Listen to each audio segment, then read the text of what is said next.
Hello everyone, and welcome back to Operation Goliath. I believe this is session 16. It's been a minute, but we're back with everything. And as always, we are the Playrungs, and I am joined by my lovely, wonderful players today: Nova, Hello. Snake, Hey. Polaris, Hello. Jess, Hi. 3, Hello. Flub, Nathan, I'm trying to watch Instagram Reels right now. Just stop. Sky. Okay. Quit your jobs. Employment is for the dumb and weak. Yep. Oh boy. And as always, I'm your DM and admin for tonight's processions, Natan. And 3, did you have a thing that you Yes, wanted could to- everyone look in the side chat real quick? My friends have what is made what is something. this? Mhm. Oh, it's a video. Oh, it's a I'm not video. sure if I can put that up on the World Oh Tour. no, We might I'll have to send you edit that after you in watch the post. video. Yeah. I will see if I can. I will It's like- see if I can edit the vibe to put that in. Is that real? Is that a real mug? It's real. Here's the actual photo. Oh my god! Oh my god! That My is friends showed me amazing. this Okay, yesterday. wait. Put the image on roll 20. Yes. Put the Yes, image on roll I'll 20. throw the image. We can on- probably edit the video in. Yeah, that- No, I'll try to do here's that. an image. I'll try to do that. That's incredible. Oh my god. Okay, let me That's throw it up wonderful. on the Roll20 here. They showed me yesterday. I was like, I gotta show you guys, like live Yeah. in session. That's incredible. That's Oh, insane. jeez. Hmm. That's amazing. It's But yes, loading here. I will own this at some point. Oh yes, My incredible. God. Yes, look at it. Right, there we Blueberry Mia mug. Yes. It's one of so Oh, for the wow. viewers, it's one of As those it should it's one of be. those heat-based mugs where if you pour a hot liquid into the cup, it Yes. it goes from a black mug into Mia blueberry.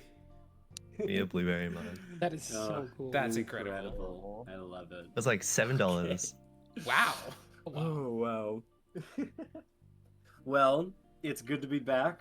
I'm terribly sorry we'll have to be taking another 4-month break after this due to the inevitable release of Hollow Knight Silk Song in a few days. Yes, alas. I'm not sure you guys are going to be able to drag me out of the hole. However, I am excited. Playruns is never coming back.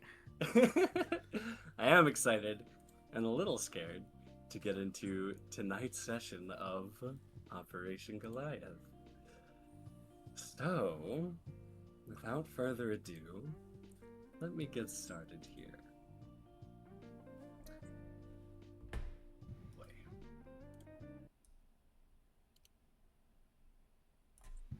Back in New York, at the CAIN Black Site, Dr. Willow Allister sits exhausted over a table, rubbing eye bags under his eyes, looking even more disheveled than the last time we saw him. He looks up and finishes the last sip of a cup of coffee that has been sitting there for quite some time. 7 other similarly empty cups litter the desk in front of him. He's speaking to someone. A middle-aged looking man with scruffy facial hair and kind of fluffed, tossed around hair, rather unkempt. The man's hair has a blondish brown hue to it, and he currently sits looking at Willow with a contemplative look on his face. Willow looks up to the man and says, "So, it's happening soon, yeah? Everything's in order?" The man looks to Willow, nods to himself, and says, yeah, if I remember correctly, it'll be in about an hour." "Wonderful. I look forward to seeing you then." The man with the beard and unkempt hair nods slowly, standing up, walks to the door of the room, looks back to Willow one more time, with a bit of a somber expression on his face, quickly nods to him, and then exits the room. Willow runs his hand over his face and takes a deep breath, looking up into the empty space above him and says, Horace,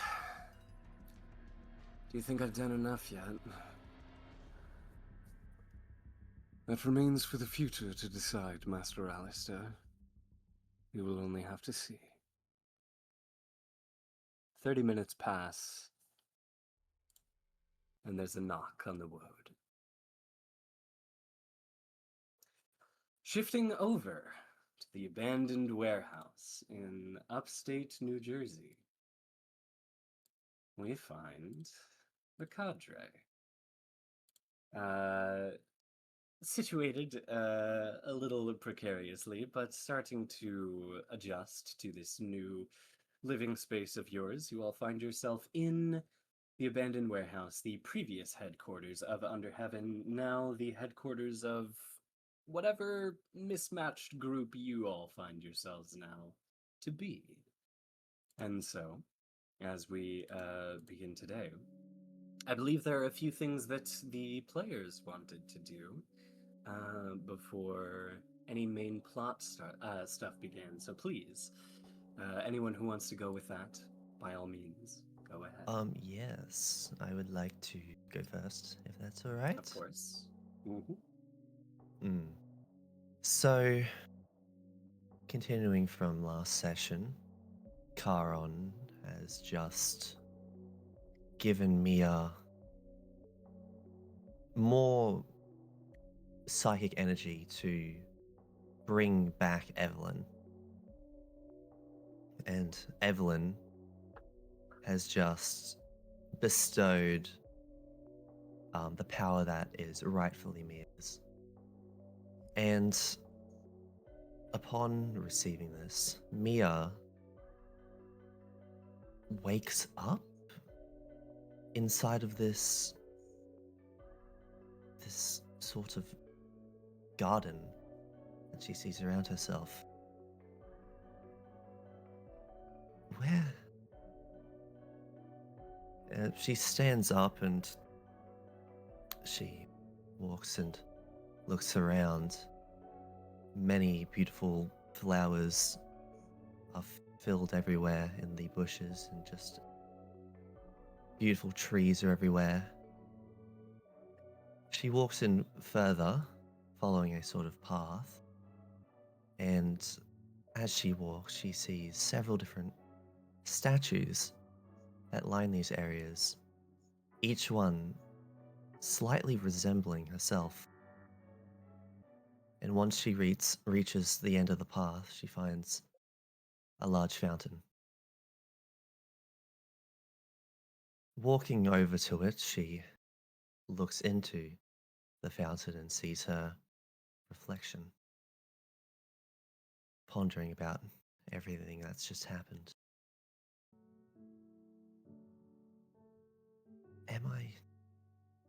What's going on? Last hope?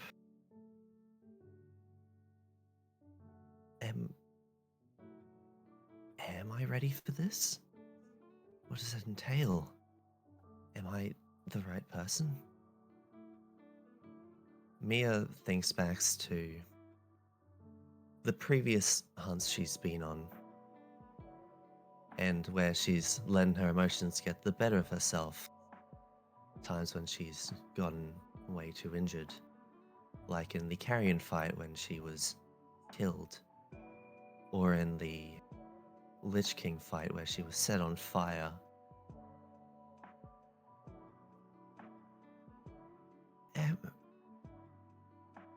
Surely I'm not ready for this, right? She starts to worry that she might have gotten herself into something that she herself isn't prepared for, that she isn't ready, unlike what she said. But what do I do?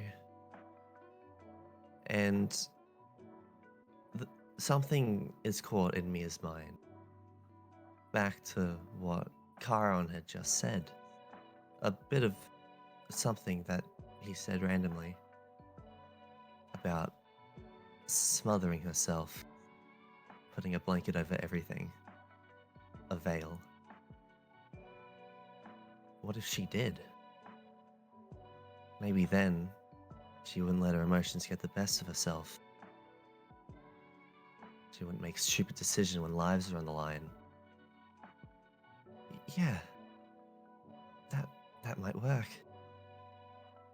As she thinks about this course of action, behind her, a door suddenly appears.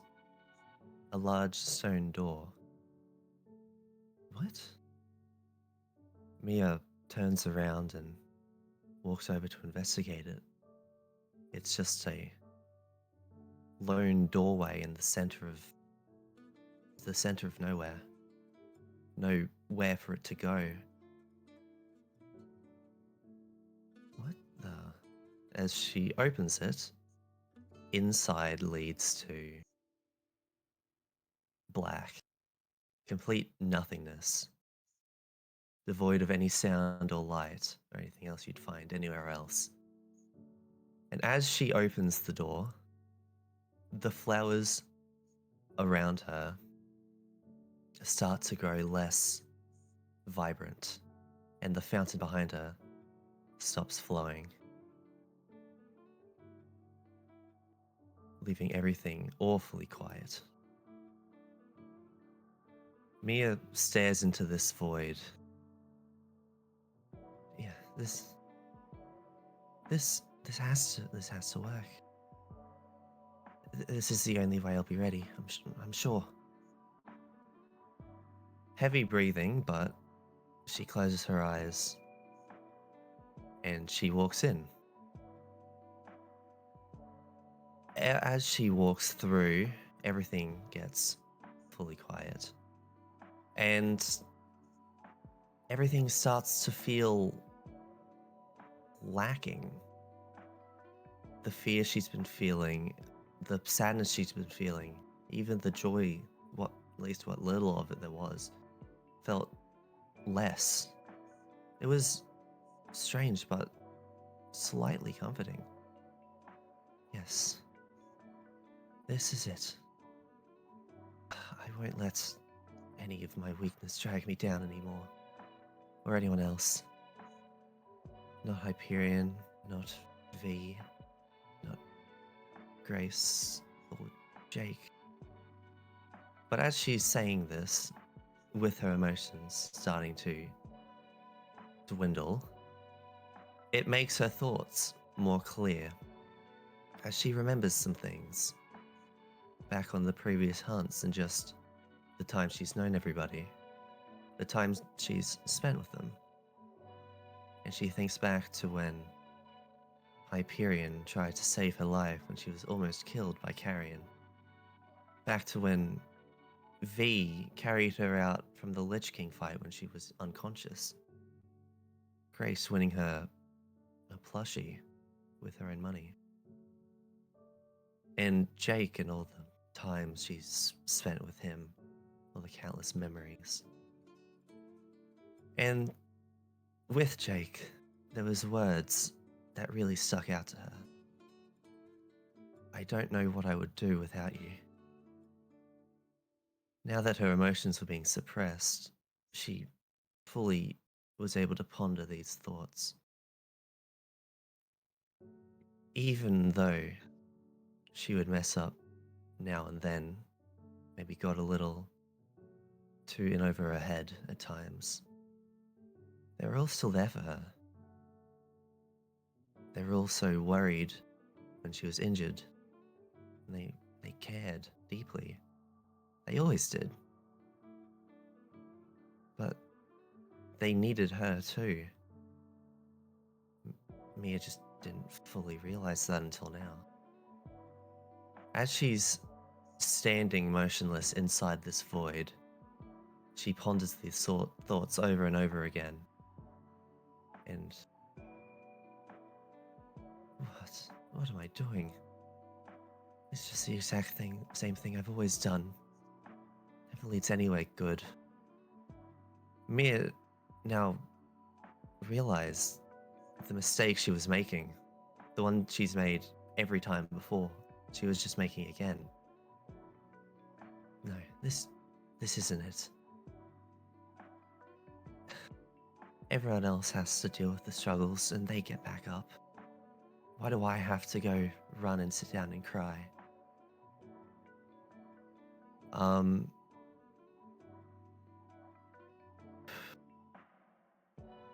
But even if I can't, I know they'll be there for me, right? Mia now realizes this decision she's made is completely stupid. And she goes to leave this void she's put herself in.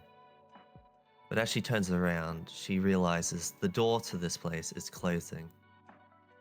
And not even a second goes by before it shuts, hitting against the metal as Mia's thrown atonement in between the door and its frame. And she swings it open and steps out, slamming it behind her. Right before you fully step out and you have your blade atonement wedged in between the frame and the door itself, you begin to pry it open, attempting to push away that heavy veil that you've grown so comfortable with. A familiar voice rings into your mind. You hear it say, "Child, are you sure you are ready for what lies beyond this door?" Of course I am.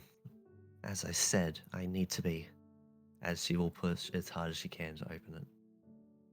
Good. Now you may fully take what is rightfully yours. And as those words enter your mind, you shove the door open and it flings wide, beaming in bright light, bathing you in warmth.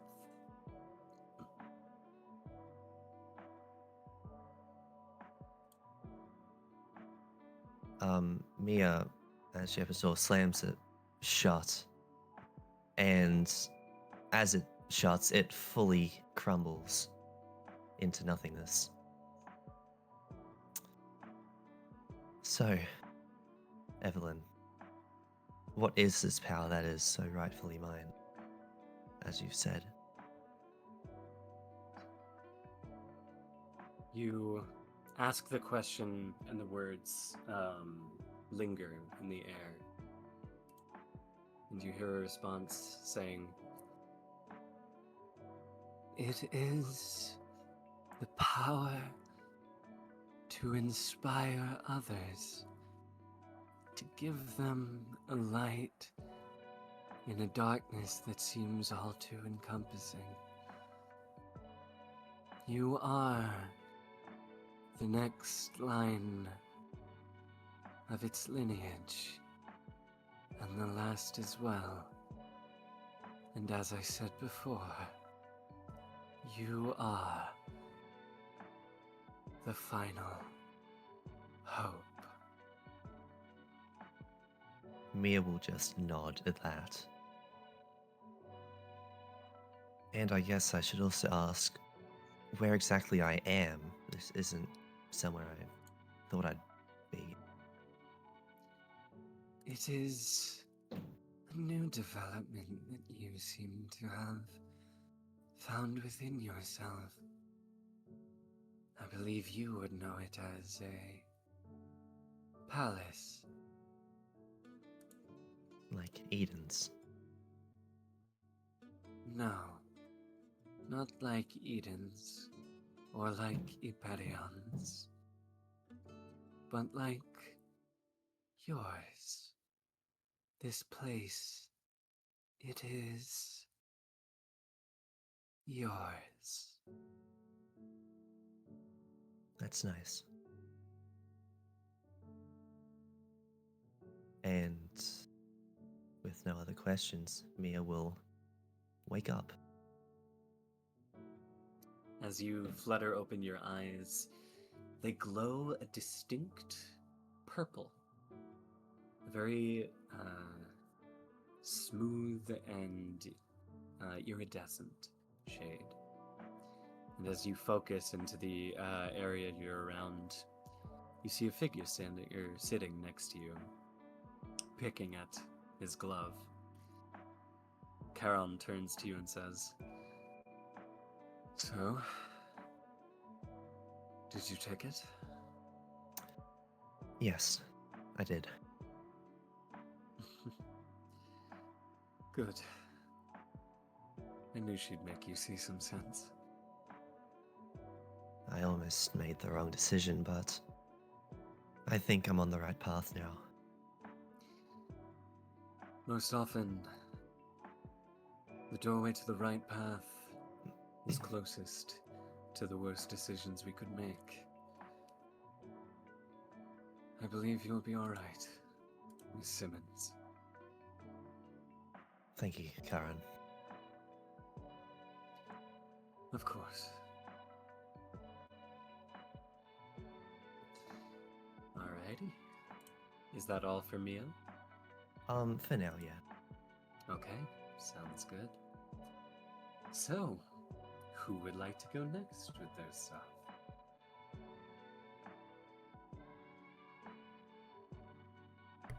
Please don't all go at once. I mean, if no one else is gonna, say You it. are definitely gonna be the one that goes up next. Oh boy. Okay. Right. So we go back to the shack out back. Indeed. And I'd like to first confirm from Snake what happened after Grace finally ended up collapsing on Hyperion's shoulder at the end of the last session. Mogged into oblivion. Mogged into the 9th layer. Holy. It's She okay, passed he's out. sick. She's sleeping. She's sleeping. Oh. Right, yeah, so she's sleeping. So as Grace drifts off into what will probably be a very fitful sleep, Hyperion, whose final action last session was to try to comfort her with a hand on her shoulder, is sort of at a loss for what to do at this point. He didn't expect the conversation about Grace's past to go the way it did. Part of him thought she might end up getting angry, but instead, she seems to be confiding in him and relying on his support. Though, of course, without Pathos' intervention, he likely would have just sat there and watched as she wept like an idiot. But what was he supposed to do from here? Pathos had said that he needed to build instead of destroy, but he wasn't really convinced. He's not really convinced that he can do something like that. After everything he'd done, I mean, how could he ever come back from 5,000 deaths? How did Charon even believe that there was anything that he could achieve after this point? That he could get atonement? When he was just such a failure. But Pathos wouldn't allow it. He had far too much faith in whoever this middle personality was anymore. Why?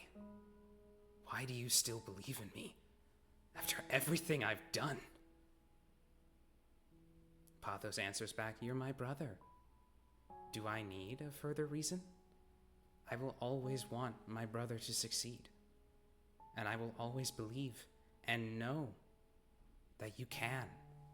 Even if you may waver, you will always be able to count on my determination." Determination. The love that Pathos felt for him, Hyperion didn't feel like he deserved it. The trust that Grace was now putting in him, Hyperion didn't believe he could keep it from one day breaking. And the stay of execution that Charon was now granting him, Hyperion didn't know if it would be worthwhile. But at the same time, he kind of had to honor these actions, didn't he? He had to at least try, unless he become fully consumed by the wretch of yesterday. In this, it seemed his old instincts, back when he was once Zelos, they agreed. The drive to achieve and grow against the drive to atone and reciprocate. Were they so different? Could perhaps his willpower, his resolve, his determination be aligned to a more productive goal? One that would not build for himself, but for others. He thinks back to the screams of pain and terror from the 5,000 people that he so callously murdered. Pathos held that pain for the moment, allowing him the ability to think, but he knew he would need to take that back on. It was his burden to bear, a reminder of his mistakes that he could never allow himself to forget. For the desire, the need to never let that happen again, well, it would have to become the fuel for the fire of his determination. So instead, Hyperion resolves to build. He would unite the embers of his ambition with the fragile empathy that he had neglected for so long, and build a better world for the people of this timeline to live within. Not with himself as its ruler, but rather as its foundation. Never again would he covet power. Never again would he seek or allow the deaths of other humans. He couldn't. No more screams could be allowed to enter his mind. As he makes this resolution, Hyperion feels Mesos slumbering since the solstice simmer within him. Mesos despises all of this. This aim to better the universe that had wronged them so. To help these humans. And while that was true, Hyperion simply could not bring himself to inflict any more pain on this world. Ironically, it was only now, after he had taken so many lives away, that he understood the value of human life. So no. Instead of inflicting pain upon the entire universe for having wronged him, as Mesos desired, he instead resolved to inflict the pain on himself one day. And when the time came, when his work was done, when Charon finally said that he had atoned, he would take the pain unto himself. He would give Mesos and the 5,000 the closure that they wanted and deserved, the sweet release of death. With this resolution, Mesos begrudgingly approved. Pathos dissented, but for now relented. This is something that Pathos could work on later. For now, it was important that Hyperion remakes himself, reborn from the ashes of his travesties, as determination, as katorismos. And as he snaps out of this reverie, he looks over to Grace and takes his gloved hand and puts it on the back of her neck, and using that as a stabilizing point, slides her off of him and lays her down on the bench in the shack to allow her to rest. As he looks at her, he admits a truth to himself, a truth that he had felt for quite some time, but he knows it's not something that should ever come to light. Nevertheless, he takes his black coat off of himself, gives it a shake, and then drapes it over Grace's form as a blanket before sitting down next to the bench and preparing to doze off himself. And as he does this, Katharismos says, within his own mind, "It is time. Give me back my burden." All right. I can give you the souls back incrementally to allow you to grow accustomed. No. Give them to me. All at once. They're my sorrow to bear. Are you sure you won't be overwhelmed? I will be. But if she can push through it, so can I. And so within this space within the mind, Pathos embraces Katharismos, and in so doing gives the pain back over to him. And immediately he doubles over in pain. It's an all-encompassing agony that it makes him want to stop thinking, stop doing anything, become insensate like how he had been before. But he had to push through. This time he had to. Otherwise he would never be able to give the voices closure. He would never be able to make good on the second chance that Charon was giving him. He would never be able to repay Pathos' love and support. If he didn't do this, he wouldn't be able to be worthy of Grace's trust. And so, instead, he grits his teeth and he soldiers on and drifts off into a very fitful sleep. Alrighty.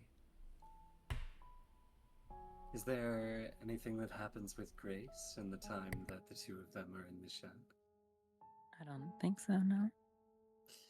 Alright. Well,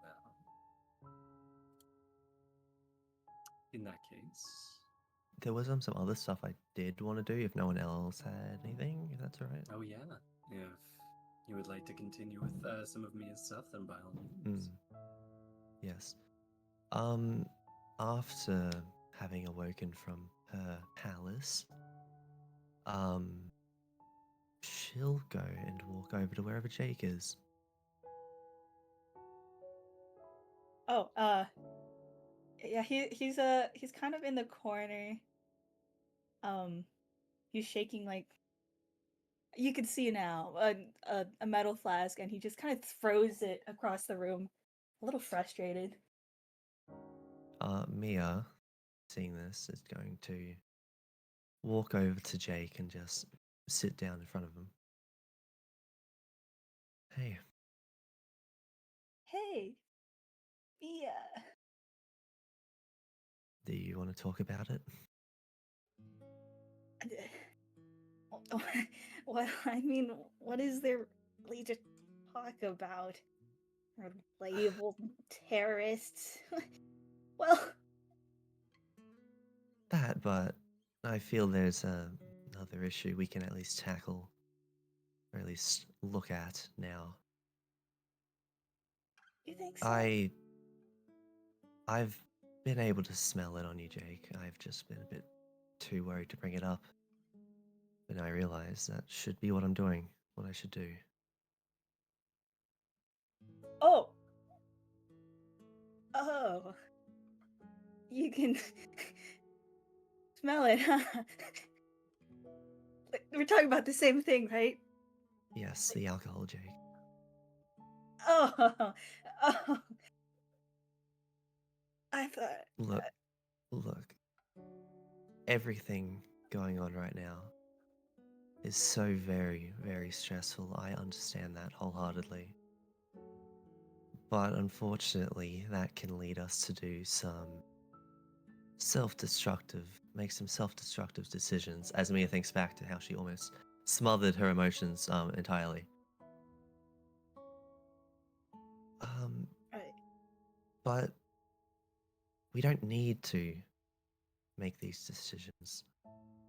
If you ever need to talk to anyone or anything, I am always here.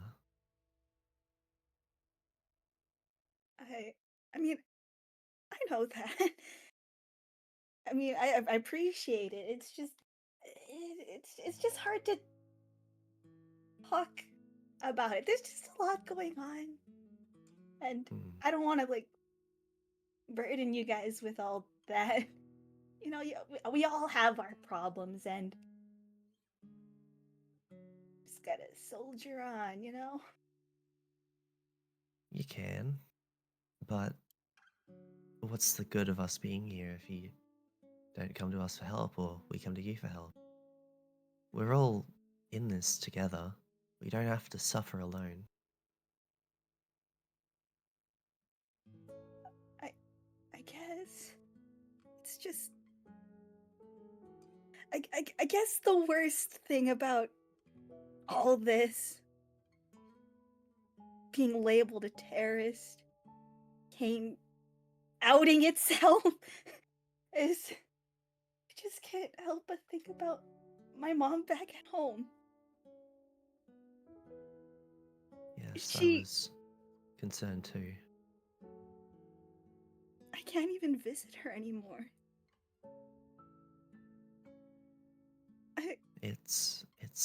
It's hard. I know. I don't even know what the town will think she's. I don't know. This is just gonna ruin her. I don't want that for her. And that's a good thing. You care for your mother.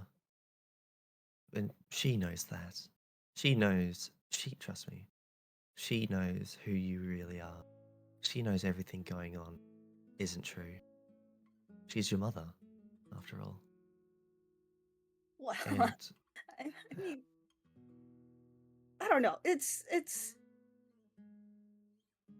I'm sorry, Mia. This is.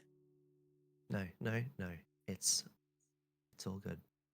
You don't have to say sorry. I'm sorry.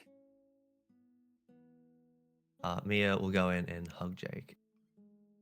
It's alright. The only piece of advice I really feel I can give is just look to the future. When all of this is over, when you can see your mother again, and you can hug her as well. That time will come. It will arrive.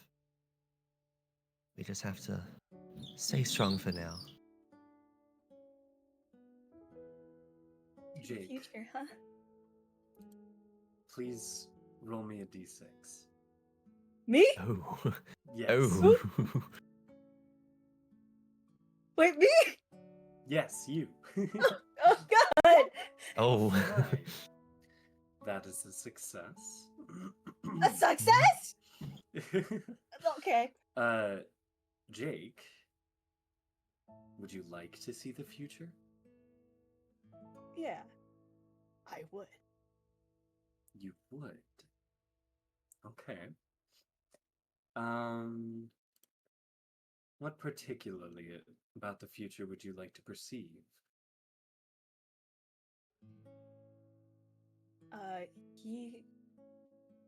He's probably searching for a future where his mom is happy Okay.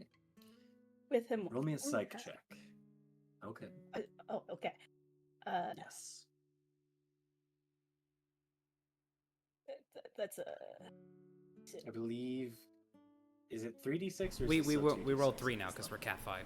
3. Yes. Oh right, I forgot. Yes. It's been a few weeks. One success. Okay.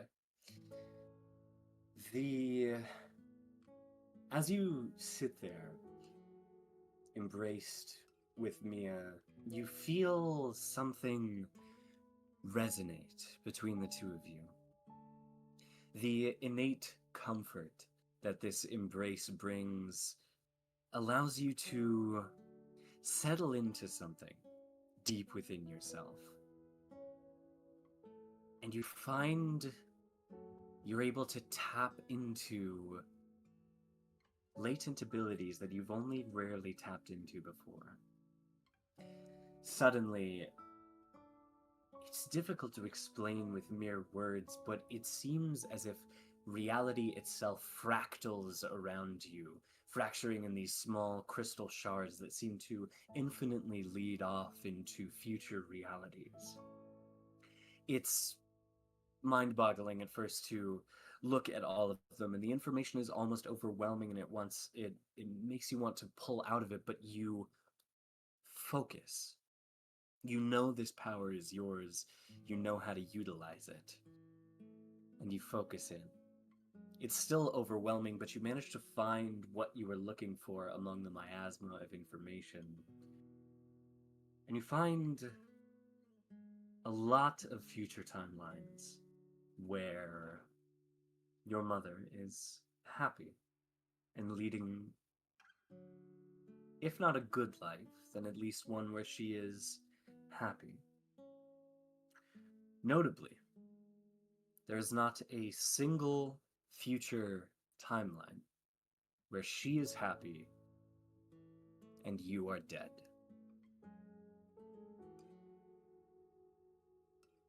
Huh. Thank you, Mia. I'll look forward to the future. That's good.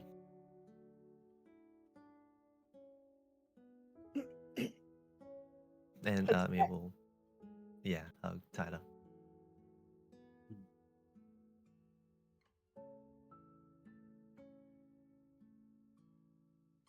Alrighty. Anything else between Mia and Jake? Yeah, sorry, 1 second. It's just a bit loud at times. Sorry. No worries. Yes. That's good. How are your shadows doing? Oh, we're really doing this all here, huh?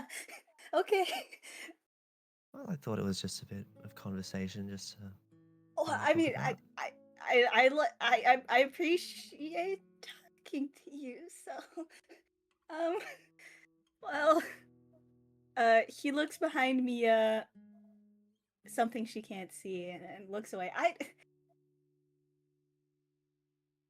I guess I've been kind of ignoring them.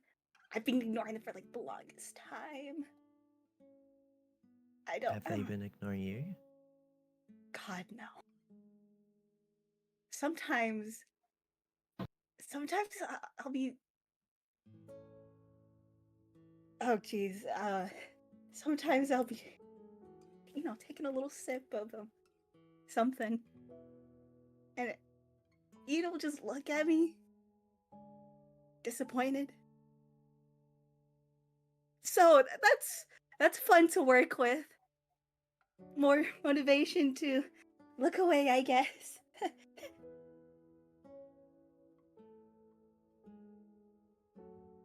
Well, maybe we try not to. I mean, I know it's easier said than done, but we can only really try. Give it our best. I guess. Well, I'll be here if you need anyone, at least. Right. And I'm sure they'll always be there. He kind of gives her a bitter smile. Yeah. They always are, huh? Well, enough talk about me. What's up? Well, how's everyone else doing?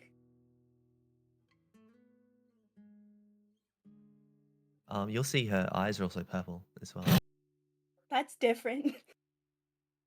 I mean, your eyes, I mean. Are they always so purple? Wow, they're so pretty. The contacts. Or is this like... An edit Oh yeah, thing? I kinda got given a really cool power by Evelyn, I guess. Oh yeah. Uh, that's cool. You're like powering up and stuff. That's awesome. Maybe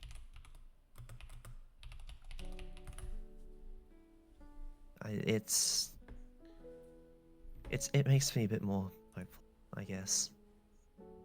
Gives me Hopeful. that extra reassurance that everything will be alright. And I want to give that to everyone else.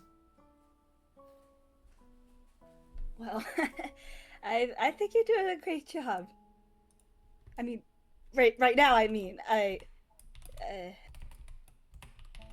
uh good talk. Thank goodness. Oh, I was hoping wasn't saying anything stupid. No, not. It's not stupid. Is I don't think it could ever be stupid trying to like cheer someone up and stuff. So Oh, that's good.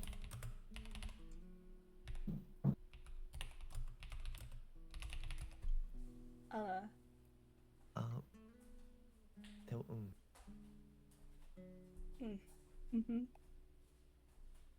there was one last thing I did want to talk about, which might be a little tough. Okay. That deal that what was her name again? The lady with the bandages on her face. She said she would give everyone some of the psychic energy that came from the solstice. Oh. Oh. By the way, real quick, what is Mia and Jake's favorite drinks? Cream Favorite soda. drinks? Yes. Oh, this Cream got soda for Jake. Yeah. water. Water. Okay. She can't really drink anything else. Suddenly, She could drink directly juice. next to you, directly next to Mia is a glass of water, and directly next to Jake is a bottle of cream soda, and you hear a light little on the wind. Huh. Oh, Huh. that's not weird at all. Do you look around Not at at all all? strange. Yeah. You look around, and nothing appears too much out of the ordinary. Although you do catch Charon giving a slight smirk as he's reading a newspaper in the corner. Mia will just give a soft smile. Well, I was a little parched, I guess. I guess. What was I saying again? Oh, right. The solstice. I know you're not a big fan of the idea of taking that psychic energy. No. It came from a lot of pain and suffering. Yeah. It's Sorry. just... Sorry. I'm being a little. No, it's fine. It's just that this energy could be very useful for us. I know it sounds so awful, the idea of taking this, but look at everything that's going on, Jake. We're on the run from the world and CAIN. And look at like what Justice and Eden were able to do. They're insanely strong. I just don't see how we're going to manage without a little boost. I guess the way to look at it, these people's lives were taken from them, but we can give them new life through our actions. They can help us to make a world a better place for everyone else, give them a better future. Jake looks at Mia for a long time. And he finally looks down and it's a long sigh. Well, I mean, I guess if you put it like that, I guess it sounds a lot more mm, sincere coming unders- from you than I that understand fountain if lady. it's. Yeah, if. Fountain. I understand if it's still too much to think of doing, but I am going to be taking it. I see. I just think it's the best way.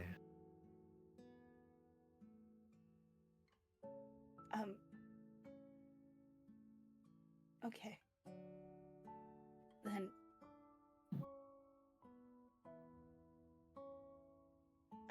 I guess I'll take it. Fine. But not for the guys, not for them. To make the world a better place, like you said. Better Yeah. future.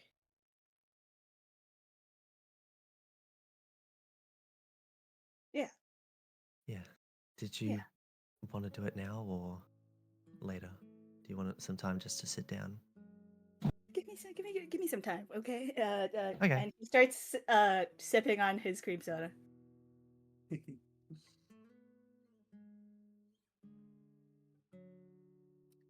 All right. Anything else from those two? No, beyond getting the what Fontaine has, then no. Very well then. All right. Before we move on to someone else,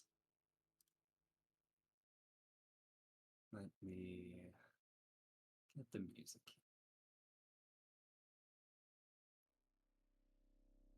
A dark office, an aged mahogany desk scattered with papers.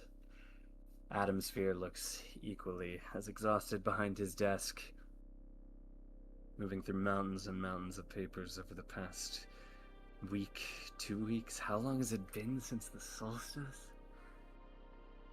But it's no matter. He's found what he's needed. The plans are in motion. It's finally time to do something that he's been wanting to do for quite some time. He finishes up a phone call with someone, taking a deep breath and saying, "Yes, I don't care. Just do whatever you can and get me that report from 2004 as soon as possible, all right? Goodbye." He hangs up the phone, takes a deep breath, and says, "Very well. I call upon justice."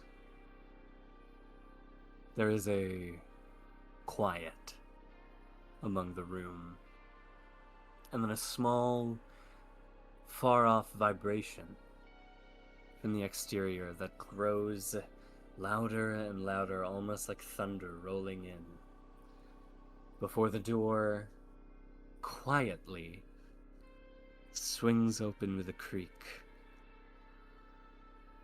Stood in the doorframe, silhouetted by the harsh fluorescent light behind, is a tall figure wearing a crown, a mask, and a hammer and tome in hand. Justice strides into the room and says, "You called, Dr. Atomsphere." "Yes, I did. I think you and I are both very happy to understand that we can finally move forward with our plan."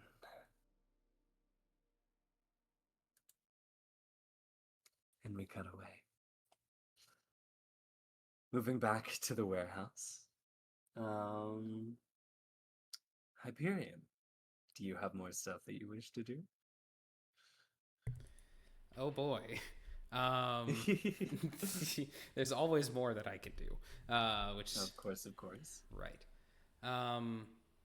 So Hyperion wakes up, but I don't know whether or not Grace is awake or not. But anyone who would be there, I'm curious, would Grace be awake at this point? That's a good question. Yeah, probably. Depending on what time it is. Mm-hmm. But she wouldn't have slept super long. Okay. Then she wakes up to find that there is a black coat being draped over her as a blanket. Yeah. And It's whatever. Hyperion is uncomfortably looking passed out on the floor in front of you. What time is it? At this point, I'd say it's probably 11 p.m., almost 12 a.m. Damn. You've been Supposed out to here sleep for more. maybe 4 hours now or so. But she doesn't really know what to do. She'd probably head back because the rest of the gang is probably worried, but doesn't really want to leave Hyperion alone either. She's also very sore. Her arm hurts, and she was sleeping on her gun. I guess she'll just wait for Hyperion to wake up. Alright. And a few moments later. Yeah. So you would see before he wakes up, there's seems to be a lot of like tossing and turning, like his head is like thrashing back and forth a lot. As though he's like grappling with something, as though he's fighting something. Before he like wakes up turns to look at Grace. Hello. Hi. Might almost be morning. Sleep well? I've had better. He sort of uses the back of the shack wall to like help himself back up to his feet. Based on our current situation, you should get used to sleeping like that. I've slept in poorer conditions before. This isn't an issue.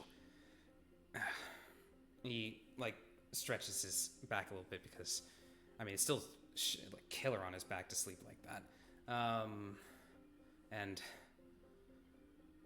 he looks at Grace. How long have you been awake?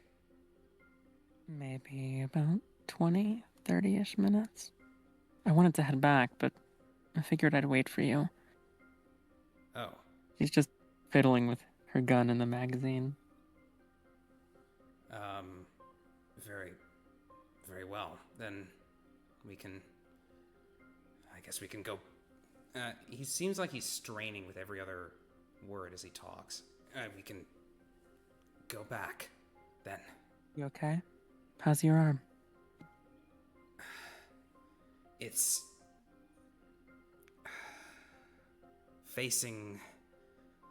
I'm facing my crimes, you could say. What are you preaching to me about? Sounds stupid. I wasn't preaching to you. I was just explaining what is going on. Yep. What do you want to do now? We can't just... Well, we could just head back, but... I don't know how to feel. I don't know where to go from here. I imagine the new guy, Charon, probably has orders for us.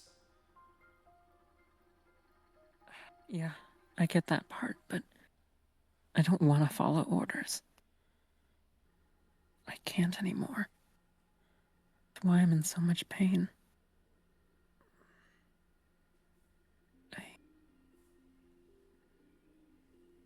don't know. I think I want to stay here with you for a bit longer. He looks at her with a start, as she says that. All right. Sure. We can do that.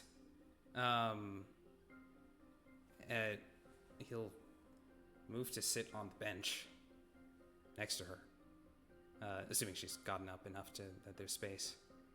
Mm-hmm.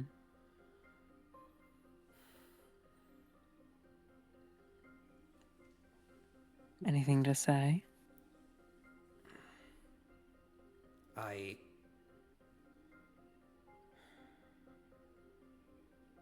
get what you're saying about not wanting to follow orders anymore.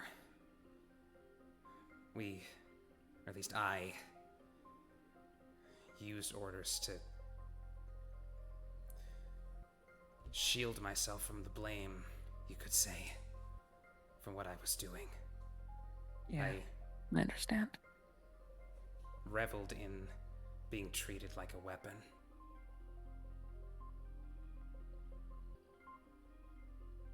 Well, Right. Is that what you are? Is that what we are? Weapons? Well, it's what we were designed to be by CAIN, but who's to say we can't define a new role for ourselves? Hyperion, Yes? in your searches, your questions to your palace, you can get any answer you'd like, right? Almost anything. There's whatever information is being redacted by CAIN. I don't really have any hope of extracting that, but beyond that, yes, anything. Could you possibly find out what my name is? Your name is Grace Harper. And that's true? Anything beyond it's not covered up? Your legal name includes an underscore between Grace and Harper. Well, that's nice. And Good to know. and it is apparently the only legal name you've ever had. Okay. I see. That's always been my name? Yeah. Okay. You can head back whenever you'd like. I'll just... Hey. Just be around if I need you. Of course. Hyperion will get up and look at her and say, "You can keep the jacket."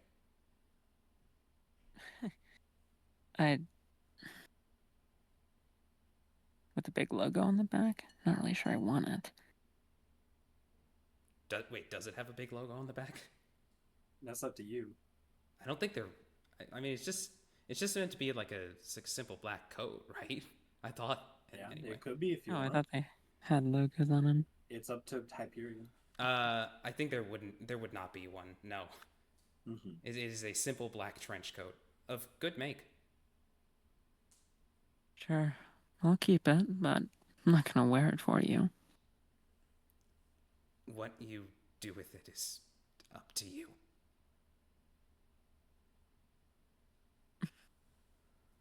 What's wrong? Do you want me to wear it?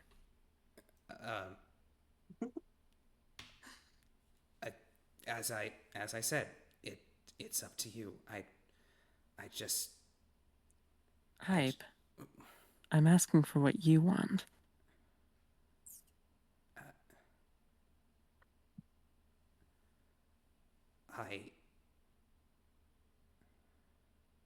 I gave it to you because I was trying to be... What the fuck was that? Sorry. I gave it to you because I was trying to be kind. It's a new thing for me, as you can tell. I suppose... Really? I would appreciate it if you made use of it. Yes. Okay then. I might wear it.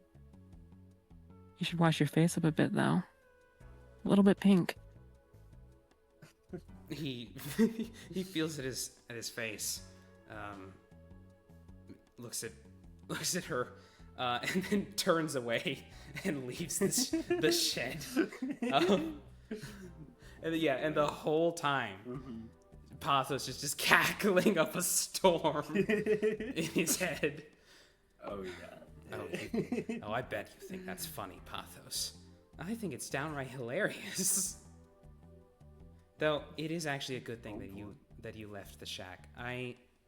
If you don't mind, there were a few things that I wanted to actually do outside.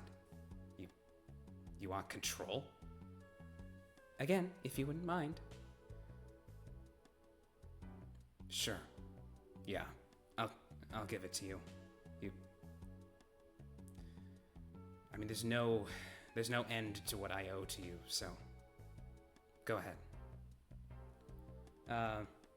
So as Hyperion re-enters the main warehouse, he is no longer like, it doesn't look like he's like doubled over in pain anymore. And his eyes, they're still blue, but you get the sense that it's the blue of the sky, and maybe there's like a passing cloud or two even in his eyes. That's cute. Yeah, as Pathos is now in control of the body. And what's the situation when he gets back into the warehouse? Jake and Mia are currently having a conversation. Fontaine is currently glued to the TV that she apparated earlier that day, engaging news channels and watching what people are saying about the unfolding situation. The rest of the cadre?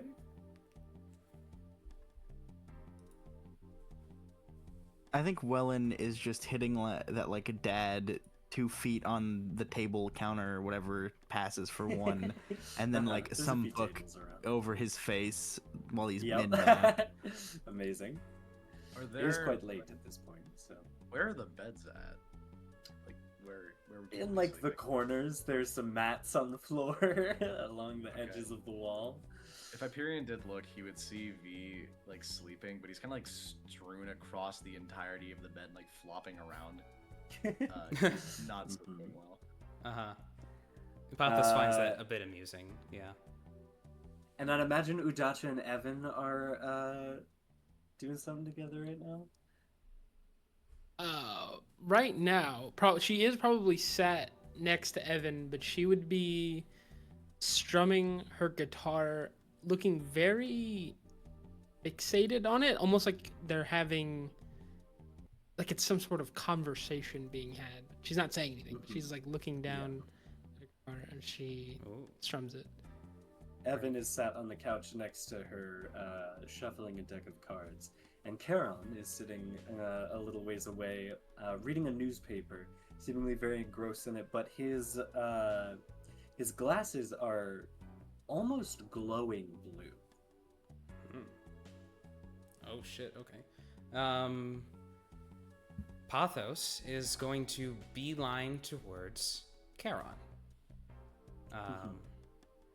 And he notices you approach, properly folds the newspaper and sets it down on a side table in front of him. checks a watch that does not exist on his wrist, and says to Hyperion, "Did you have a productive conversation with Miss Harper?" Well, Noting that you were gone for about 5 or so hours.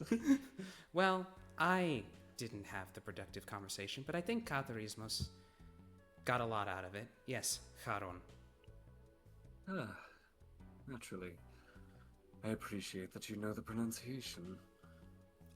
Well, if anyone would.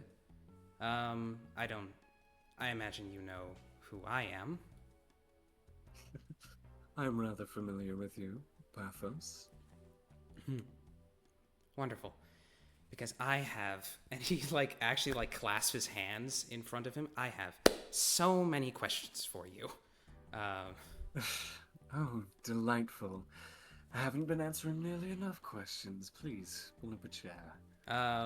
He definitely will do so. Sits right across from Charon, eyes very intent on this man. I will note also that as soon as he set down his newspaper, his glasses stopped glowing. Oh, okay. Interesting.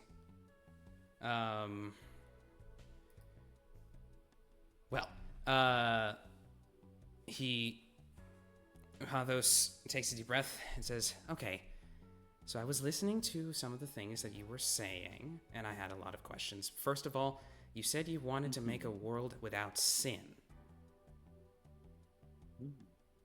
His eyebrows raise from behind his glasses, and he says, "Indeed. Okay. What of it?"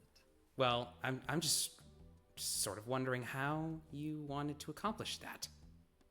I'm for it. I just want to know how you want to do it. He takes a moment and studies you, kind of just looking you up and down, and says, "I have a feeling they're on two separate paths towards the same destination, and that we may know rather similar information in that regard." Really? Well, okay, yes, you got me. I have a potential idea for how that would be, for how a world without sin would be accomplished, but I don't know if it's the one that's in your head. Well, the only feasible, and even that word is a stretch, but the only feasible way to accomplish a feat like that would be completely severing the psychic sea from reality. Oh, so you know too. Okay, wonderful. Yes. Okay, yeah, because that's what I found too. And but like the how of doing that, because it's a great idea, but like the how of doing that was blocked. And I don't know what we would do about that. That is the constant missing piece of the puzzle. I know you are a part of it. I know your friend Mr. Vale is also a part of it. And I know Eden is a part of it. Oh. But I don't know how they all connect together. Huh. Interesting. Well, I get, yeah. Jake's involvement, that makes sense. And mine too, based on what Evelyn was talking about a while ago. And I guess,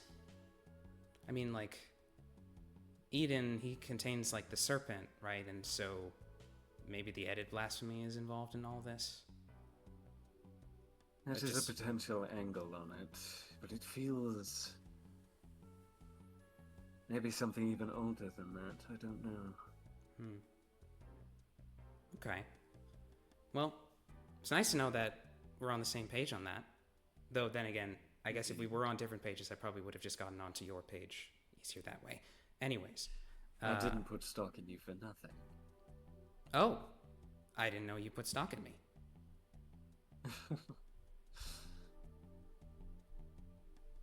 Well, next question. Why did you create this cadre? Really? Why us? Just curious. Oh. I believe you asked me a similar question at one point over Ouroboros. Oh, I see. So it is you, the one who could call it something of a hope. Indeed. I have learned from much previous experience that I cannot make meaningful progress in this world on my own. And for a feat so grand as the one I have envisioned, I needed rather exceptional individuals. Oh, wait, are you the one who came up with the name?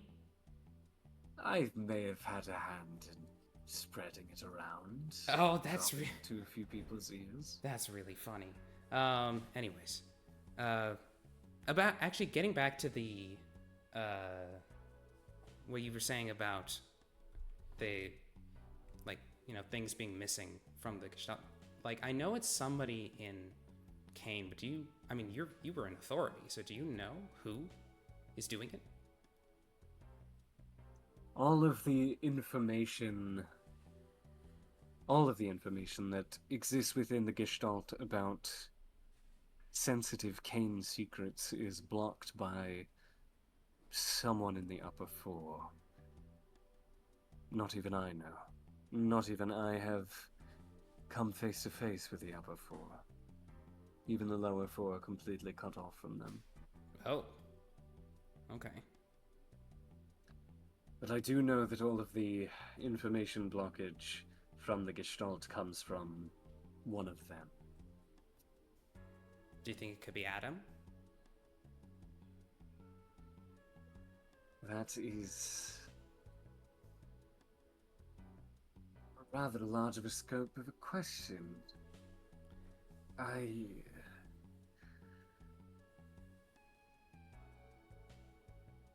It's a theory, and not a bad one. But it's purely based on, I don't know, I suppose what feels like it makes the most sense. I don't think there's any concrete evidence behind it, but it would be rather poetic. Well, if he had ended up there and was I mean, I don't still there. know about concrete evidence, but I did run into something actually. So there was a question that he was Zelos, he's now Katarismos, asked about who, naturally, what is Eden, and then it said that Eden was one of two beings in this world that could be considered a god. And then later he asked who's the other one, and the answer was Adam. The answer came back as Adam, which was actually kind of surprising because, I mean, he's part of authority, right? So why would that information be available? Then I actually asked that to the Gestalt, and it said, call it ego.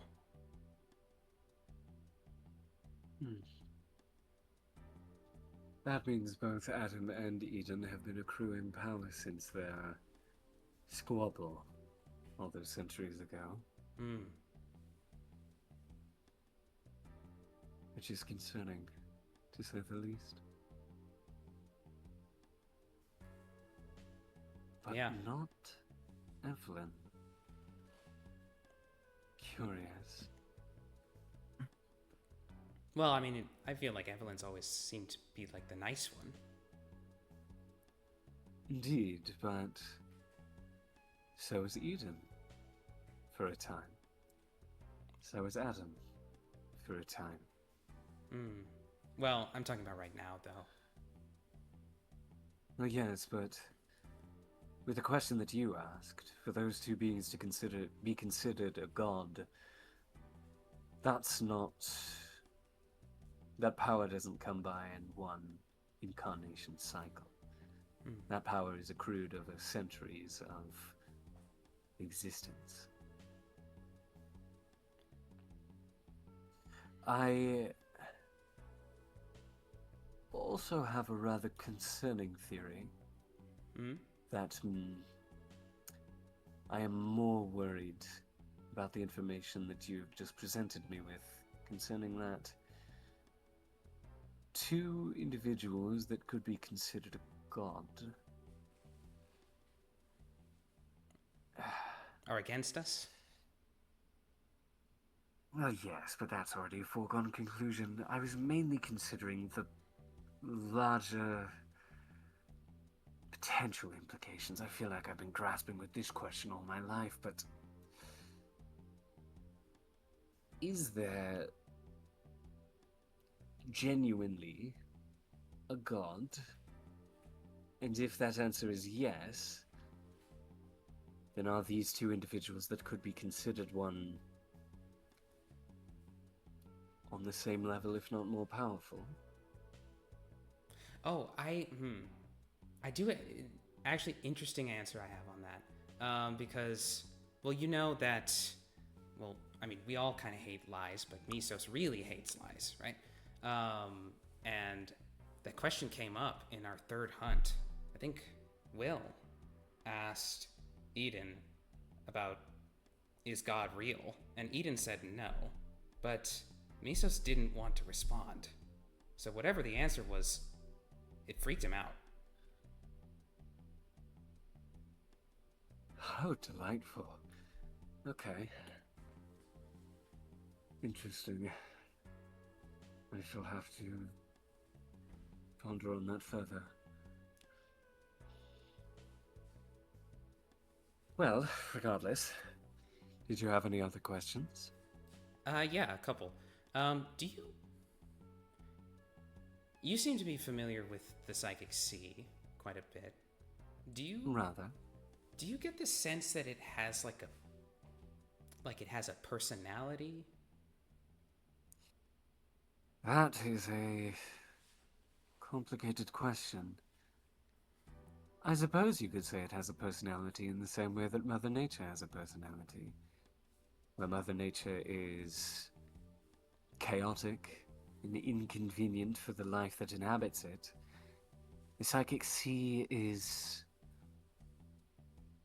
creative and seems to bolster when that creativity is responded in kind by humans. Well, yeah, that's a nice philosophical way to talk about Hyperion. I meant more as in like a... Because like it seemed to like speak to like the words that I get from the Gestalt sometimes carry a lot of apprehension. Sometimes when I try to talk to it directly, it just doesn't want to respond. I think one time it even just kicked me out of the library. It's a bit sassy, I guess. I don't know. The only logical answer I feel like I would have of that is it's presenting information to you in a way that makes sense to your mind. It may very well be different for another individual, or it may be completely alien to someone that can comprehend things far more than we can. I feel with the utilization of the Palace blasphemy, specifically using library, that way that CAIN has trained its accessors to use that blasphemy harnesses the Psychic Sea to give information in a way that is comprehensible to the one who accesses it. Okay. I'll keep that in mind. Obviously can't really look into it much right now because Kit sort of ate all of my psychic energy. But yes, he certainly appreciated that. well, I'm glad to hear that. I hadn't been able to feed him for a little bit, so... Oh, you mentioned that sealing off the sea, I'm involved. And like Indeed. I'm an unknown variable of some kind, and kind of by its very name, I don't really understand what that means I can do. Do you know? Well, also still a work in progress. The main thing about that is that you are not from here. You're not from this existence. You're from a completely alternate reality. And so anything that might be foregone or predetermined in this reality does not account for you. So if there is something that is set to happen, and then there is no way to change that, the only thing that might be able to change that is something in which this reality has no way to account for. Interesting. Well, I guess we'll have to just find out. Unfortunately, yes. Yeah.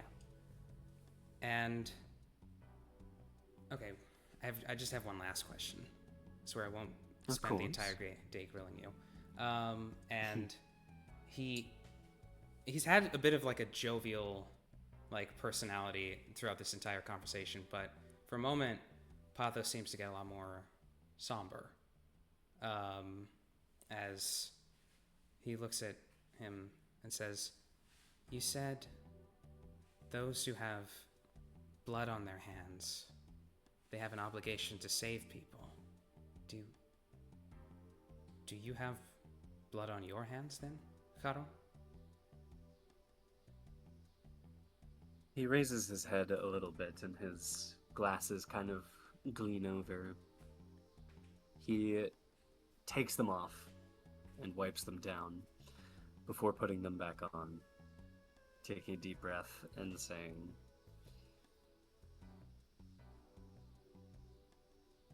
"Yes. It's not much of a way to avoid it in this reality. Suppose that's why I'm trying to change it." I see. Well, you can count on my help, and I think Katharismos will help in his own way too. The other one, and before he can finish that sentence, Hyperion almost seems to like double over a little bit. Oh, okay. Yeah, about that. Doesn't really seem like Misos wants me to be in control anymore. Thank you for this conversation. I'm happy that we talked. Of course. And he's going to book it. Over. Wait. Yes. Mr. Hollingsworth. Whichever one of you wants to take over, I will speak to that one, but I do need to speak to one of you. Well, for right now, it does need to be me because of what I'm about to do next, but go on. So I see. Miss Harper, yes.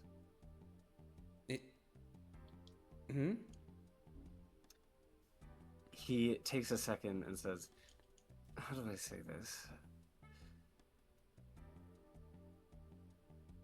Tell the ones you love that you love them before it's too late. Yeah? It clicks in. It clicks in.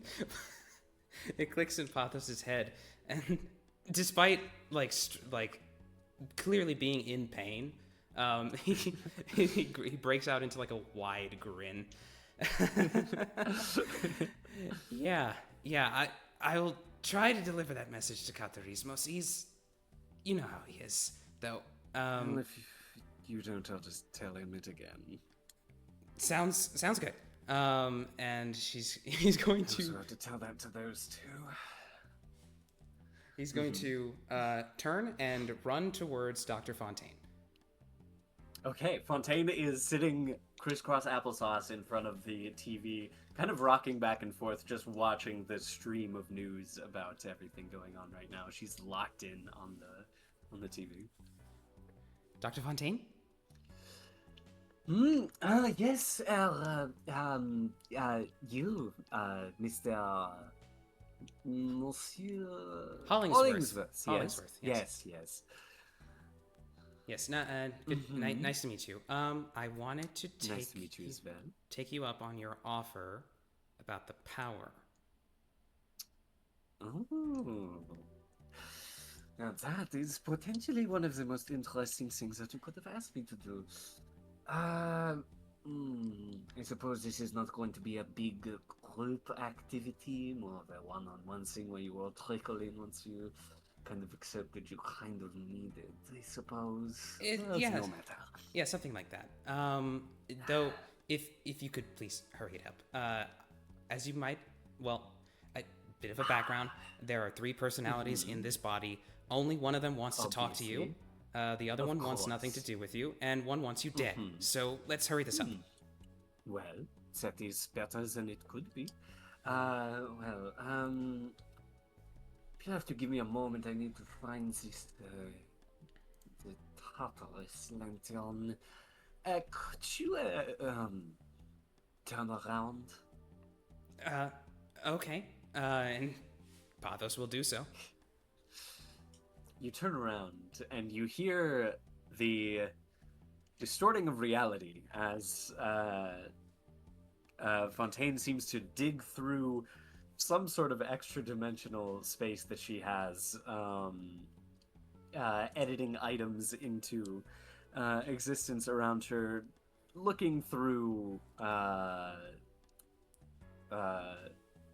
looking through her inventory, pretty much. Mm-hmm. What does that sound like? It's basically like if you like tearing cardstock, but really, really echoey and like reverberates a lot. Mm-hmm. And eventually she This is- produces a yeah. Does it sound like something from Hyperion's childhood? Oh yes. Most Okay. definitely. Then, as soon as Pathos hears that, he like puts his hands up to his ears, like, no, don't hear that. We don't hear that. After a few minutes, not minutes, after a few seconds, you feel a tap on your shoulder. Pathos will turn around. You turn around. Fontaine is way too close to your face, holding up a one of those lanterns directly next to her face. And says, I found the one of the primary ones to use. I won't lie, we actually have not tested using this yet on any of us. We've been recuperating a little bit since the solstice. Yeah. Well, no time like the present. Oh, you would like to be my guinea pig? Wonderful. Please come sit down. Anything that can make this faster, Dr. Fontaine. Wonderful. She gestures to a chair directly next to you. And Pathos will quickly sit down. Yes. She takes a zip tie and zip ties one of your arms around one of the armrests, and then the other one, and then both of your legs around the leg rests. And she says, "Are they comfortable?" I'm fine, and actually, very smart thing that you've done here for more reasons than you know. Good. Well, theoretically, according to what I was thinking earlier, this might work. It also might be very painful. So let me know on a scale of 1 to 10 how this feels. And she hangs up the lantern in front of your face and begins to swirl it around in a spiral motion, and it begins to glow a soft purple.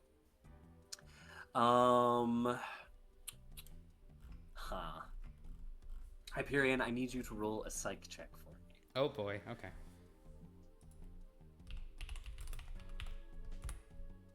Okay, 2 successes. Okay, 2 successes. That's good. The lantern swirls around in front of your face, and these wisps of purplish energy begin to fall off of it and begin to absorb into Hyperion. Along with it, this whispering sound flows through the air, building on top of itself until you can rather clearly hear a cacophony of screams swirling around in the purplish miasma. As this is going on, it seems to have caught the attention of most of the people who are not sleeping in the warehouse, including Charon, who looks up from his newspaper at this, and he mutters to himself, "They repurposed my own design, and they made it work? Props to you, Lucas." The energy begins to swirl more and more, and with 2 successes, you don't take an injury, but you do take 2 stress as the energy begins to flow through you and is absorbed into your soul, into the part of you that connects with the gestalt itself. It is a rather excruciating and painful experience, but to you it's not much more than what you have experienced, however long ago it was. After what feels like a very long time, but really is only a few brief moments, you stop straining against your restraints in the chair and you settle down and you feel more resilient. You feel you have more energy. You feel more like you need to move. And you now have a max of 5 injuries. Damn. Okay. Yes. As Pathos opens his eyes, as sort of feels within his soul at this newfound power. I think it was also +2 max stress, right? Not just +2 max Well, injury? yeah, it just follows the same series of progression for the injuries with the stress. So I think it's like I think it's 7 or 8 stress for the first one, and then Right. Okay. So base it becomes 8, 7, 6, 5, 4. Is that where? yes. Right. Okay. Gotcha. Yeah. As you open your eyes, you feel a weird sensation. You feel almost hands massaging your shoulder and your neck. And as you kind of flicker to, you hear, "Oh, Nerd, that is fascinating. The musculature has completely shifted. It's been infused." And she begins to move around your neck and your shoulders, and it's like feeling your back. And she goes, "This is truly fascinating." And she sticks her head directly next to yours from behind you. And she says, "How do you feel?" I feel revitalized, and also Yes, that's good. That is very good. I'm very happy to hear that. and grateful that I'm still in control because oh boy, the things that you're doing. Yes. Apologies. Sorry about that. Evan and Miss Fortune knows that I can be a bit handsy at times when I need to be hands-on with things. But I can assure you that you are in far better conditions than I expected you to be in. That's good. Yeah. Indeed. She flicks out her knife and cuts open the zip ties, and stands in front of you very As excited. soon as the zip tie is cut, one of Hyperion's hands shoots like directly towards Fontaine's neck. Yeah. Before being like caught at like the arm by the other hand. It's like, oh. As that happens, her eyes widen, and she looks down at you and she goes, "Oh, you are very fascinating." Good to know. Yeah. So my time is pretty much up right now. So Of course, but whenever you have more time, please do not feel afraid to drop by. I would be very interested to study your particular condition. good to know. And he's going to immediately turn around and and I guess he's just gonna try to full sprint away from Fontaine. She just looks after you with a gleam in her eyes. and then once he feels like he's gotten sufficiently away, Pathos finally lets go. There's a split second where instead of her regular eye, Hyperion's regular eyes, his blue pupils. I imagine Charon is watching all of this. How could he not? You can assume so. Yeah, his pupils are momentarily instead become like blue fire, licking across his eyes, as for just but a moment, Misos takes control, and it would likely have gone very bad for everybody involved. But luckily, Katharismos reasserts himself. And he his hands shoot up to his temples, and he is gritting his teeth as he just sort of hunkers in the corner for a little bit, trying to put Misos back in the cage. Uh-huh.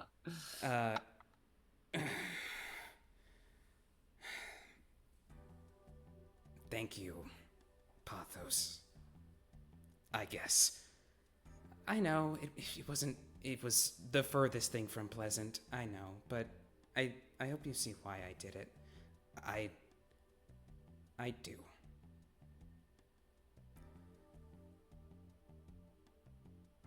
And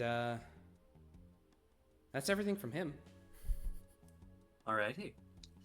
As Hyperion goes to the corner to put the dog in the cage, a few moments later, Charon neatly folds his newspaper, stands up, and kind of makes himself apparent to where he can be seen by everyone in the room.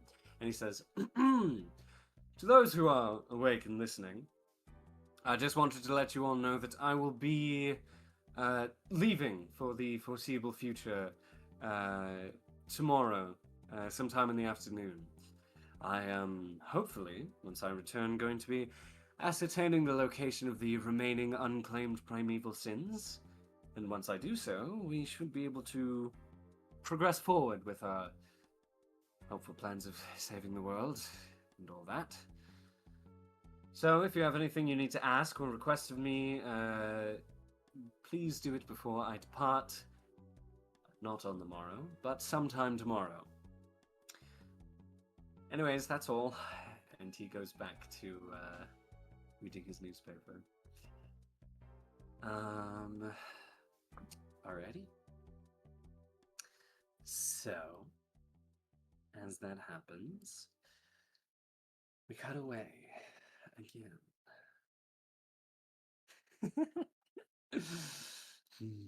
Okay. Let me see.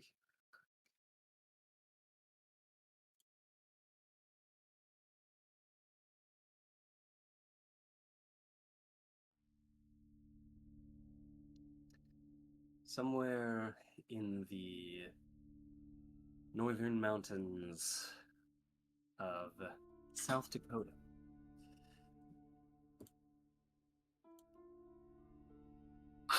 Crunch!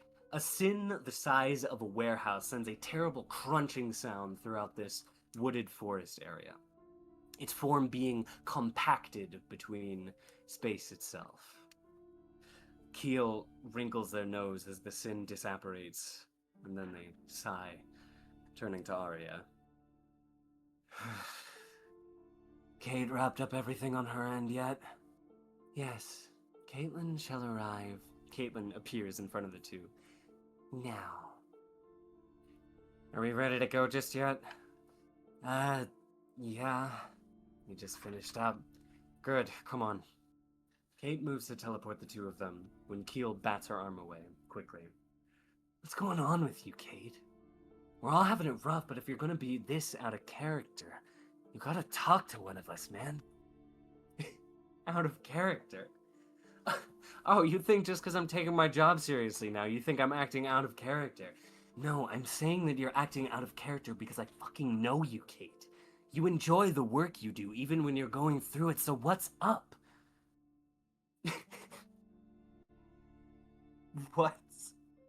What's up? There's a few things, I guess. Let's see, my nephew's dead.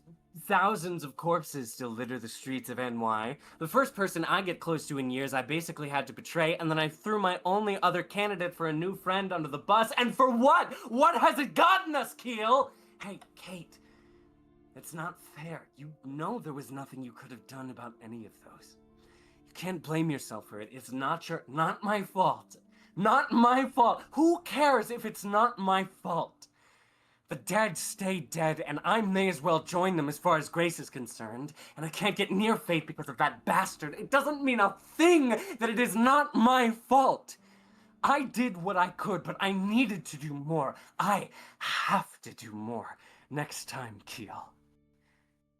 And I don't think I can do that with the abilities that I have currently. Not to mention I got us stuck doing cleanup work because of my actions at the confrontation. So Asher better snap the hell out of it and form a plan, or I'll be taking matters into my own hands. He has already been forming another plan, Caitlin. We are simply in a precarious position that will take some time to think our way out of. But Father will have it covered. Really? Because he sure didn't seem that way to me when I saw him last. Oh my god. Cooped up in his office, half awake over his desk with tears all over his papers. Hell, if I didn't know any better, I'd say he'd crack back into the bottle and... There's an echoing slap that reverberates throughout the forest as Arya stares up to Caitlin with a cold expression. Caitlin looks stunned for a moment before a tear forms at her eye. Ah. Shit. You're right, Twinum. I'm sorry. I shouldn't be running my mouth so much. It's just... You get it. Look, I know he'll get us out of this, but... Still doesn't feel too good being responsible for the reason we're here in the first place. This wasn't just you, Kate. This was all of us. We all voted as a group to put these plans into motion, and we all contributed to them. At the very least, if Seraph was still in the sky, you damn well know New York wouldn't be on the map anymore. Not to mention we'd have been found out almost instantly if more true virtues got involved. We have to keep clear of the reason we did this to go forward, Kate. Oh, to hell with why we did this. I don't get to give myself excuses at this point. But I will move forward. I suppose I'll just try to make better calls next time. Sure helped me this time around.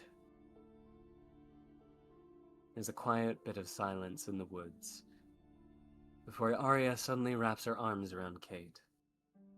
Caitlin starts and then relaxes into the hug, taking a deep breath. Then, in just a moment, without a word, the three of them vanish.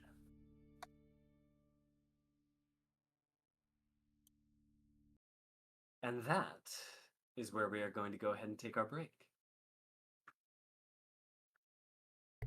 Cool. Wow, way. Wow.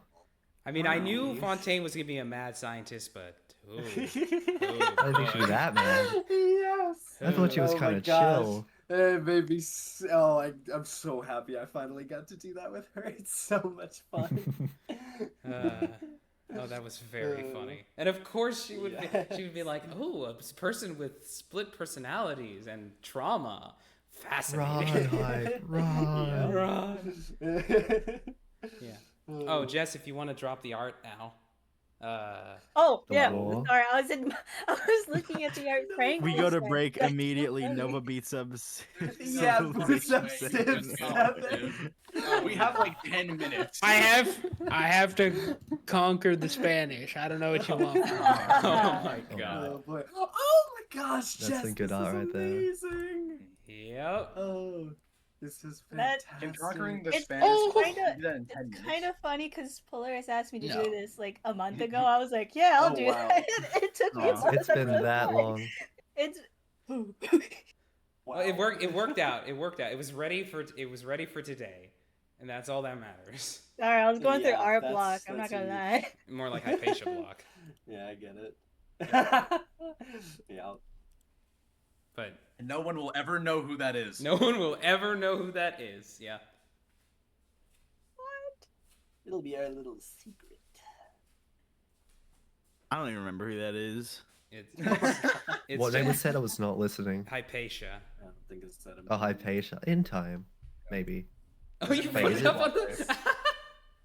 Yeah, I have Yeah. to put it up on the Yeah, website, that's true. so- All right. Yeah, so I had this artwork commissioned, everybody. I know there's Yes. many headshot Lars. shippers in the audience, so feast your eyes.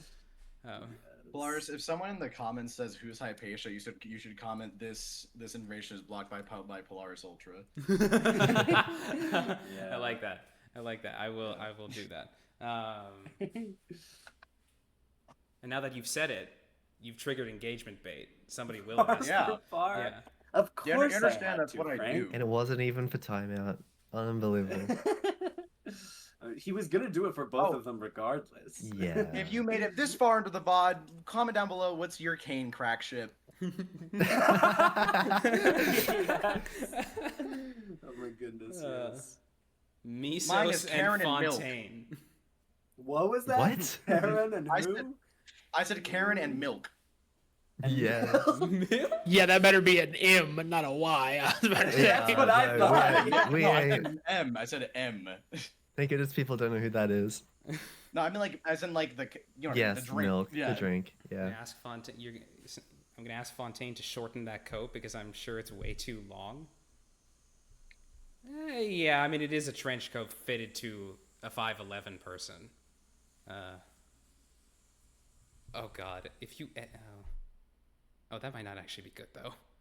If you edit the gift that he gave you. Oh no. I don't know, just dye Oh, it. it's not that hard to sew. Please don't have it be edited. Just use like a Scissors and dye. Just That's how we do it. use like a mundane method. Willow and a jug of Folgers. What is that? I said Willow and a jug of Forgers would be like that's like a type of it's like a coffee brand. That's a crack ship. Oh no! My favorite oh, crack it's a ship is coffee it brand. at the ocean.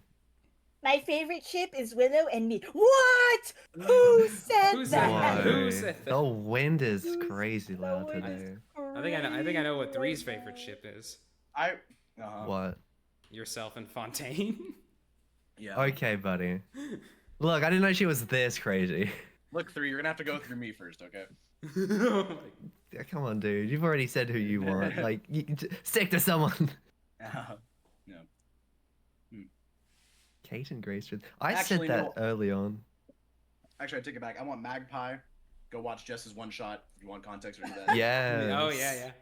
We're plugging the other ones. You want Magpie? I mean, They're really fun. Yeah. yeah, they're great. Jess had some very nice one shots. You all better watch that shit. Watch It's them not bad. now.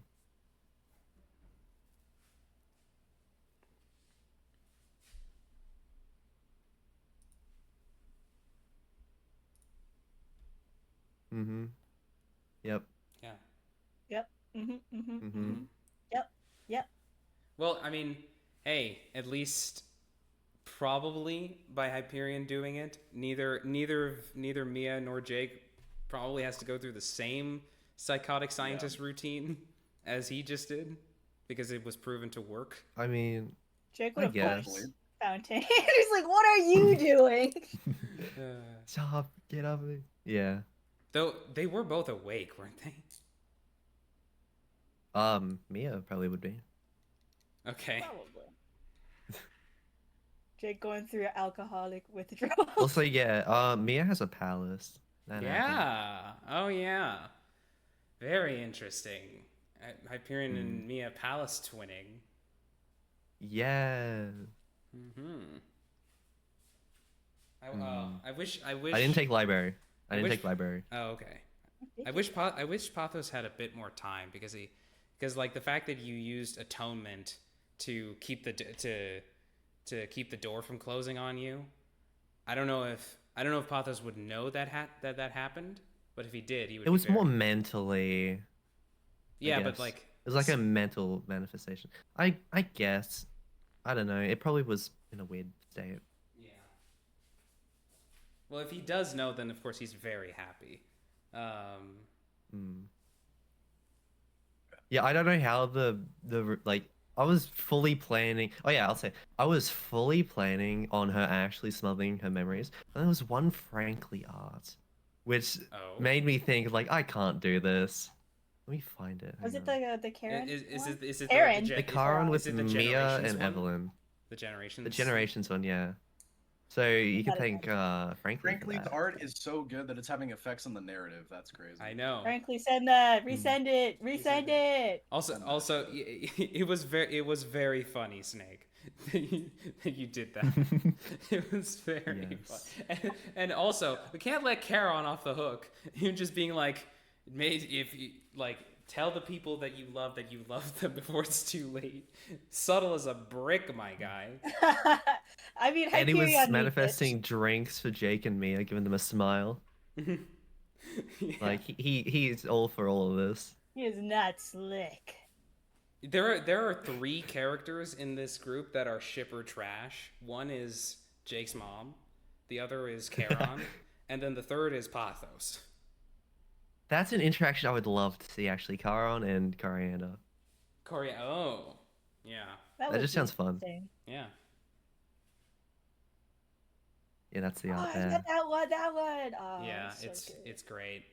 I wish there was. I Some was way to like, put it she up on can't screen be right now. emotionless. She kind of needs to care. No, I really like it. No, it's so good. You'll make a this way you'll make a better Hope than the quote unquote Hope in Eden's head ever would be, because you can't. That's why. Yeah. Because he was quote unquote Hope, but he was also Until- an emotionless psychopath. So Yeah, he had to Until Kinder pretend. kidnaps your ass. Cain kidnaps Oh Mia. shit, we need. Yeah, because she's Hope. isn't Oh, she? and they want to use her to Well- turn things back. Maybe.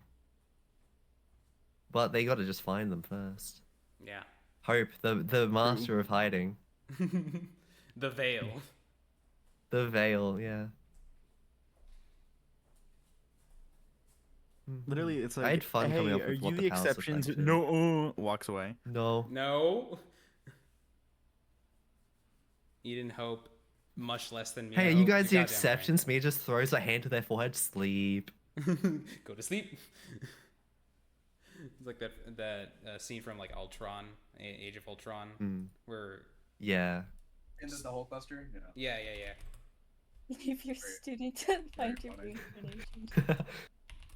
Also, Mia's eyes, they're not fully purple, but they're like a purpley blue mix.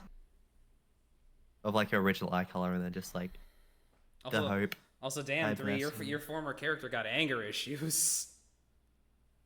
Hmm? I'm talking about Kate. What do you mean?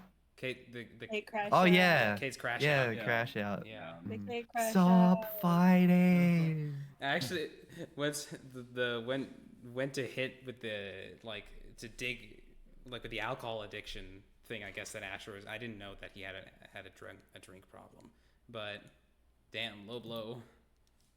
This is how I'm sitting here watching Kate be awesome. Right, awesome. Yeah, that's my character. That's my character. I help make them.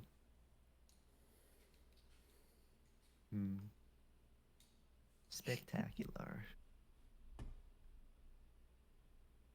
That's still my favorite drawing of Fate. yeah. He looks so proud of He's just a himself. smug little guy. Villain arc. Isn't it the one you originally drew for villain arc? Yeah, it was like the Superman image. Yeah. Superman is coming to school. I don't remember The what solstice. This I don't. The solstice. villain arc. Yeah. But like Superman is coming to school, day 31. Oh yeah, the context. Disappointment or something. Yeah. Yeah, it was there you day go. Session 32. 12, Yeah. Life, Death, Rebirth. Session 13, Solstice, Dusk. Dusk. Session 15, The Sunrise is all the same. I mean, not just session 13. Almost, honestly, probably more so session 13 and 14. Extinction Yeah, Dawn. it's both. Don't make me replace No, the Walking no. I'm Dead. not saying you need to replace it. I'm not saying that. It was I the like start of like how- the two of them, so the first one would be it. Yeah. I like how anime mad Fate looks in the middle image. Like he was so pissed, but there he's just like, angry. Yeah. Also, peep Stormlight server for thing. Oh, wow. Oh my goodness, wait, that's so cool. That's so good. That's really good. That's sick. That's really, Oh really my good. gosh, that's amazing. Very cool. All Alright. right. Well, in about I give it 2 more minutes and then we will continue. Alright, no, Wait, we'll wait, finish conquering Yeah, I was, Spain. Stop I was your about to say you conquest, Nova. need to get to a stopping point in Civ. Yeah, well, yeah. No, Does but that can truly conquer the exist? Spanish at another date. Yeah. It exists during the entire game and also does not exist at all at the same time. Like you can technically get off at any point, but like nothing feels satisfying from what it looks That's like. true. Yeah. I see. And then you like conquer every single nation, then it puts that one quote on the screen, and then it deletes the save. Then you have to restart again. Just one more war Polaris. crime. Just one more Yeah? war crime. Just one more war crime. Oh my God. Polaris, you would love Civ, I feel. I have It's a been very told Polaris that. game, And yeah, I mean, you're probably not wrong. It seems like such a commitment of time and energy. Yeah. I mean, definitely, but it's also like, it's a very long form game. And it's also one of those games where if you just have like 20 minutes of free time, you can boot up your Civ file and like just do whatever until you have to go do something. It's quite nice that way. It's like Balatro if it was not Balatro. If it's not like Balatro at all. It's just like Hollow Knight. If it wasn't Hollow It wasn't Knight. at all like Yeah. Hollow Knight. Oh my God. It's like if you took a roguelike to its most Like extreme Velatro, form. but good. Okay, now. It's the Weak souls bait. of life sims. I have like Also, 20 hours. on that Polaris, I game. It's- finally beat. You beat Black Deck? Black Deck. Yes. Let's go. Oh my gosh, it took me way I've too never long. beaten a of- Balatro run. I'm so bad at that game. I'm not It's good at so- math. You gotta take your first hit of crack, bro. Well, no, I've played it. Like I've gotten No. like 5 hours into it, but You like have. All right, it's 30. I'm back. There you go. Welcome back. Welcome back. Go ahead and And Nova save. frowned, for there were no more worlds. to I was conquer. able to advance about beat 2 the Spanish. hexes. No, There no, you no. go. Oh no. This shit is a Work in World War progress. One right now. like, comment, and Yeah. subscribe Oh, okay. if you want an entire Nova playing Nova Civilization playthrough. video. Good God, no. Oh my God. Unedited. Yeah. Yeah, 12 full hours. VOD. Of a 12 Civ. hours. Yeah. Every 10 slur. million views. That's how we hit 500 views. Every 500 slur. subs. It's like every item in a video game run. Yeah. Jesus Christ. All bosses in parentheses true ending. Okay.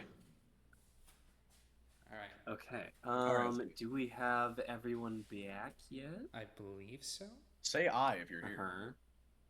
Uh-huh. Snake. Yep, I. I.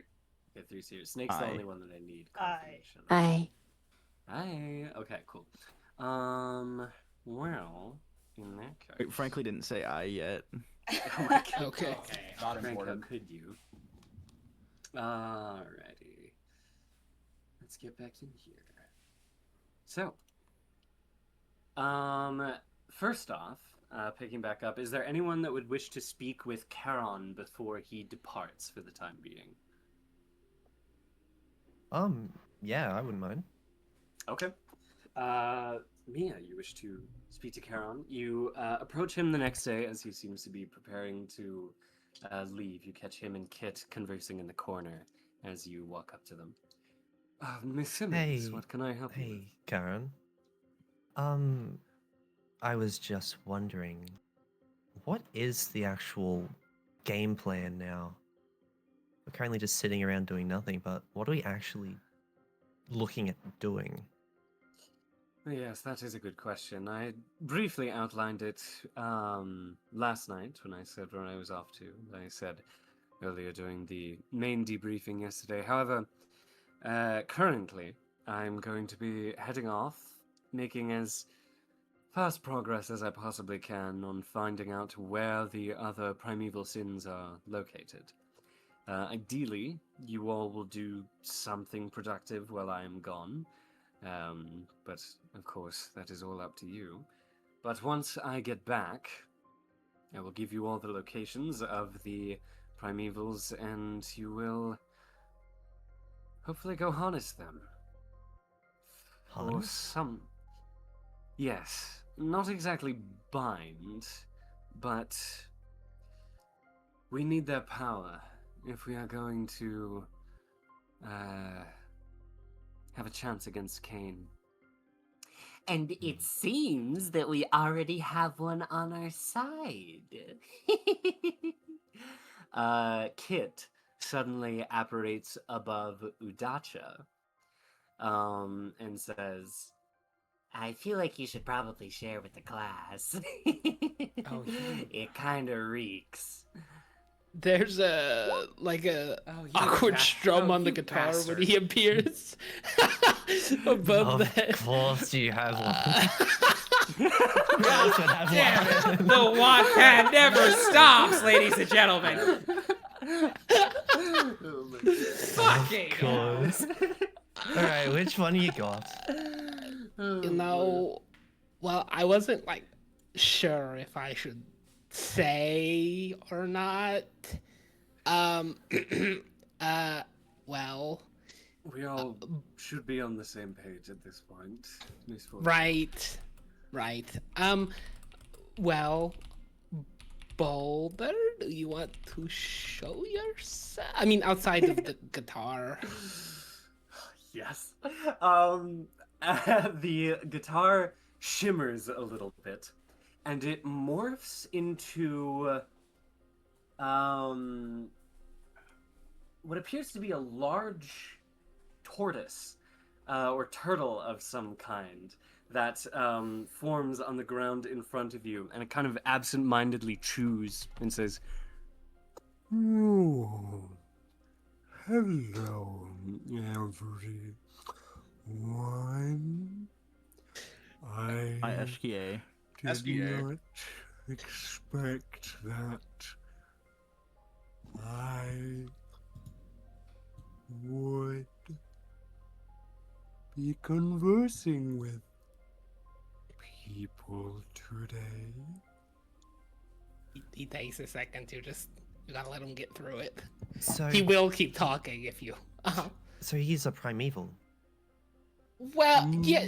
How did you do Yes. that? Some Which one is he? people over the ages, I believe, have called me a primeval thing. Does he have a translator? Nah, I can. I. How do you? How do, also say in English?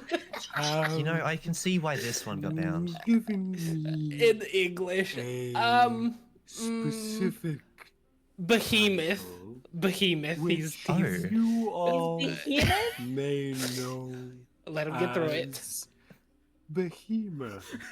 Yep. Nah. Mm. You managed to bind Behemoth from Manhattan? How? He was That's massive. what happened? Udacha. Yeah, well, when I was fighting that one teleporty lady, she put me in like this. I don't know how you describe it. It's just like a dead space. Not the.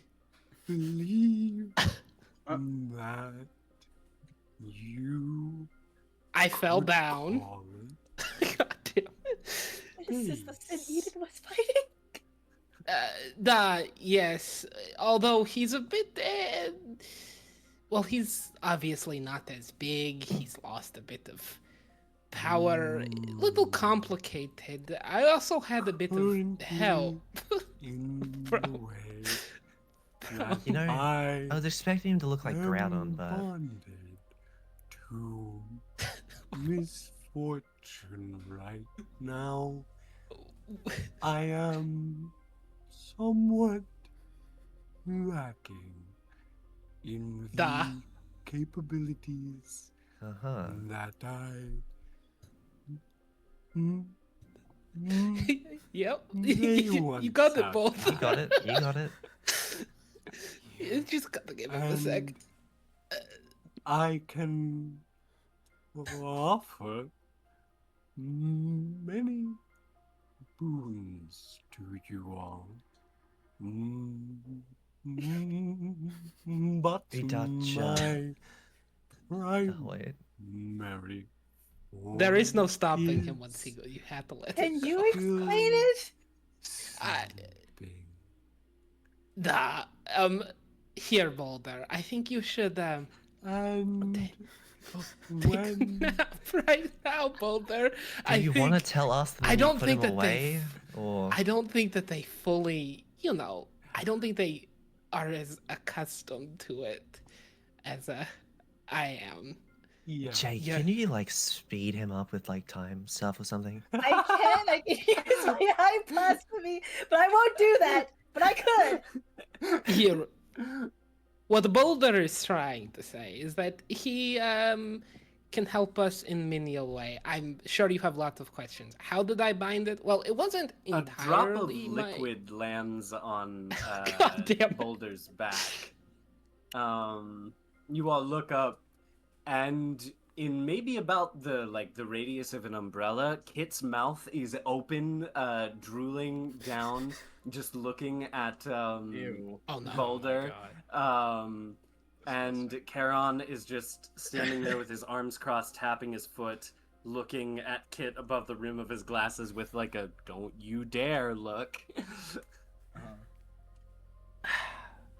Well, oh no, this is disaster. Begun to. I feel a pinch of moisture. Da, What are you saying by the time he's Boulder. done? Well, yes, your questions. Yes, this is the one that Eden was fighting. I did bind him. It wasn't entirely me. I had a bit of help, but I don't think it is here anymore. Someone I- caught him on the way here. Jesus. My. No, he's just very. Appearance. There is He takes his a time. very He also. Hmm. Duh, there is a Udacha, very I feel hungry. you should just keep going with what you were saying before. There is a very hungry Sid. Other questions. Oh my. What were he's does got he me do? forgetting now. Well, he has He's a boon? yes, to help you all. Although I'm still trying to figure it out. If you see me Udacha- strumming my guitar, we're yes. Udacha, I'm still trying to figure it out. You mean when I picked you up from the bottom of a volcano, you binded the bloody primeval? Why are you in a Well, volcano? The one teleporty lady dropped me down in there. I think she Oh. tried to kill me, which is When fair. We were fine. Manhattan was cracking apart and everything, and Behemoth was going on its rampage. I think Aye. your friend was very dropped her into cranky. one of the fissures, and I suppose you found its core or something down there? We core. were. Yes, since they have this core. I mean, people also kind of have it with their sin seed, but for sin, it's like their whole thing. And we were. What is When we were both sort of in a very bad spot, sort of saved each other kind of thing. It's yes, B. Actually, I mean, like as a player, I have a question for Nathan. Yeah. Oh boy.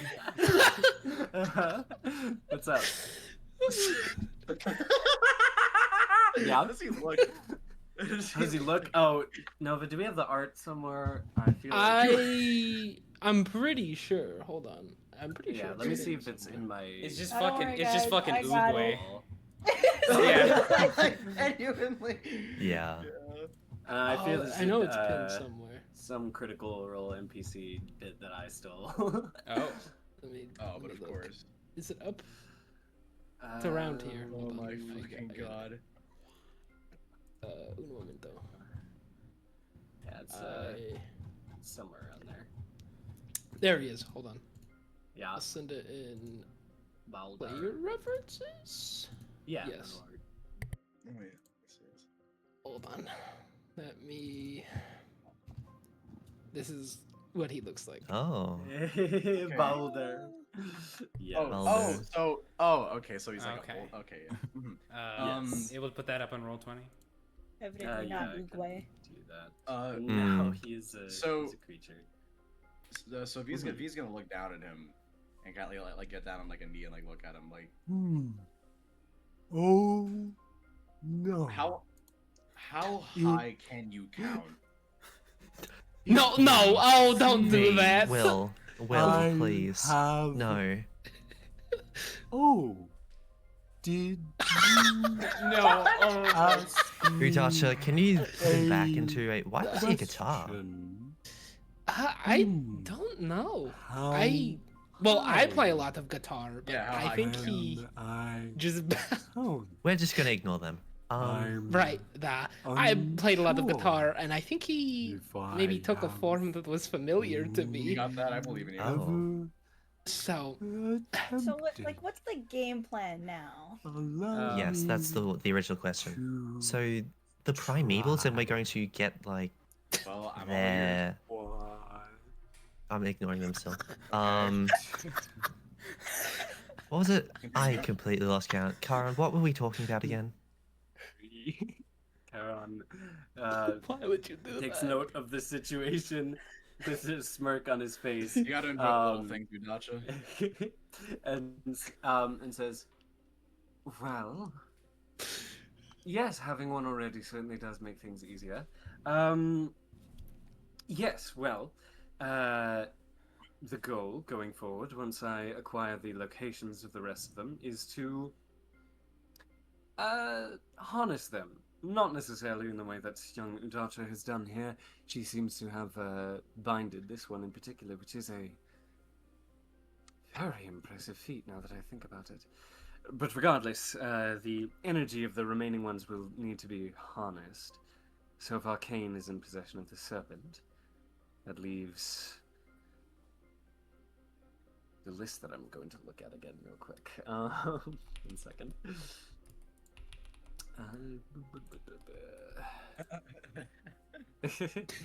Yeah. That leaves the spindle, the beast, the leviathan, and hold on, is there one? Goliath. Yes, Goliath. Hyperion finishes that and says Goliath. Yes, definitely. Hyperion. 11. Karan, are you thinking that they all are as kind of like motions in his direction as like this? Well, it is. This is a. I can say with certainty you are all underestimating this creature far too much. With how slow he speaks his words, I'd imagine there is a vast wealth of wisdom behind them. 15. Well, yeah, I got that much. It's just he's a little slow.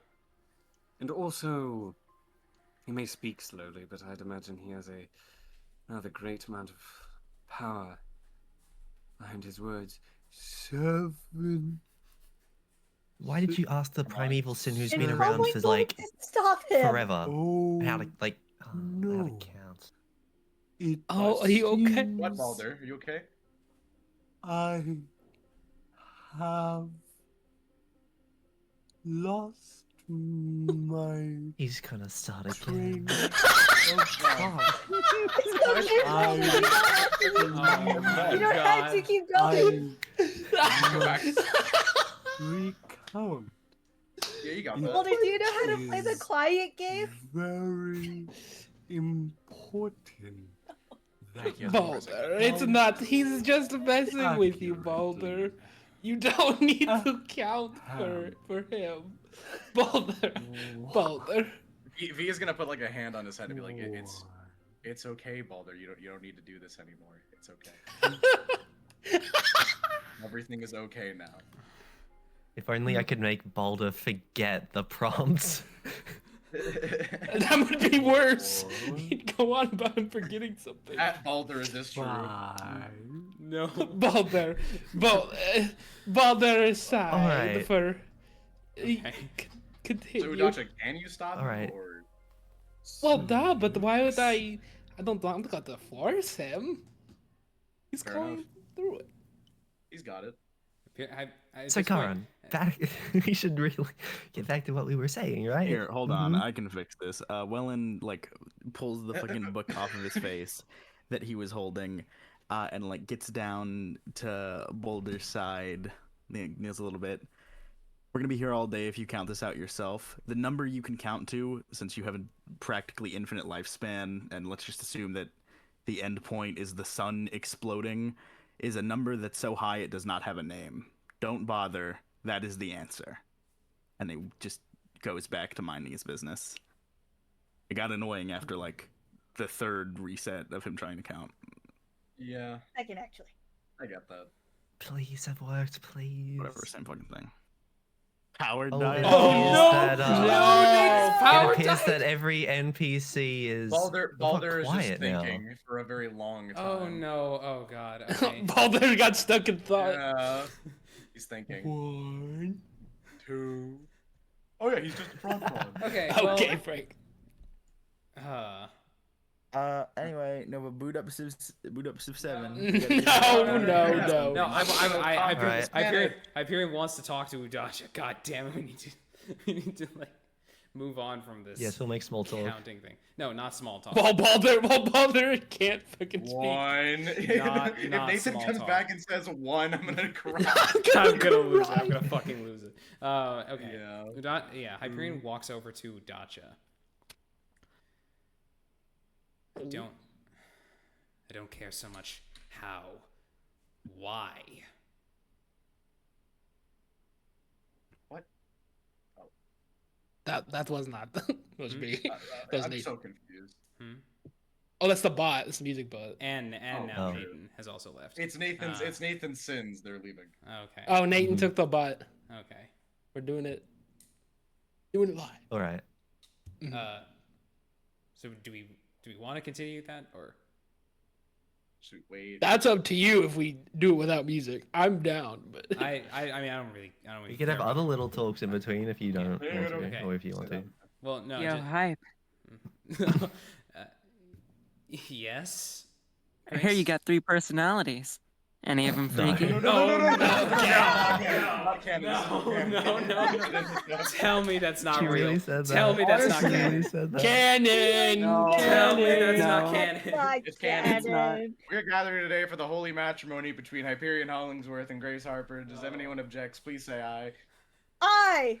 Are you What? qualified for this? What? Jay, He's proctoring the wedding. what's the matter with it? What's the point? Okay. Okay. This is like the bonus chapter in between like Kagurabachi chapters where it's just random bullshit. Yeah. It's the Sojo chapter. Right. Let's Yeah. cut back to we're just what's a bonus chapter esque thing we can do? Okay. I guess we're just gonna Um, take an impromptu break. I here then. actually like. I mean, yeah. Well, does anyone from the audience have any prompts for us to? Okay. In the comments? Yeah, it's a live stream. Wait, Frankly, I Frankly's guess. here. Yeah, Frankly. Oh, the yeah, one guy in the Frankly. audience. Oh yeah, Frank. Oh god. Frankly, what do you think would be funny to do? right Frankly now? gives us the prompts. Voice out the candy drawing. Nathan opened up wallpaper. Yes. images. Oh my god. Hang on, Voice out. let's see. She's I don't know coming we have back. time. She's her on her way best. Do we back. know? Anyway, I'm gonna start up a league game. No. No. I'm gonna go take a shower. I'm gonna go take a little nap. Oh, okay, it's got a little kick. Oh, it's got a little kick. Okay. Oh, it's got a little quick. Baldur. Well, 1. Oh my god, that was the most cruel thing you could ever do to that motherfucker. 3. You got Like, how high can you count, Oh my god. bro? It would have been really funny if he just never Oh. stopped doing that, and then at the end of the campaign, we have like a post-credit scene where it cuts back to him in that exact same spot, still counting. 47. 50. Yay! Oh, Nope. Yay! There She's we back. go. There we go. Yay! Welcome back. The music's back. They won. Ending. No, no. We have to stop. Literally just saying. We have to stop. We need to stop. Welan goes and gives his whole fucking you don't have enough time to actually count that long spiel that I gave whenever Natan died. What? Oh, were you not? Oh, yeah, you didn't hear Oh, that. Oh, okay. Yeah. I don't think so. Okay, then redo that one. I mean, Okay. like, yeah, redo it. Since you are a practically ageless being and probably won't have to worry about dying of natural causes, the highest number that you can count to is a number that is not even named, and you will stop counting when the sun explodes. Probably. That is the most probable amount of time, and I don't feel like calculating how long it's going to take to get to the heat death of the universe. So Even though I started this, I'm with Welan. Just- You should Oh, Just give him a sec to catch up to No. what you're. There you go. I skipped 6. No, Boulder, Boulder, it's Ignore him. okay, Just Boulder. ignore him. Boulder, you Continue. don't- I know Boulder, you can they're really just hard. Put messing him with back you. into the guitar. Please put him back into the guitar, He's Udacha. gonna start like hugging him and like petting him. Like, it's okay. I believe in you. You don't need to count that high. Boulder, they're just messing with you. Actually, wait, Nathan. Need Nathan. to count high does not pervade the desire to count high. That's- Mm. Boulder, you are so full of well, wisdom. my desire I is for feel you to not proud. keep counting monotonously, because it's getting What's really up? annoying, and I So- don't like it. Come here, Since Boulder. we were in the current scenario we were in, I'm gonna have V scan Balder. I'm very curious as to Oh, what's yeah? gonna happen. Yeah. Okay, yeah, roll a psych check for me. I'm so fucking scared. Let me-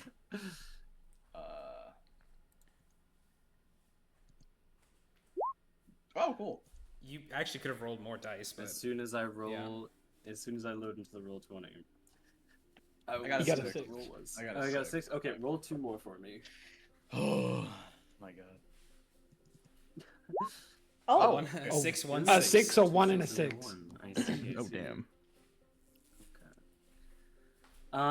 You lay your hand on Baldur and begin to scan it, reading into his essence.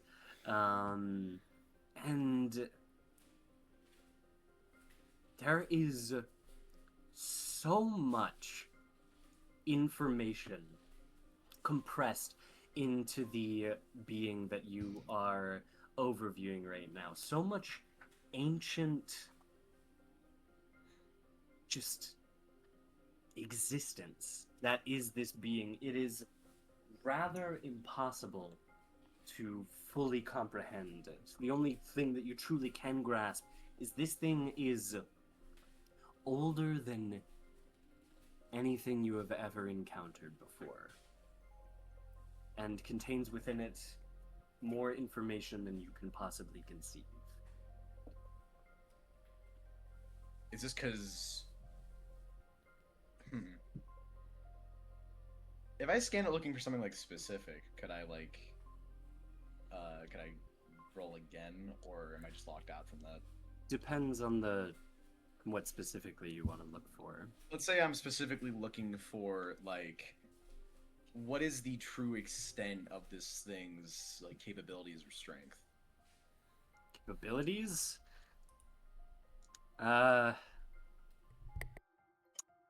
Well, it is not this. What is before you right now is the core of this creature, a version of the primeval sin that is possible for a human or exorcist to control. It does not have, obviously, the entire capabilities as what you saw in the solstice, but it is very, very powerful from what you can see. Okay.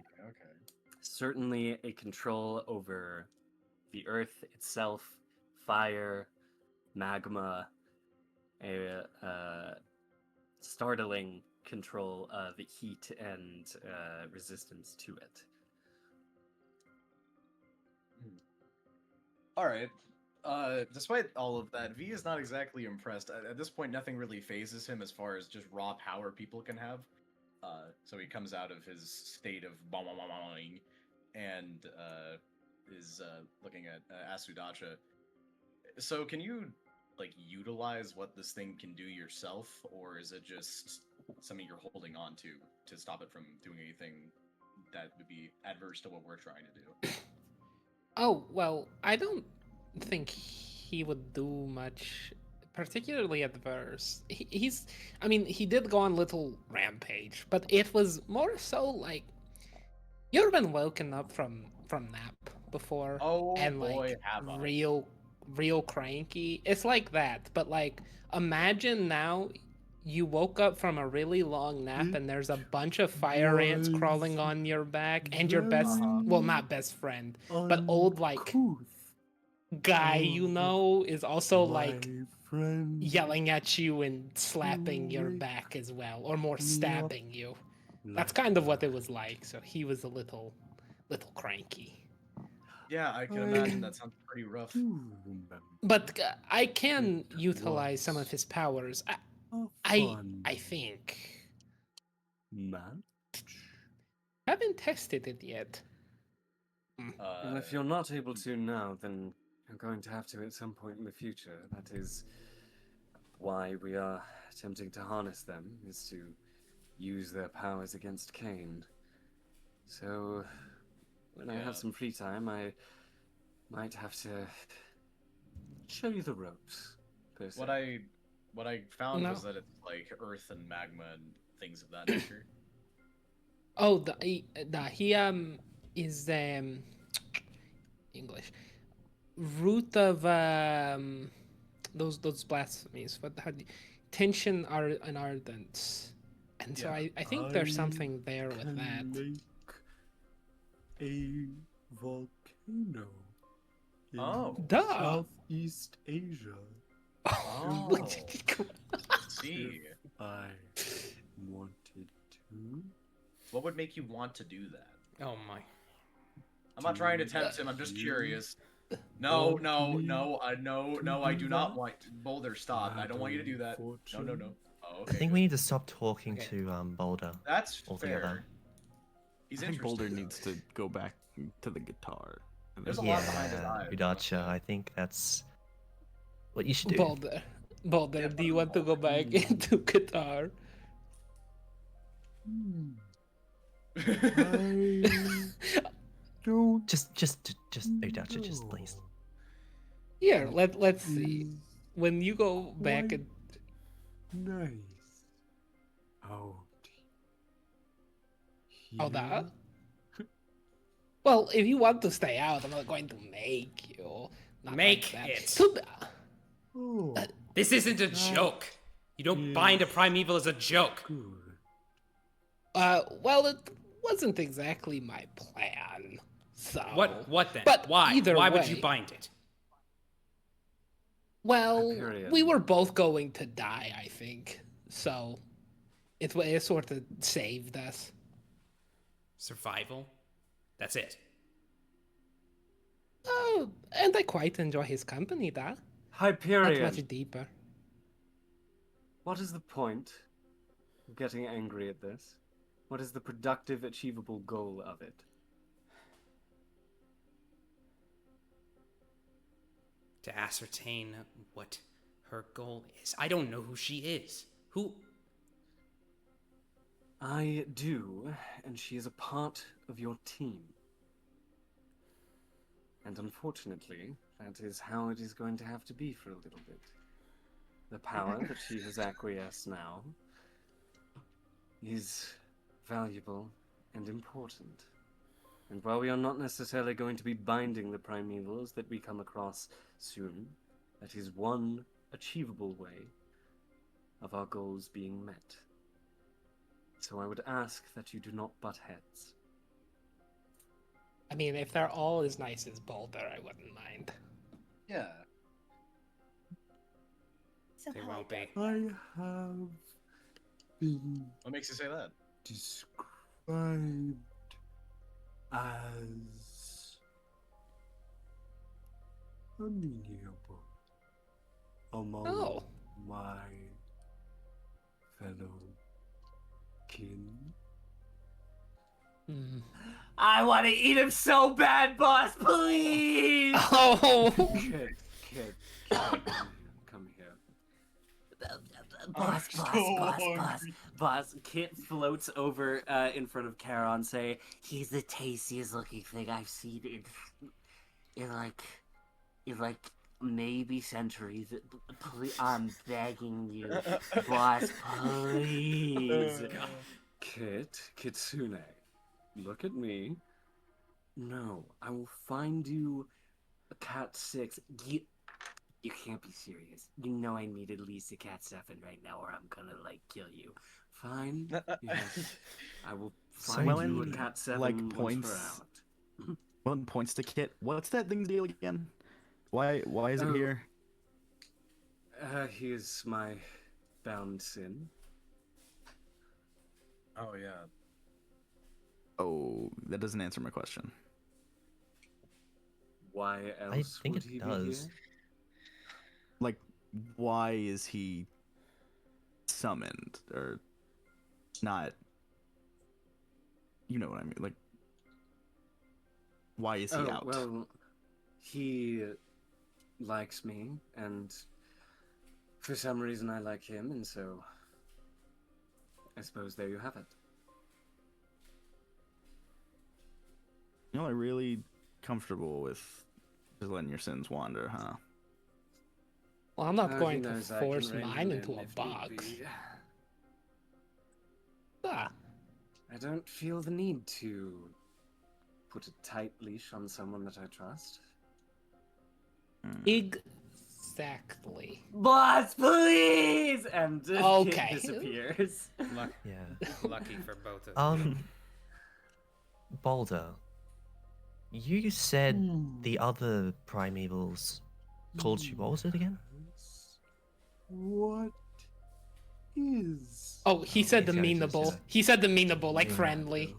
So it means they can talk to him. Can they talk to you right now? He might have meant in the past. Oh, Or maybe. do you? Can you talk to Yes. the others? When we have convened at the conclave of ancients. Oh. they The conclave of seemed ancients. to enjoy my company. Boulder, do you know where this conclave of ancients is? Is it always at the same place? Or is it at like a time, like every 1,000 years or something, and just Is there wherever? an invitation that gets sent out? And is it happening This anytime soon? has been a lot of questions in a very short span of time. Oh, sorry. Allow me to answer them one by one. Okay, bold. Here's what we'll do. I think some of the others wish to have some conversations, Boulder. So I just so that they're able to speak clearly. You go in guitar. You tell me, and then I will relay the information while they talk. To take Boulder, Boulder, please. And she curls up on the ground in front of you guys. Okay, well, he's sleepy. He likes sleeping a lot. It's his favorite thing. He seems like Oh, a thank sleepy goodness. He just wants to rest. I So get is he the a weird bird? feeling that's kind of what they all want. yeah. I don't know. I don't know why he snores like that, but Yeah. I didn't know that he had lips in order to make such sound. But That No, makes- I don't think it's his lips. I think it's his nostrils. Ew. oh, interesting. Nathan, could you please describe Oh, the Bob. motion of Yes. his nostrils to create such a sound? What? As he exhales and inhales, his nostrils kind of flare, and there's this little like warping effect around them. And Yeah.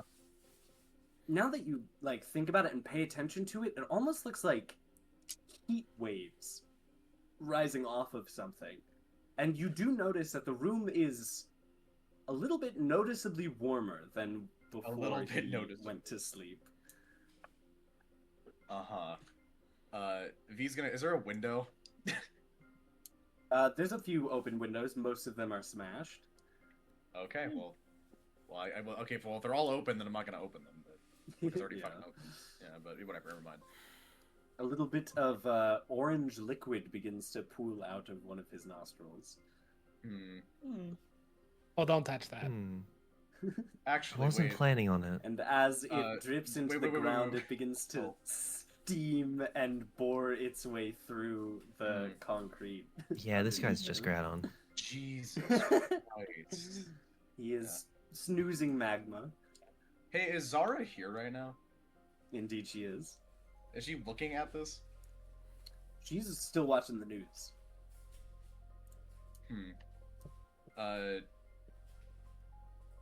Fuck, I don't know if this is. I want her to notice this, but I don't know if this is in character for I'm me to- sorry. If you look over the fontaine, Udacha is like shaking her head with bleeding eyes. Niet, niet, niet, niet, niet, niet. Okay, I won't. Hands off. I swear, oh gosh, I won't. Think about the questions she'll ask, and she will sit there and wait for each of Boulder's responses. Okay. I can imagine that being pretty annoying. Right. Oh, Jesus Christ. She's like a kid in a candy store. Is with Charon everything. still here? He has been crossing his arms, just watching this all unfold with an amused expression on his face.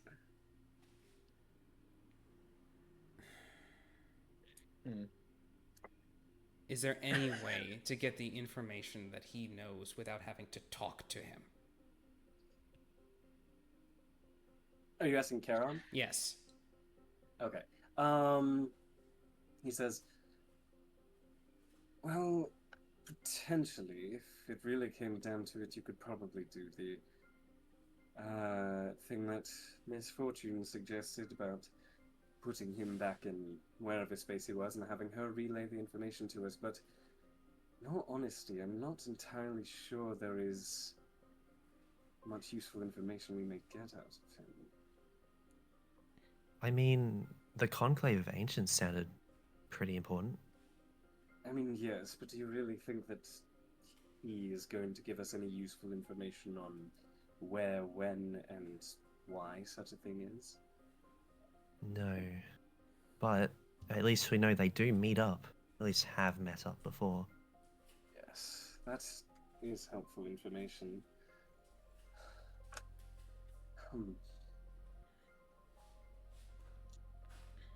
Is because like I imagine Primevals meeting up would be pretty disastrous. Is there any example of in history where like super bad like natural disasters happened?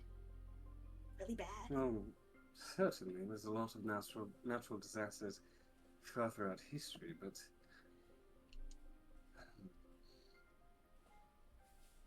I don't know. I feel.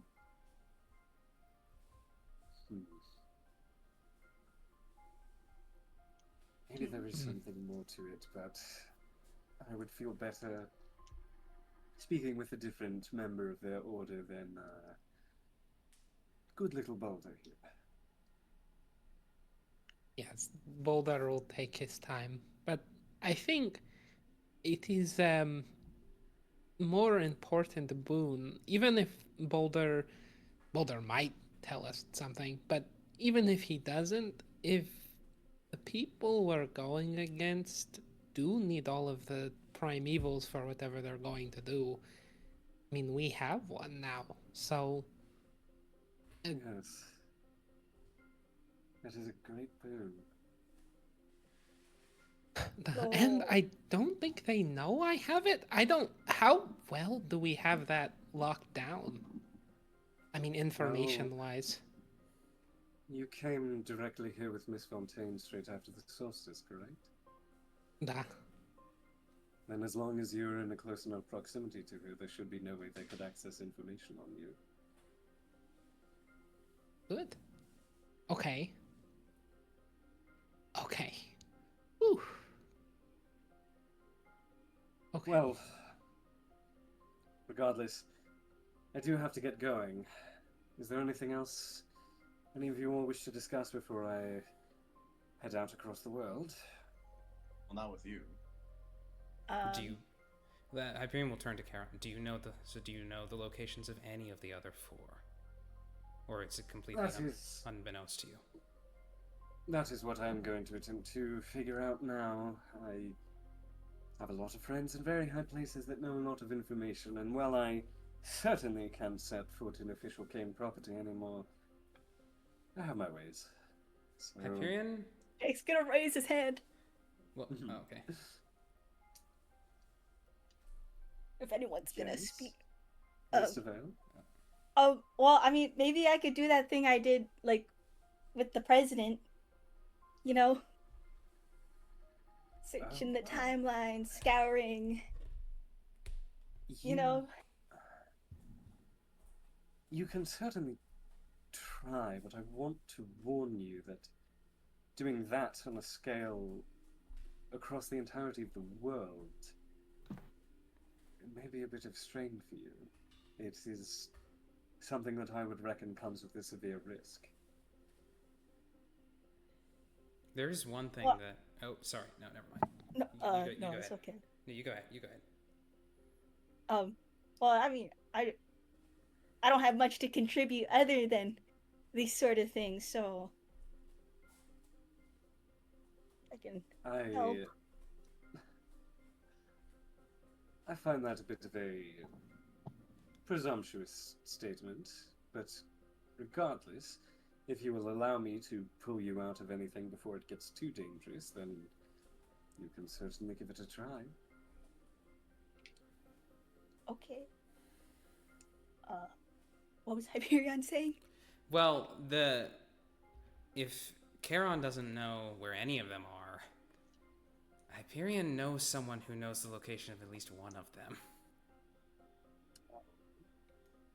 Ooh. He's gonna not initiate a conversation with Purple. Is Purple even there? Like, is Purple even there? That's a good question. Do you want to attempt to reach out? Yes. Okay. Roll a d6 for me. This is gonna go so well. I mean, we're just talking to Purple of all people. Oh, great. And you're dead. Oh, and you rolled a It's over. It's maybe over. he just doesn't pick up. Maybe he just doesn't pick up.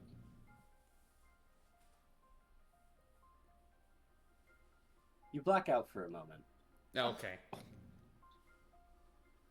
You collapse a little bit to the floor.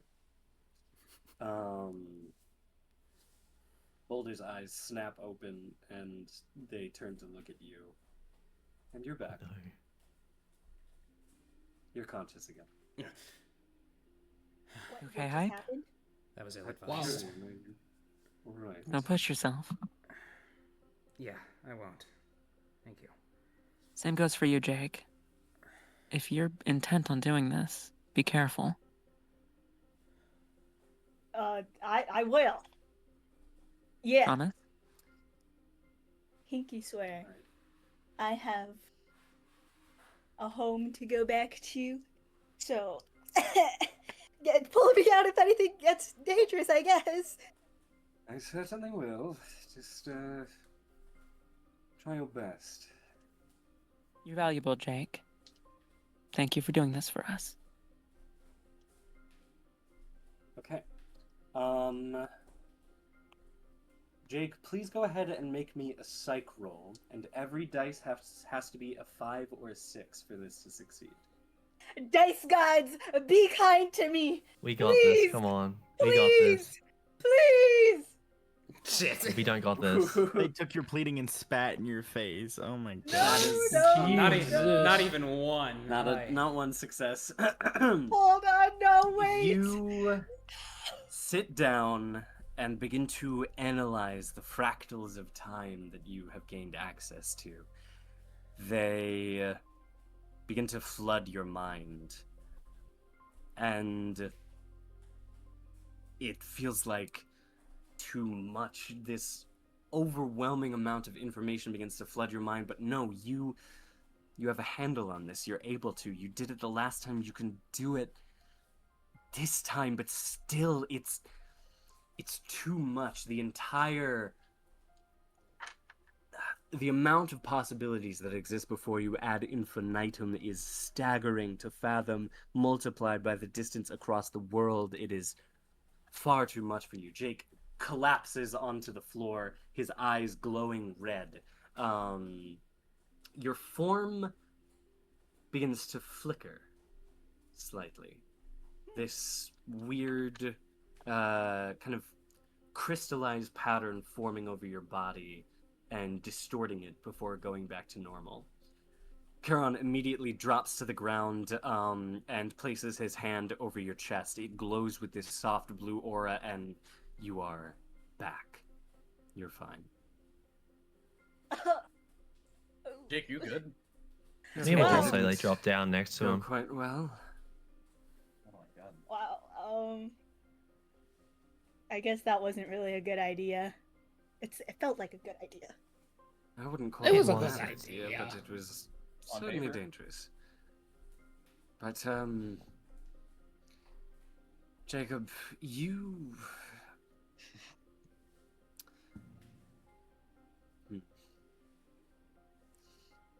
It may not feel that you're able to contribute too much to this group, but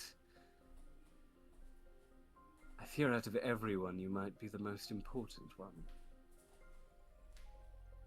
Oh, that's not a lot of pressure, okay.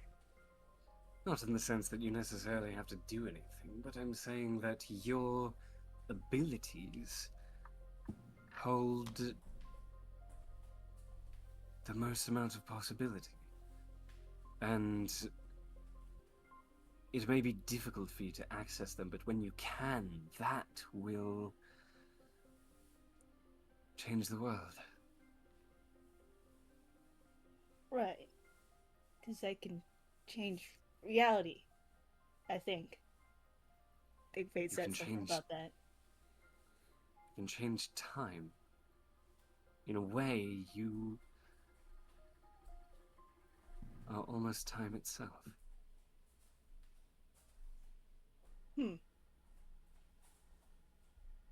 And how exactly does that work? Pretty don't quite sure know I was born myself. to normal family, so I don't quite know myself, but there's something about you, Mr. Vale.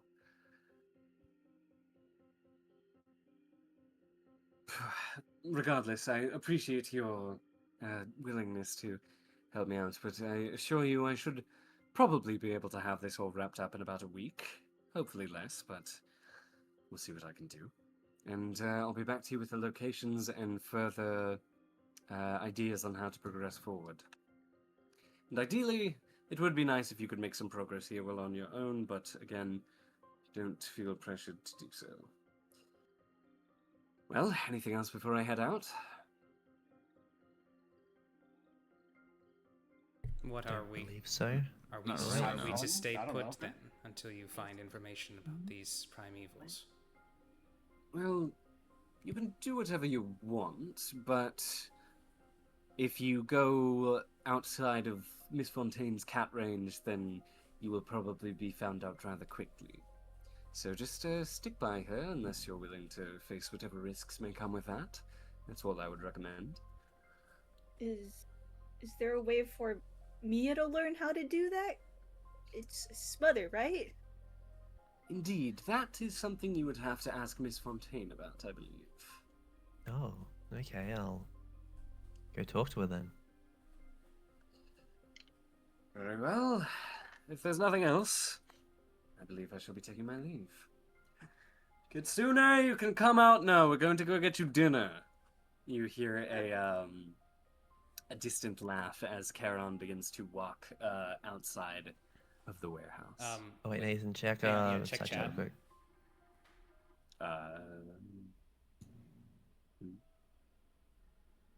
What Snake is saying. Oh, okay. Kent Spencer. That's oh. the name. Yes, I see. So Grace, you want to ask about Dr. Spencer? Yes. What do you know about him? Dr. Kent Spencer. I've certainly heard the name before.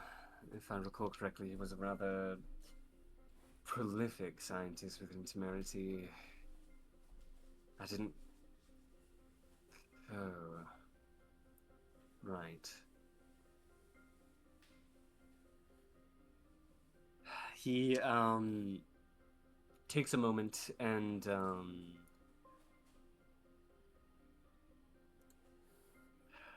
yeah, he takes a deep breath, and says, "Are you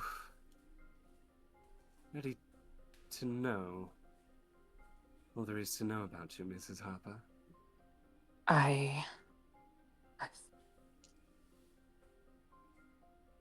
I'm feel like I'm only scratching the surface about myself. I'd like to know.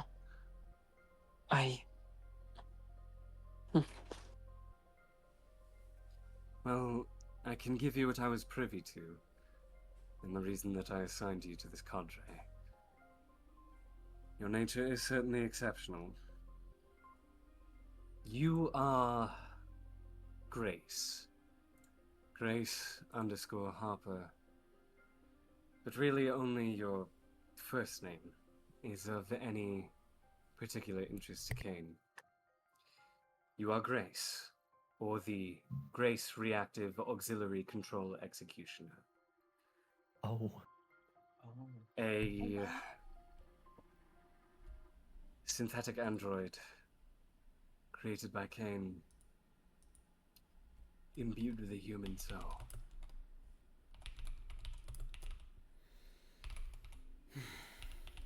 I see. Thank you. I needed the confirmation. Of course. I wish I had more specific details on who the soul is, or really any of the specifics on you, but you are very special. And I believe many people are lucky that you do not exist within CAIN now.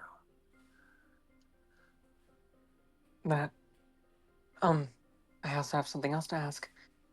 Yes. I need to be administered a medicine. Compound 4. Ever heard of it?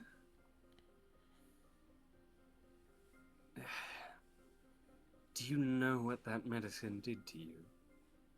No, but do believe I need to keep taking it.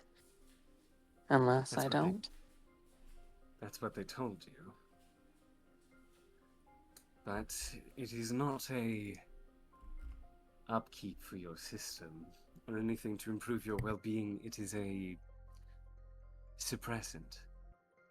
It reinforces the fake memories implanted in your brain and makes you more subservient. I see. Okay, then. Well, guess I won't be following orders anymore. Well, it's good Thank that you. I'm not giving you any orders then. Yes, Miss Harper. I will hopefully look into the specifics of your case a little bit more. From what I heard, it was rather important. If you'll excuse me, I need time to myself. Of course.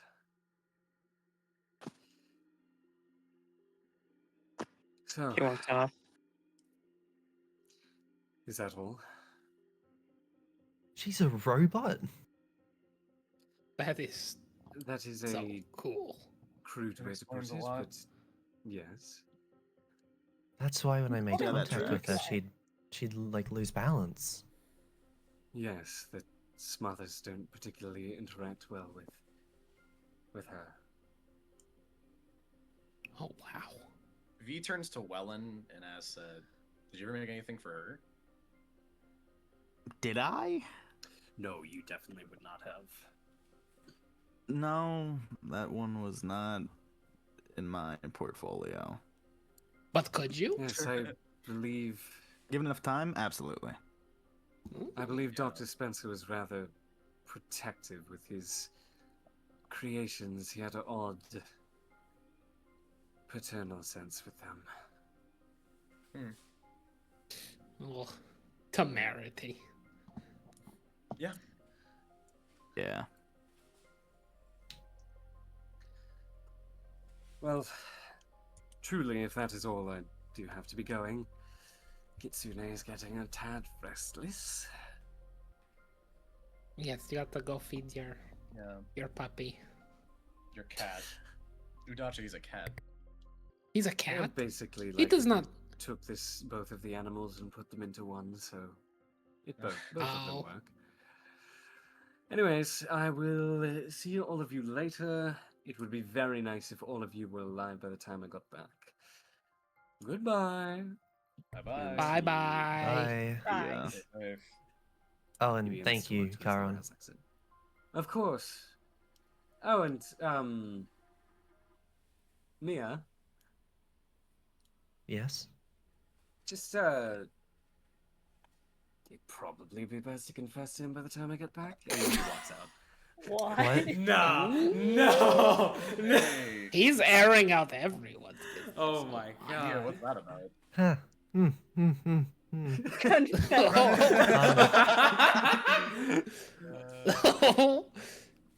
Well, I should Grace- talk to Fontaine now. What do you mean? Against all better judgment, Hyperion turns to Udacha. What do you mean, everyone?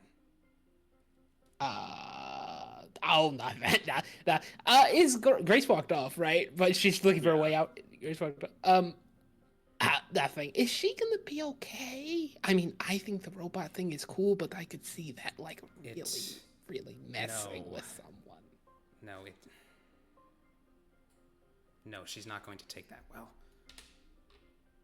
Should we give her space? She said she wanted time to herself. Okay. That's fair. Alright. Mia, are you talking to Fontaine? Yes. Okay. You have a conversation with her, and you are taking the power from the Tartarus lanterns. Mm-hmm. Alrighty. She straps you down in a similar way. Go ahead and make a psych check for me. Alright, it's 3, right? Indeed. Yikes. Oh! Okay. That's You no take an good. injury. Mm. As it is excruciating as the souls and negative energy of what was collected in the solstice flow into you, but you do receive the power, and you gain +2 max injuries. Also, does that stack with the other injury thing? I have the thing that gives me +1 additional injuries as well. +1 additional injuries. I'm gonna say no. Okay, I'm gonna get rid of that one then. Yes. Once you are done, however, Fontaine kind of claps her hands together and says, "Oh, actually, for everyone that is keen on listening, I at some point, certainly not now. I would not recommend doing it today, but at some point, I have a little thing that I've been meaning to do for some time, but stuff with under heaven has kind of taken precedence. But it probably would be very beneficial for me should this be accomplished, and in turn could be rather beneficial for all of you. But I would need your help in this particular matter, if you all would be interested. Which is Yeah. Basically, in the temerity research facilities that I was held in and tortured and experimented on, they were very keen in reproducing the perfected blasphemies of the virtue projects, and they never particularly completed the research there. It was a little bit more freeform than the proper research procedures, but I did, in my escape with my companions, manage to acquire the research that made all of this possible. And she gestures to the warehouse. I suppose I mean all of Under Heaven's unique blasphemy abilities, being able to push our blasphemies outside of what normal exorcists are able to do. Unfortunately, that can only be done so far into the learning process of your blasphemy. Where you all are at, unfortunately, you are a bit too rooted in them to go as freeform as us. But never fear, because I heard during my time there, and I've been meaning to go back for some time and do this, but again, Under Heaven took precedent, whatever. They were looking into research on how to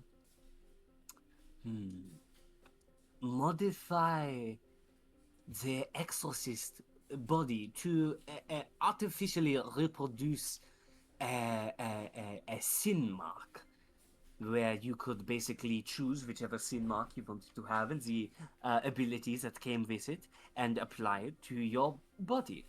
And I personally have been interested in that research for some time, and I feel that access to such a resource would be rather useful for all of you.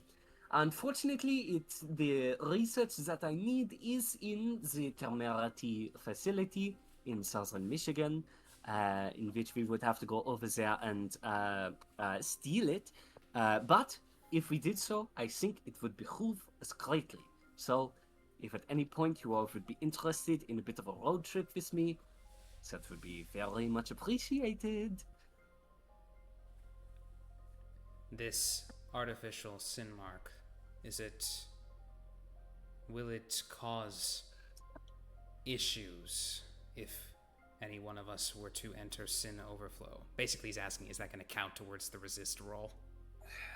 Well, that was what Temerity was looking into, was a way to synthesize the benefits of a sin mark without having to acquiesce the necessary sin to manifest one in the first place. Basically, having the reward without the risk. Did they succeed? Well, I do not know. That is why I'm rather interested in stealing their research, and I can assume that if they did not succeed in the previous program, but then I stole their research and then succeeded in that program, then this time, if I steal their research, regardless if they were successful or not, I will be successful in this research, because I am much better than those bastards in southern Michigan Temerity. How many days has it been now since Kit ate my psychic energy? 2 days? Or... excuse me. Yeah, I think it's been about 2 days. And do we get... It's beginning to return to you. You're feeling much better than you were. Do I have a sense of how much longer it would take before I'm like fully able to use to get to full? Probably like another day or two. Myself and Grace, our psychic energies were consumed by Kit upon our arrival. We don't have access to our blasphemies, but once I've made a full recovery, I would not be averse to this mission. Oh yes, I am certainly saying that you should not do it today, but at some point, if you all would like to take it up, I do think it would be greatly beneficial. I also think it would probably be best for us to move around. Is that a tortoise or a lizard? Oh no. Oh no. Please don't look. No, no, fun. She'll go and tap Boulder and oh god, if he's willing to turn him back into the guitar. Let's get you. You can have a nap in here. Talks? Oh, so look, fun. There's been a couple of changes. You know, my whole sympathy blasphemy. Oh, You know what I have to do. No, you Yes. no. Yes. Oh, What is Boulder. his name? Oh, Boulder, no. wonderful. His name is- Boulder, his if you name would come over here Boulder. with me for a few hours, I have some questions for you. And she No. walks over with Boulder to the corner of the This room. is just so long as that conversation doesn't keep interrupting the other conversations. Oh I think. yeah, you hear faintly in the background. Yeah. Okay. Wow. Is there anything anyone wants to immediately do for the day? No siree, Bob. No, yeah, I can Fantastic. In that case, I would like to skip to the next day, where you all are in the warehouse. Let me see here.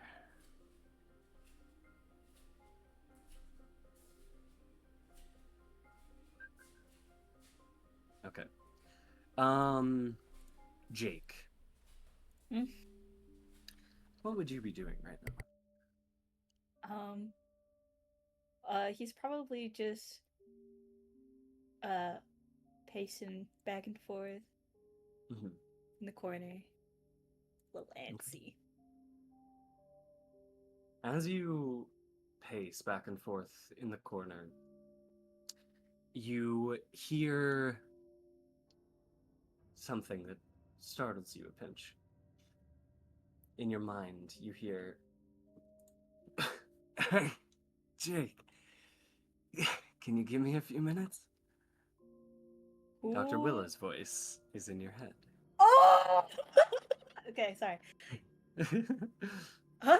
Willow? I mean, Dr. Willow. Yeah, sure. Yeah, that's good. You're gonna, need everyone. It's gonna be a bit of a group thing. Are you okay? We'll get to that after we're done with everything. Okay. Yeah, and, oh yeah, I take it Isamu and Fate are probably, aren't with you guys? No. Well, that's unfortunate. You, got anyone new that you, teamed up with? I feel like it doesn't feel right to not have the full 7 of you. Well, we have this guy named Welan and this lady named Udacha, and then the other Yeah, Under Heaven members. those two will do. Just, when you gather everyone, just poke those two for me, will ya? Okay. Jake's gonna gather everyone, name dropping Dr. Willow, and poke Udacha and Welan as asked. Alrighty. Oh, Sorry. okay, me. Dr. Right. Adamsphere sits in his office listening to a report that reads, Temerity of Report, number 3601, November 27th, 2004. Willow speaks to all of you as you are gathered in the warehouse and says, Hey, everyone. Know it's been a minute since you've heard from me, and I know two of you probably haven't heard from me at all. If I'm to get this correct, it's Welan and Udacha, right? Can you hear me? Hi. I can, yeah. Yeah. It's sorry about the mind blink. I know it's a bit of a weird thing, but Nah, you used get used to it. Yeah. Ah. Wait, what? It's Okay. Anyways, regardless, the two of you, I'm dragging you into this because if you're gonna be working with my team, then you at least need to know me. I'm, kind of an important part of the whole thing. So, I've gathered you all here because I need you to do something really, really, really important for me. And, theoretically, if this goes the way that I hope it will, then it'll be very helpful for me and extremely helpful for all of you. So, hopefully it goes well. Are you all ready? You all got a few minutes to spare? Yeah. I think so, nah. don't really have anywhere to go. No. Cool. Wow. That's good. Well, so, here's basically what's gonna go on. Adam Sphere continues to listen to the report. CAIN operatives have officially identified and confirmed the 16th incarnation of the primeval class sin. There's a few things that I'm gonna need you to do, but it's a little, it's gonna be a little confusing. Jake, you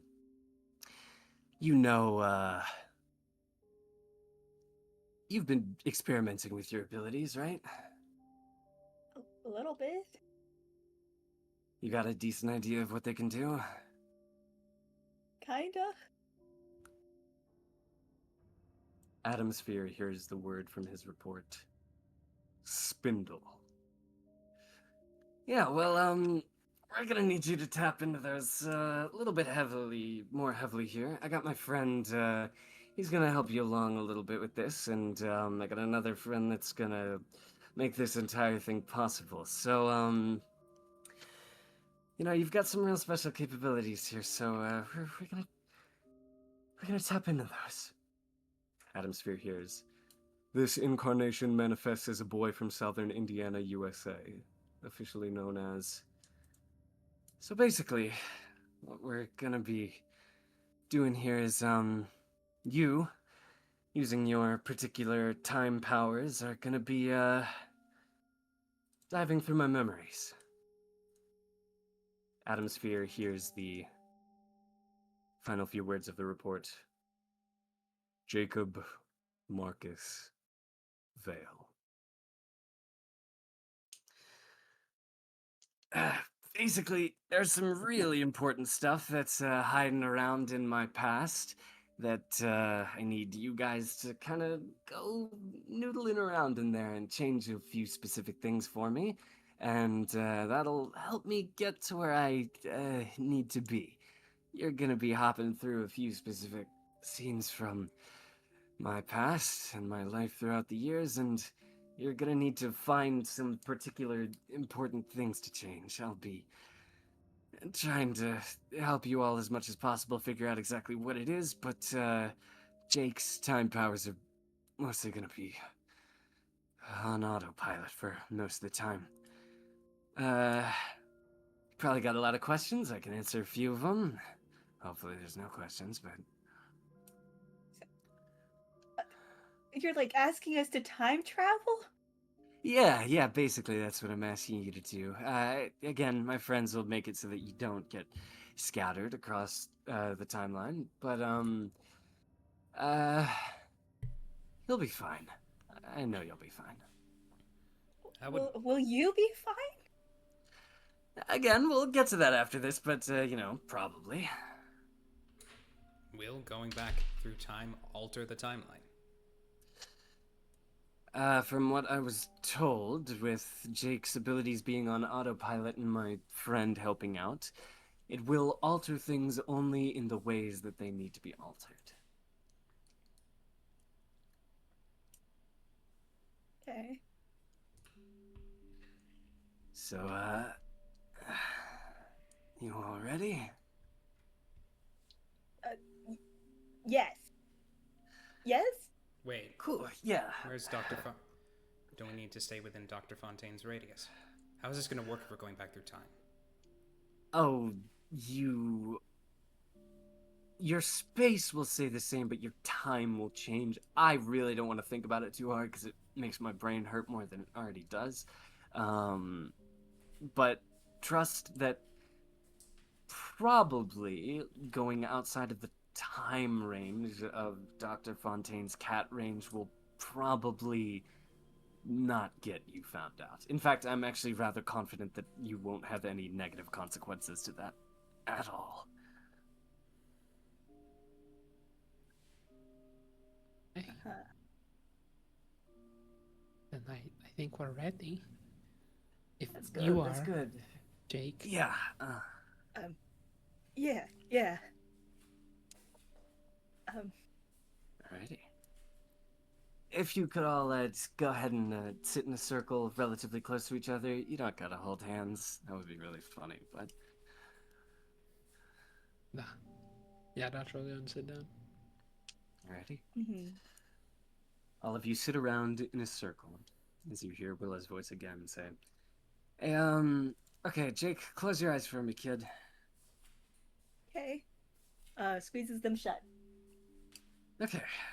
Now, take a deep breath and imagine... What did he say it was like? Imagine a river. Can you do that? You don't have that Fantasia, do you? No, I could do that. Yeah, okay. Imagine a river, and imagine that the river branches off into 4 different paths, and then 8 different paths, and then 16 different paths. Can you see all 16 of them? Yeah. Okay. Got it. Can you get that up to 32 for me? Okay, I got it. Okay. Can you possibly push that to 38? 38? 38 Okay. streams, yeah. Okay. Yeah, I got it. I got it. Okay. Now I want you to choose the 9th one. Okay. You focus in on that stream, and you feel reality warp around you, begin to change, shift, and you feel yourself drawn into that stream. And do the rest of you have your eyes open? Yeah. All of you see a massive eye open in the space above Jake's head. And suddenly all of you feel yourself drawn into that eye, warped into it, as you go along with Jake. You all find yourself in a completely different location than you originally were. You are in what appears to be an open park. It's a bright, sunny day. People are running around this way and that, all manner of families and friends and everyone having fun. And specifically, directly in front of you, you see a family of 4 people. Appears to be one older father, one older mother, a boy, and what appears to be his younger brother. It appears to be a birthday party for the younger brother. The boy, that is slightly older, looks suspiciously like Willow. You hear Willow's voice in your mind. Okay, you all, You made it back. Okay. Yeah, well, exceptions. There's me. There's exceptions. Don't go up and talk to him or any of them, yet. Apparently, there's something in this scene that you all need to change. Make sure that I do, or I catch. That's my family there.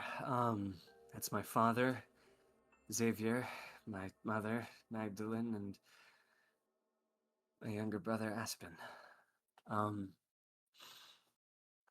Just, explore, see what you can, find around here, and, see what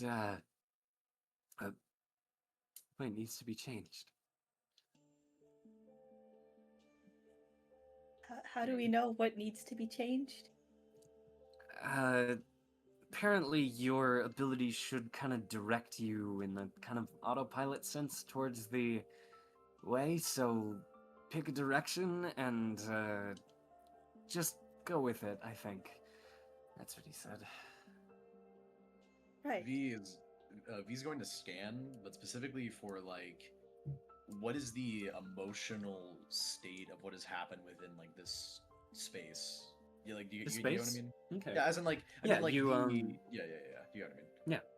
You scan around, and this park is happiness.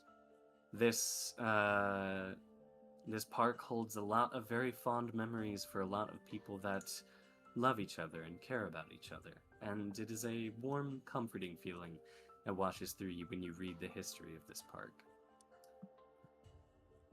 Okay. Anything more specifically in relation to Willow? So Willow, when you focus your scan over there, it's hard to tell without directly touching him. But there is a vibe of happiness and pride. Okay. In fact, as all of you look over towards the family now, you see who Willow said was Aspen, apparently his younger brother, wears a kind of like a paper crown, and is running around with Willow right now. They appear to be locked into some kind of game of tag, the two of them laughing quite hard. There's a half-eaten birthday cake on a picnic tarp right next to them with 5 candles in it. Oh boy, sure hope nothing bad happens to them. Anyway, okay. Jake's gonna... Oh god. Wait, I just pick a direction? Okay. Yeah. West. Towards the sun. West? You turn west towards the sun? Yeah. Oh, sorry. I didn't mean like a literal direction. I meant just like start investigating and you'll probably like start getting towards where you need to go. Oh, I see. I'm so sorry. Okay. No, you're okay. I get it.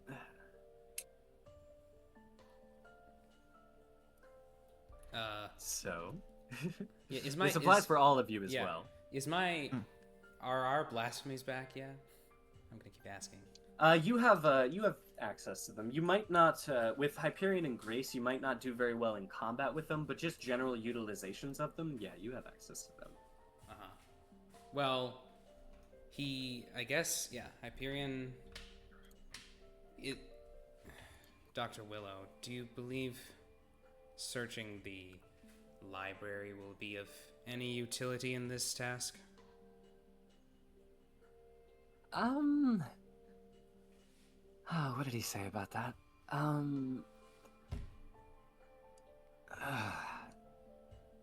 In this one, I think you can do it, yeah.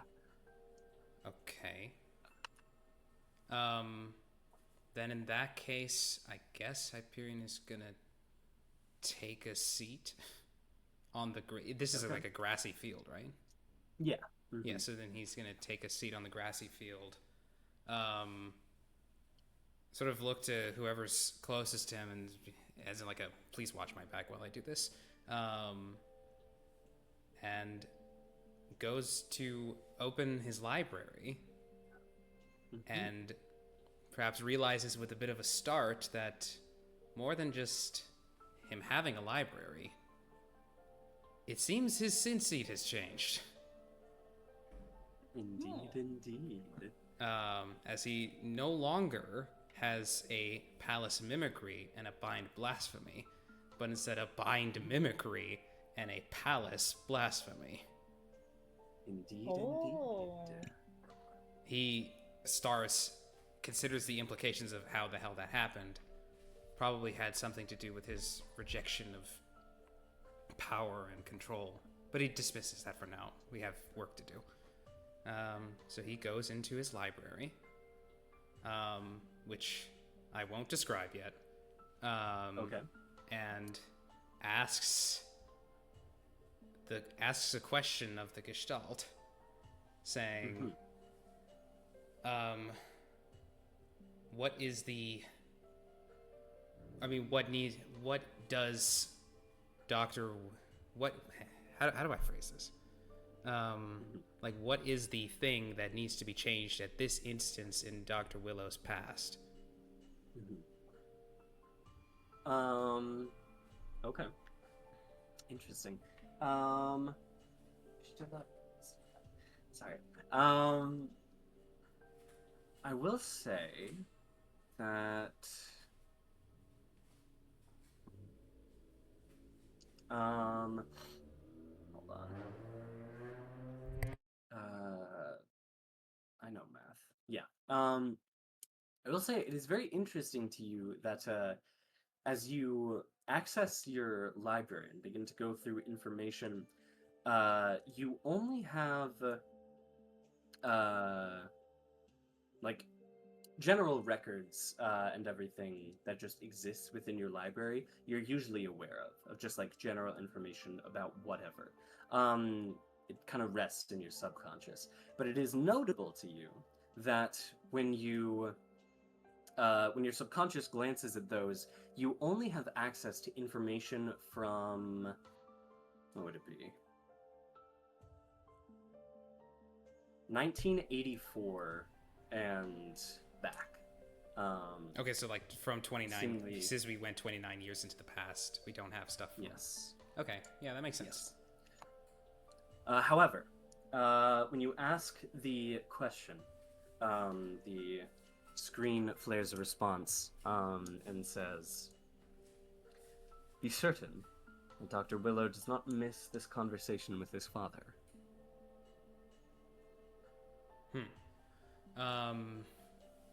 He comes back out of the library and sort of broadcasts it to Dr. Willow and then by extension the entire group. Oh, really? This conversation was that important? Yeah, I guess that makes sense. Okay. Well, this is gonna be a little awkward for you guys, as you need to convince 9-year-old me to, one, listen to my dad, and also be close enough to hear the conversation. At least I think. At least the first one's what you gotta do. But, good luck with that. God, how do we convince a 9-year-old? Hold on. Oh, look, butterfly! Say do you know Okay. very, I don't know. Jingle keys in his face. I don't know. Oh, God. Is Willow wearing a propeller hat with a big lollipop? Well, I guess No, he's, what things were you most interested in at this age, Dr. Alistair? Oh, that's a good question. I feel like it's been a lifetime since then. Well, well, me and my brother... Sort of. Is it pathos? I guess you're right. Well, me and my brother went into a lot of the same stuff. I think we were both really into the Lord of the Rings. We're both big Based. nerds. You can probably see us at some point running around with sticks, pretending they're swords and whatnot. I don't know. I was a creative kid. I can't remember if it was this year or next year when I got my taste for coffee, but I mean, maybe you can try something with that. Sorry, you developed a taste for coffee at age 10. I certainly did. It may have been 9. Fun fact, so did I, the admin. That's great. That is wild. So young. Oh god. Well, it seems to me, this is Pathos again, that perhaps a better course of action would be, instead of trying to get your younger self interested in a conversation with your father, try to get your father to be involved in whatever fun stuff you and your brother are doing. Oh, that's, that might work. It's just I feel like whatever this conversation was pretty serious. I think that's why I didn't really want to have it with him. But I can't remember what it is he wanted to talk about. Well, like maybe if you both played and then you'd be tired out, well, then you perhaps would not be able to escape a conversation with him. I mean, yeah, hey, if you can convince him to do that.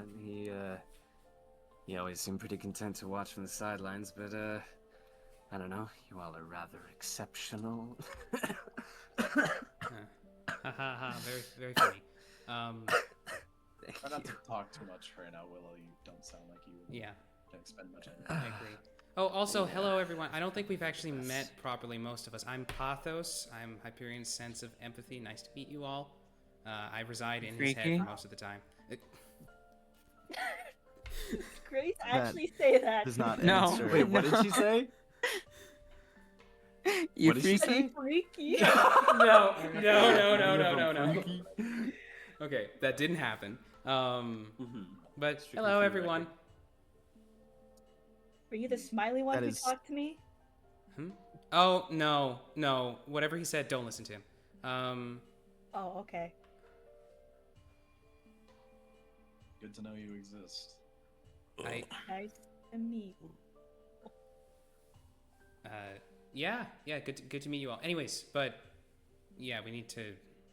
I think at least that we should try to work on the father, seeing as the father is an adult and is probably more likely to listen. What do we say? I mean, we're strangers, aren't we? Guys, V's gonna like kind of put everybody in like a huddle almost of like genuinely trying to figure this out. Which one of us is the most personable? Personable. Think You? about it, like You. really This is a- well, sure. V should not interact with Well, I was like going a to grown say, man born in like the 30s. Actually, how old are you, Willow? 38. 38. How's your So- dad? Now, how old is your father at this point in time? Yeah, how old? Yeah. Is the more accurate? Oh, I think he was. If this is Aspen's 5th birthday, then it would have been 5 years before that. So I think he's in his mid-50s. I think mid to early 50s. Yeah. Well, and I'm not saying that. What I am saying though is I think it should be you or Udacha. Hey, More so so you. I want you to take a good big look at my left eye, and I want you to say that again. Can you? I like, felt a little help with crazy that? thinking this, but like, I feel like Udacha might be. Yeah, that's what I'm saying. We think Udacha is the. I mean, if Udacha is And- best to handle job. Well, yeah, It's and if there's the any matter of 80s. confusion, it could be pawned off the Has fact the that red you. scare I mean- happened yet? Oh, what year is this? It's 1984. it It's is. 1984. Oh, we're past. no. We're past. No, we're a little bit past, aren't we? No, it No, was like a the- decade. Oh, it was It's how. like the middle of it. Oh, Well, Although I mean, my- currently, isn't it Gorbachev in role? I'm also missing an arm. Out of Well, yes, but that's what I my- was thinking. Gorbachev. He's My also in dad- his mid-50s. I My don't dad think he's did gonna not take your particularly account. care about foreign politics. We'll probably get to the reason why, but Oh, yeah. Okay, good. he will not. He will not hate the Russian. Okay. Okay, Well, so yeah, get him, Udacha, get in Tiger. there. A Russian wearing all red. Okay. I still don't know how much I like that idea. Well, Welan, who would you say? I feel like Grace might have the best chance at I'm sorry, Grace. Sorry, Really? sorry, Grace. Not mean. like it's Rude. just like trying to think about the time and manners of like the time period we're in, manners of most people. The first time I met Udacha, I couldn't get a sentence out until I actively repeated it almost 15 times. That's true, and I'm sorry. Don't think that a man, not only in this time period, but in his mid 50s, is going to be very patient with that. You'd be Grace has surprised. My the- father is a rather patient man. I thought it could be Mia. Yeah, She's that's Dr. just a Willow's young dad. girl. She's not very intimidating. She's not threatening. Yeah. So wait, so yeah. who's here again? So, like it's the two. It's Everyone in Willow, the his party. brother, his father. Oh yeah. And Oh anyone- yes, anyone else? Willow, his brother, his father, and his mother. Okay, so his mother is also there. Okay. Yes. Okay, we Well, how take about- vote. Yeah, I was gonna say. All right. Oh boy. If you're in favor of Udacha going, say aye. Aye. Oh, that's only one. I. Really? Only okay. Okay, that's two. Wait, I mean, Two. did Willow say I? Yes, Willow Willow said did aye. say I. Then I if feel it- like You maybe. want if Wi- Udacha to go? if Yeah. if Dr. Alistair pretty much if fine. Dr. Alistair thinks it would work, then it's probably I'm very most likely to personable, work. very good at the conversation I mean, with Udacha. Exactly. You're also It Russian is in his the father. 80s. I think we just established though that We just Yeah, we talked just about this. Talked His about how father that doesn't didn't really matter care to about his that. father. regardless, if Dr. Alistair thinks that Udacha is the best fit for this, then it should probably be her. Yeah. In worst case scenario, we could figure something else out. Well, no, worst case it's the first scenario, time. this blows up in our face and we can't figure it out and we're fucked. That's the worst case scenario. What does she Anyway, even what do you Sorry, say? that shouldn't be possible. From what I was told, whatever you decide should probably work out, but just Just let Udacha go, guys. I feel like Udacha's got on this too much. smooth operator. Could have been KGB spy. Okay. I do. Do you think Udacha needs to put on the best American accent? I feel like Oh, that yes, would be please. you. Yeah. Yeah. Well, I mean, if you want to try. Yeah. All Like- right. Oh, side note, unrelated. How old did you decide Udacha was ultimately? Who knows? She stopped We're counting going to- after 20. I stopped counting long ago. Oh, I go talk to what's his Willow dad name? I don't need to know his name. I wouldn't know his name. Xavier. But if knowing I it go would. and walk to Willow dad and I say hi Xavier, he'll be like, "How do you know?" his name?" Maybe that's a good Mr. conversation starter. I can be No, like, you "I'm would from the do it. future. Go talk to your son." Yeah. Well, get creative with it. You can introduce yourself like you do know him, but that might put him on edge. but, Right. It's Maybe that's a up good to you. thing. Maybe you Especially could, with like, your pretend you're, accent like, in this time period. Well, this is a birthday party. Maybe you could pretend you're like hired clown or princess. Like a- yeah, I, d- you're like sorry, a- I feel like I implied something there. You I'm think so sorry. Udacha look like Clown Jake? hired no. Cut deep. guitarist then. She has a guitar. Oh, That's something. I'm so sorry, Udacha. it is okay. I respect it. Okay. What we should before we send in Special Agent Udacha, what are we thinking for approach? Do we want to be like, "Oh, I'm from the future. If you don't talk to your son, the Don't world do ends," that. or are we like, Udacha. That "Hello, probably wouldn't work. I'm here to," like, what do I Who even say? are you? That's surprisingly good. Yeah, that's good. Yeah. Why?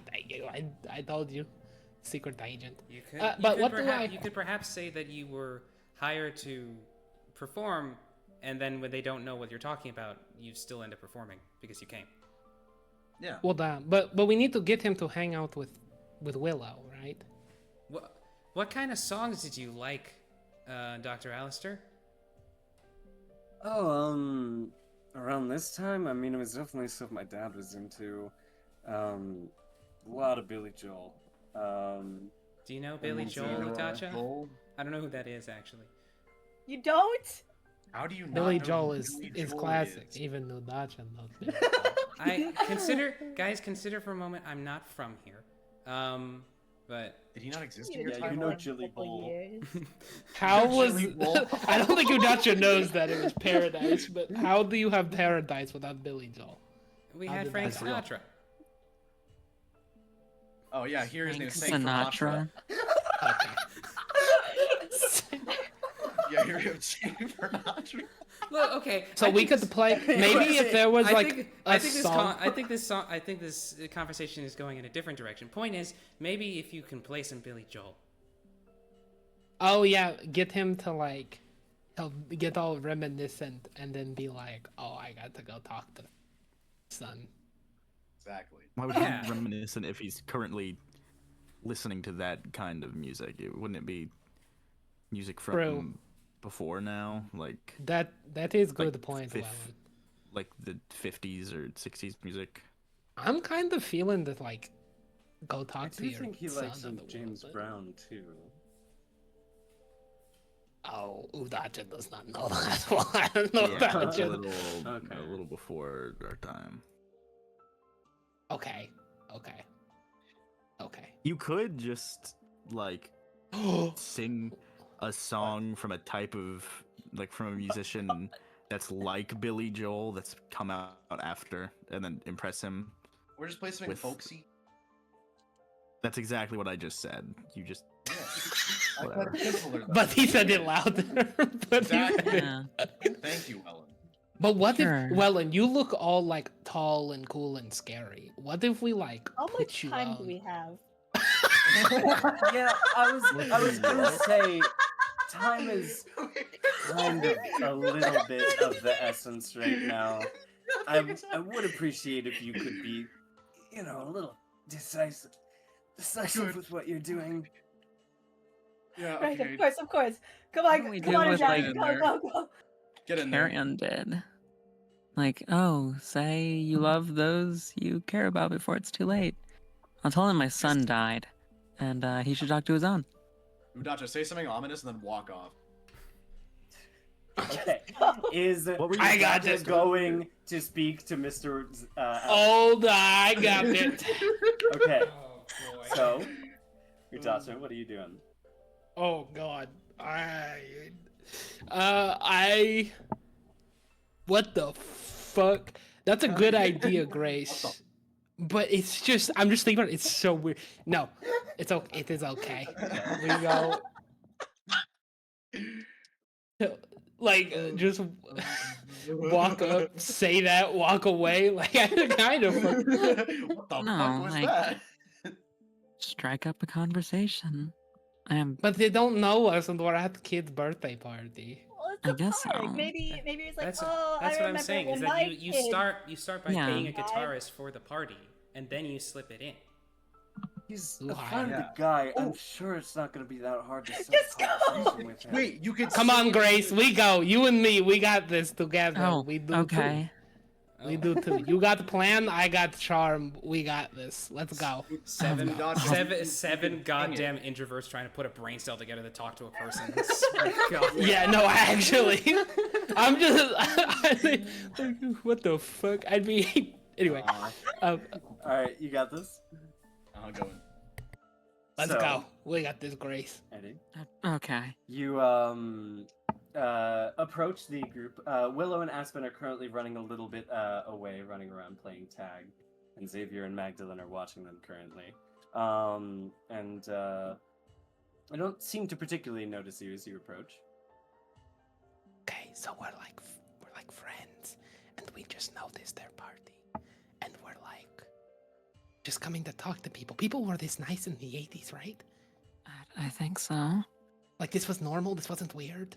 They like trusted one another, I think. That's why there were so many serial killers. Oh my god. Okay, let's go. Hello. Hi. Xavier's head. You see him go on alert a little bit, and he turns around to you and says, "Hello, can I help you too?" Oh yeah, we were just walk. Oh, sorry, I am so bad at this. We were just walking in the park, me and my friend here, and we noticed like the party, and we were wondering what was going on. Okay. Make a check for me to see how convincing you are here. Motherfucker. What if I told you Udacha has zeros and fucking everything conversation related? Good. Thank God. The Udacha will elbow Grace a little bit. It's like, help me out. Oh, yeah, we're just walking around and we thought your party looks cute. My friend here knows how to play guitar and we thought it'd be nice to have a little performance for you and the little ones. Okay. I'll give you 1 extra dice on that. Whew, that puts me up to a 1D on negotiation connection. I think it makes sense. Hang on, Alrighty. just a second before you make that roll. I need to see if there's anything I can or Pathos can do to help this. If you have Cellar, I can give you a dice. If you guys feel really bad, I he have does. study. He does have Cellar, actually. Would that work? As Yeah, the it's like the DM, point of it. I'll give you a little bit of a hint. It might be better to fail this roll.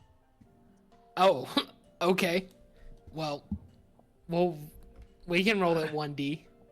1D6. Come on, misfortune. Come on, bruh. You stuttered. Goddamn. We Of rolled course, that. of course. When you say it would be really? better to fail it, she rolls a goddamn 6 again.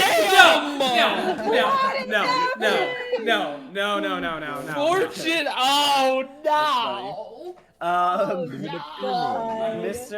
Mr. Alistair looks at you and raises his eyebrow and says, "Okay, so you're just roaming around the park playing for strangers?" Oh, this was terrible. That's in her head. The well, yeah. It's more just like a hobby of mine. I like play, and I'm really shy about it. But my friend here, any situation to get me out and playing, they'll take. And they saw you guys playing, and yeah, She really loves seeing people smile. yeah. That's me. I see. And your lovely lady's names would be? Oh, I'm Grace. And this is my friend. Though I'll let her say her name. That way Yeah, I was just she's about to more say. comfortable. I mean, Fortune's not the. I've never met anyone named Fortune, but I'm sure there's someone. Just Fortune is fine. Isn't her name cute? So, you said that you're the shy one. He points to Fortune. And you're the outgoing one. But you're the one that trips over your words when you speak. And you're the one that speaks far too clearly.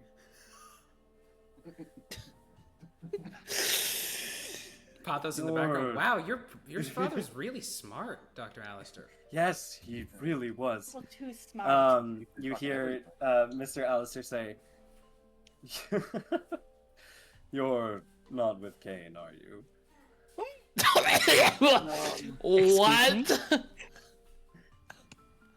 Like what? Eyes bulging out of skull.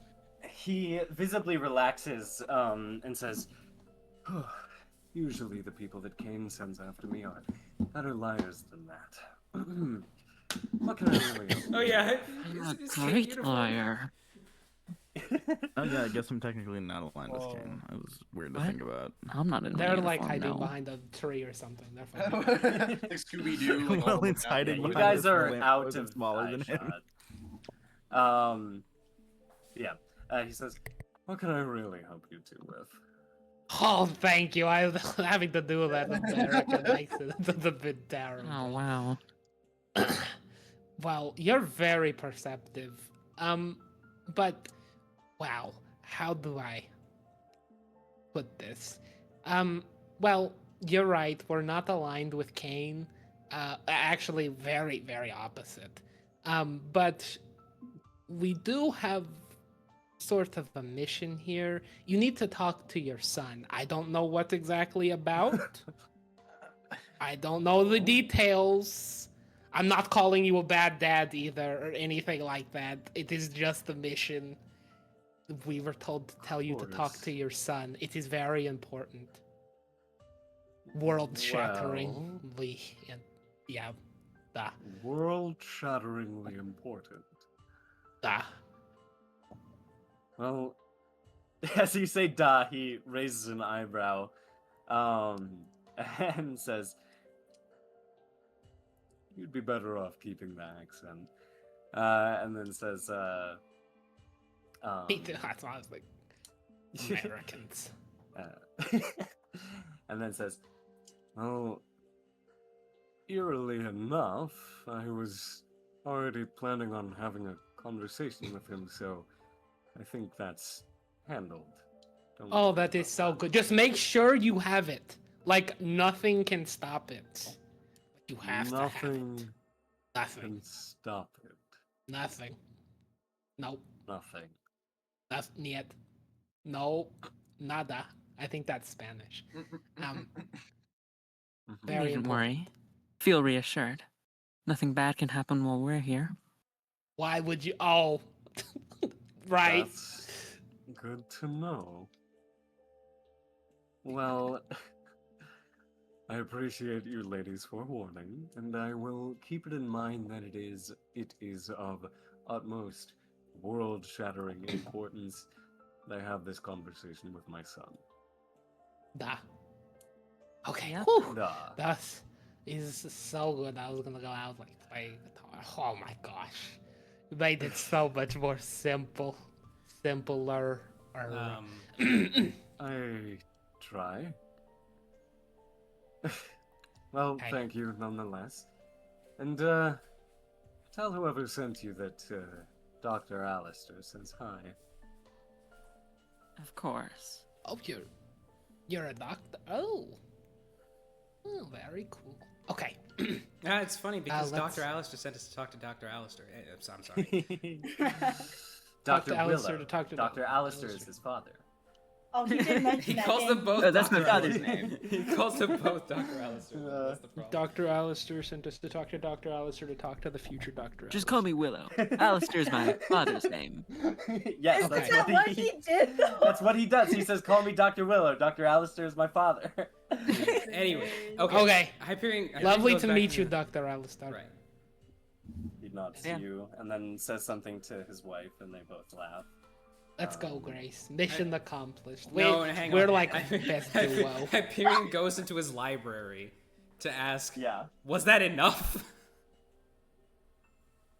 The response comes back saying, "Ideally, you overhear what the conversation was about as well." As in, like us, like we need to overhear it? Yes. Okay. Then he'll The come guys back. that hide behind a tree. And then we come back. Apparently, we're supposed to also hear this conversation ourselves. Why don't you just use, Okay. like, the Lich King or Ian? I feel like it'd be really weird for us to just stand there. Yeah, I could send Boulder in tiny form You- if you don't want to use. You see him like go to do what you just said, Jake, and then realize, oh, I don't have that ability anymore. What? Oh, you changed your thingy. Sin seed. You- How? You know? Oh, well, I can send Boulder over there tiny form, I think. I haven't tried it yet, but it'll be a good experiment. Just know that And I you can like relay it. you can separate sensory functions, split them between Baldur and yourself. Also, I can like talk. Okay. You can listen. Through, We need tree. You can listen through Baldur and speak through your own mouth. We need tree to hide behind or car building. What if we just hide behind Welan?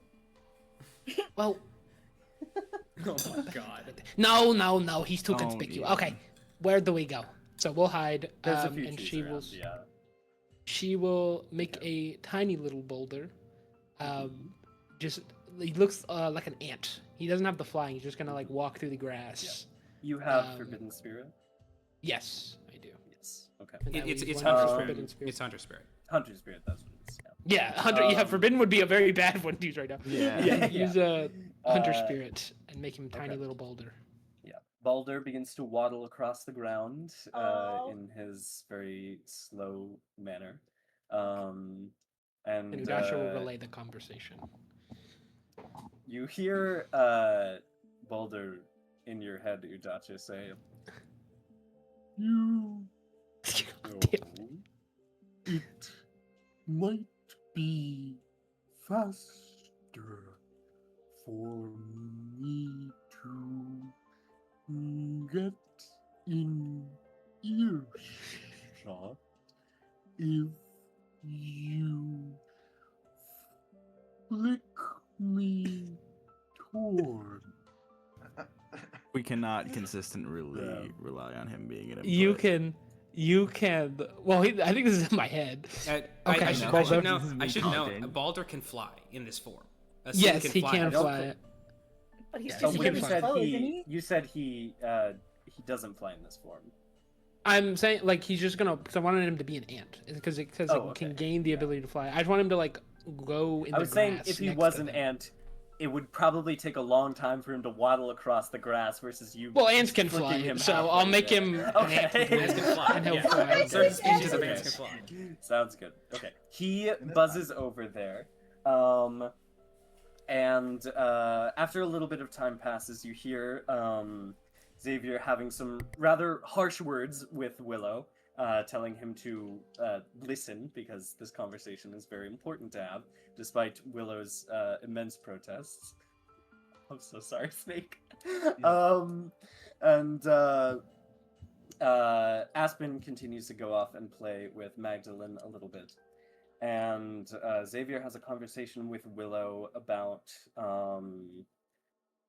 it is not likely, but possible, that the two of them, the two boys, may develop some form of, how he puts it, special powers. And that if that ever happens, speak to him immediately, because they could potentially be very dangerous and very harmful, and to tell no one else about it except for him and his mother. And he is very adamant in the fact that should anything out of the ordinary arise, to keep it quiet and simply tell him. Yes, all of that will be relayed, and we're gonna ignore the fact that Udacha may not relay it perfectly, and we're gonna say Udacha relayed it perfectly. Yes. She rolled a 6. As that happens, you hear Willow go, "Okay, yeah, I'm beginning to remember this conversation now. Why this specifically was important, I don't exactly know, but interesting. Okay, well, Jake, how's it feeling?" And as he asks you that, you feel like you're being moved along in a river. Like the current is moving at your waist, pushing you forward. Not in a violent way, but like you can move on now if you let go. Like I'm in a lazy river. Oh, that's kind of nice, actually. Yeah. I think. Okay, well, if we're ready to move on, then that'd be good. Let's go. Yeah. Okay, Let's go. alrighty. Move on. The next scene that appears before you is a dinner table, a kitchen, a family home. 4 people are sat around the dining table. Willow's father at the head, his mother sat next to him, Aspen sat across from her, and sat across from Xavier is Willow himself. You hear Willow in your head say, "Fuck. Yeah, it makes sense that we come here. That window in the kitchen behind my father. Go go look at it. I guess we go. Yeah. There's gonna be someone out there, and they're gonna make a shot. Oh. Do not stop that shot. But find out who that bastard is. Don't stop it. Hey, I can have Boulder go see what it is. I'll wait here. Where is the shot come from? Through that window in the bushes behind the house. Okay, I'll find a place to sit down and send Boulder over there and have him watch for when they take the shot. Alrighty. It seems in I'll this be looking. vision, the Alistairs aren't able to see you in the house. And you hear Willow say, Stay clear of the window. As a backup, is it possible for Hyperion to go into his library and ask, who is it? Oh yeah. You do so, and as you go into the library, this information is blocked. Could I? By who? Like erased or? Erased, yes. Wait, what year is it? Currently it is 1989. Blockages were happening even back then. Damn, alright. What's up, Welan? I was gonna say, one sec. Alright, I was gonna say, could I use... Let me double check the name of the thing.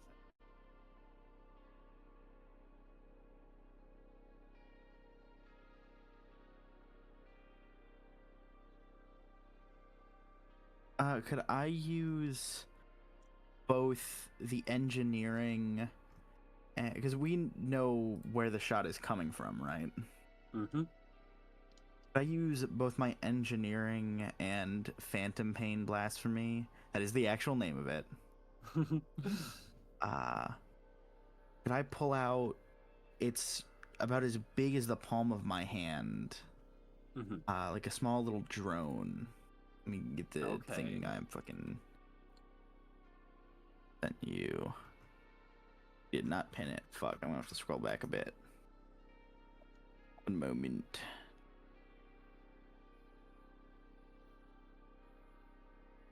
Here.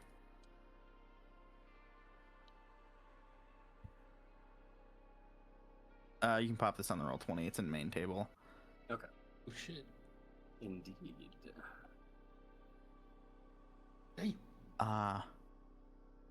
It's like it comes out like out of the palm of his hand. A small white square forms around it, opening up, and a little bit of almost like dry ice smoke kind of deal pushes out as this flies out of his hand before it seals back up. And then he reaches up to the eye with like the whole black webbing and spider legs and twists it out of his head like a screw and screws it into the drone. All right. Okay. And then he will order it to go over to the basic area, like just trying to use the ability of Welan's eye to look through the walls to get an idea of who that is. Oh, okay, yeah, absolutely. Okay. So, Udacha, did you send Boulder outside to look around there? Okay, so Boulder's out there. Are the rest of you doing anything specific? I was gonna ask if I could scan, but I feel like it's not really necessary currently with everything else. Probably wouldn't give you much pertinent. I think like information, scanning specifically for who that person is, but yeah, you'd be able to get the general vibe and history of the objects and to an extent the people around, but probably not for someone that's outside of the house in the bushes. okay. Alrighty. So you all wait for a few moments. Udacha, Boulder catches a rustling in the bushes outside as a figure crouches there in front of the window. Welan, you see with your drone through the wall a figure dressed all in black with night vision goggles on, holding a large-looking sniper rifle, at least a 50 cal. They slowly raise it towards the window. All of you see a red dot appear on the back of Xavier's head. There's an explosion of a bullet, the shattering of glass, and a horrific sight of gore spattered across the family table. Willow is silent in your head as you see the panic begin to unfold at the table. And all you hear Willow manage to choke out is, "Find out who that is now." I'm working on it. Not exactly Yeah. being very open. I'm gonna have Boulder follow them. Actually, They you are said he's wearing night moving. vision goggles and a mask. Indeed. I can look through that as well. Oh. In It is that just all case, it is just all inorganic matter. inorganic. You're able to look through the whole person. Oh no. Oh Clanker! no! Oh Clanker! no! Oh no! Clanker. Oh And no! can you like change the layers of what you look through? I believe so. Otherwise, it would just be Okay. kind of useless. So you change it to see, you are a little surprised at that, and you change it to see what is behind here, and you're a little like frightened as you see what looks like an extremely crude skeleton made out of complete metal.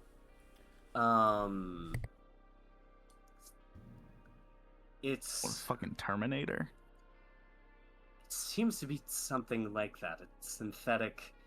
That was Welan. That was Welan android. speaking out loud. Yeah.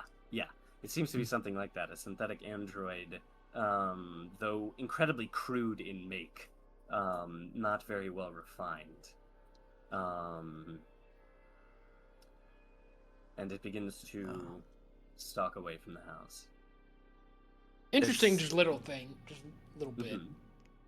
Hunter Spirit also can allow you to smell extremely well. This is just Yeah. random. Does Okay. it have any particular smell coming off of it? And once it skulks off, if I recall, Does it have him, aura? Does it have aura? And Mhm. does Grace have a similar smell, Hmm. or lack thereof? if there's There- nothing? There is a similar scent between the both of them, but it is different. It shares some aspects, but not the exact same. The smell coming off of this assassin is crude and unrefined almost, whereas Grace is a bit more refined. Sense. And one last understandable, or just thermal spectrum. Does it emit heat, and does Grace emit like human levels of heat? Like heat signature, or are they cold? Grace does. Grace just looks like a normal human on the heat Human signature on the scan. heat spectrum. Yeah. But only certain parts of this assassin glow with heat, more mechanical parts, like the engine. and whatnot. Interesting. That's all for me. Alrighty. It just looks like it's some kind of construct, like a T-1000. Mhm. Damn. So they were working on this back then. Shit. Okay. You all see all of the silverware and plates of the room begin to lift off and fly in various directions as Willow's eyes begin to flash a purple hue. And Aspen seems to be moving very, very slow as his eyes flash a certain red hue. You hear Willow say, Ready to move on, Jake?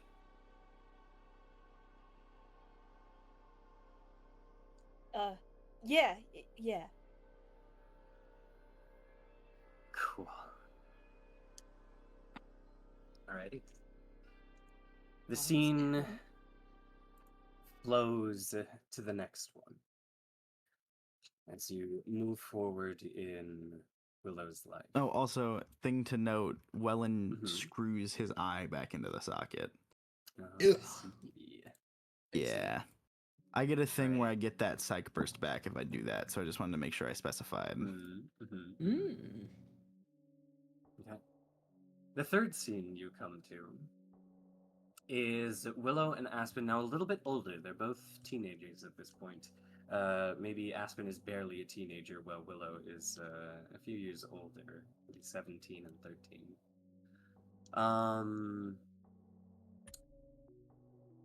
They sit in a classroom type room, a room that many of you are all too familiar with. The two of them sit in a CAIN briefing room, accompanied by 4 other disgruntled-looking individuals. After sitting there for a while, you see Willow and Aspen attempt to converse with the other 4 members, but get very cold shoulders in response.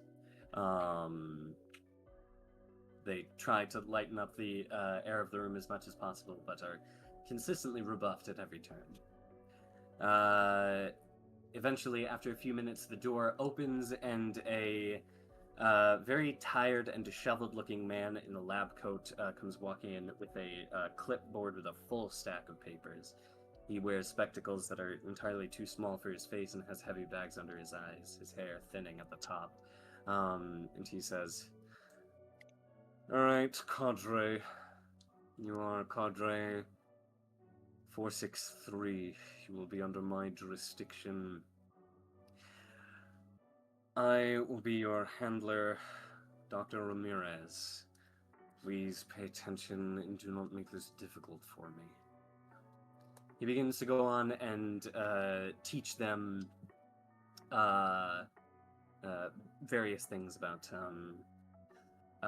being in a cadre and what their responsibilities as exorcists are and his responsibility as a handler. Extremely dry, extremely dull. You hear Willow in your head say, "There's something here. I think this is one of the ones where they can't see you, but whatever's here, you all need to find. It's somewhere in this room."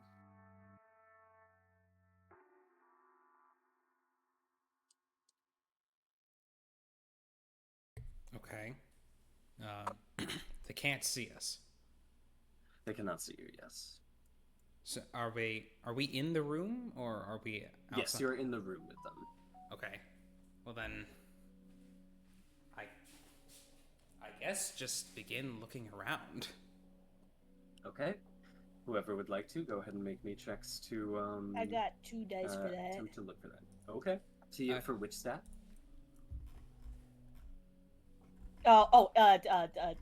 Investigation. Investigation, okay. Before you do that, hang on. Can I have? Yeah, can I have using Foyer? Pathos help Jake. Yeah, absolutely. Because it doesn't assist on investigation rolls, so you get another +1. Indeed. And if Boulder's still out, perhaps we can get another advantage dice. Almighty admin. He does. Oh, that is true. He does do that. Yeah, he can give another advantage dice. Boulder will look around. Right? Yeah. She have in character says advantage dice. That is Yes. what she says. Yeah. I believe Word you for have word. 4 dice for this check. Alright. Go with the sauce. Hey. Ooh, 3 successes and 2 sixes. 2 sixes. Let's go. All of you begin to snoop around the room looking for particular things of interest, all the while listening to Dr. Ramirez drone on and on in the most disinterested way possible. In turn, earning disinterested looks from everyone in the cadre, except for Willow, who doesn't look disinterested, but just looks kind of pissed. And you hear Willow go, "Oh, I very distinctly remember this. I very distinctly remembered it thinking I could be doing way better of a job than this guy. And I feel like I did." I'd say you did, said Pathos. Definitely did. That's It's appreciated. not really your fault that Isamu turned out to be a psychopath. More or less. Turned out. That motherfucker was just like a path from the get-go. Yeah. Hey, Pathos is gonna phrase it like that, okay? Yeah. Okay. Anyways, I think you should look over here, Jake. Born evil. As Pathos, you point that out, Jake, you converge over there, and you see in the stack of papers that Dr. Ramirez brought in, there is one sheet that is sticking among the top. All of the papers in general seem to be like officers or people in training that's underneath him, specifically general like career paths for them and their futures within the organization of CAIN. And a specific paper at the top of the stack sticks out to you, reading the name Kendall Atomsphere.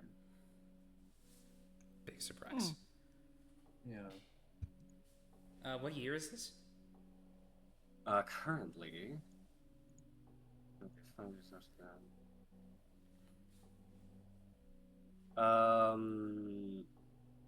I believe it's roughly 1994, I think.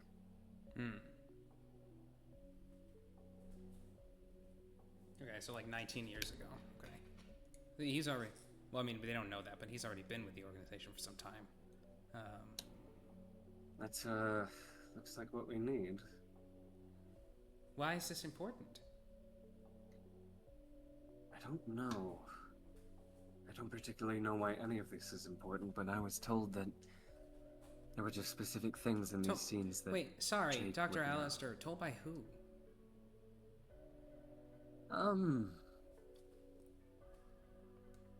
A friend. Heron? Is now the time for No, obfuscation, it's, sir? I don't know if speaking only to Pathos with this, I don't know if the answer would be incredibly beneficial to the mental well-being of one of your group. Oh. Okay. That's interesting to learn. It's interesting for me to learn.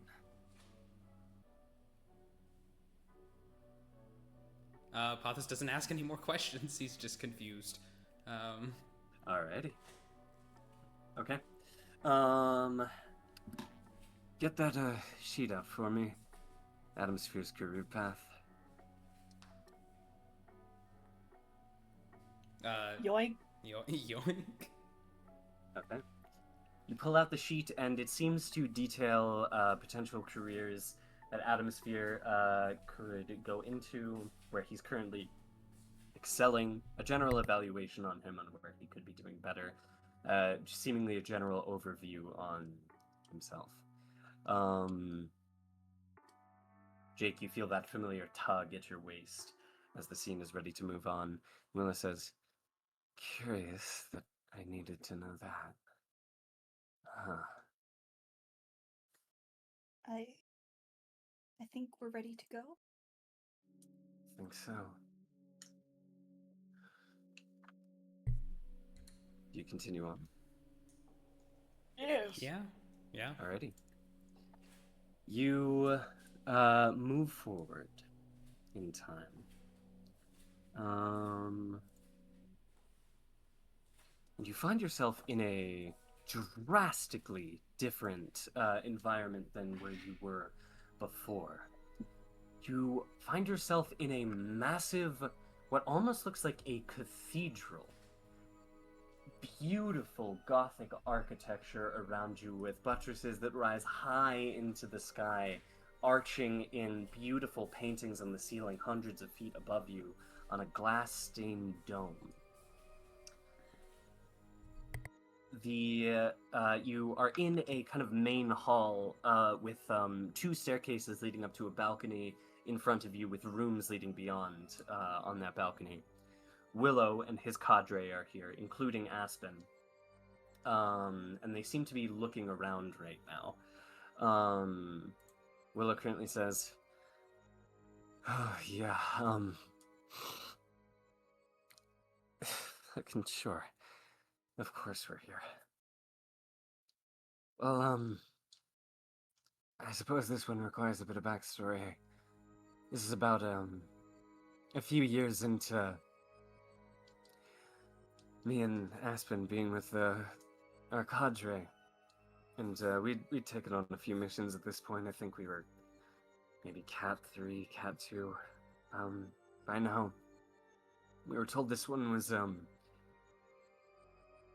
were told it was dangerous, but doable. And I guess one of those was true. I met a good friend here. Maybe you'll meet him too. I get the sense that he might actually be able to see you. I'm gonna wander off in a little bit, and you should probably follow me. I'd really like it if you didn't stay with the rest of the group. Are we visible? Or not? Not in this one. To the cadre, at least. To my friend, you might be. But we'll have to see. Which one? So maybe we could avoid them. Oh no, you'll recognize him, or you'll know when you see him, and get the sense that he might be related to this one.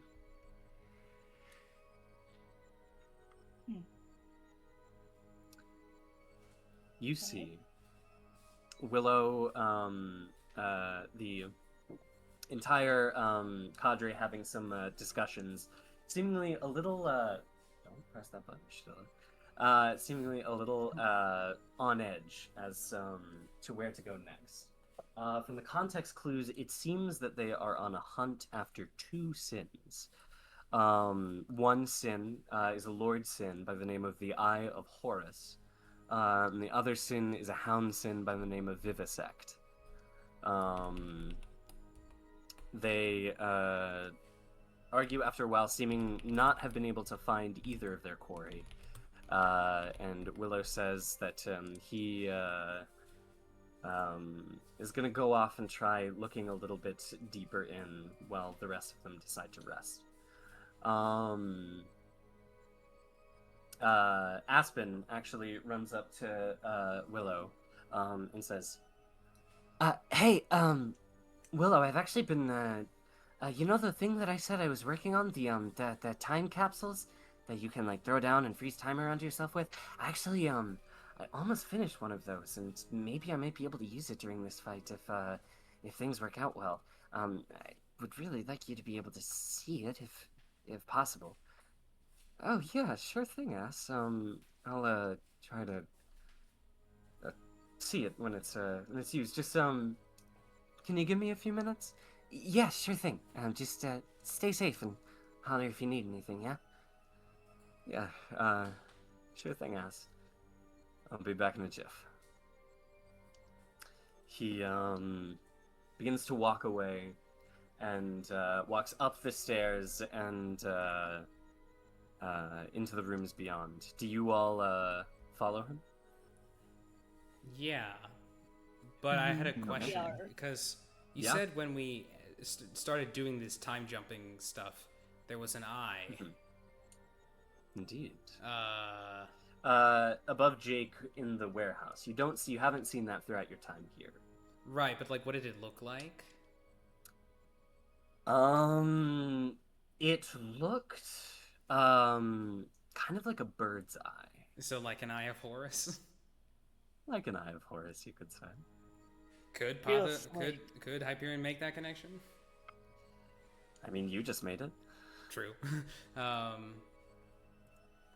have Horus. Wait, that eye from when we started this whole thing. Dr. Alistair, are you talking about the sin? Yeah.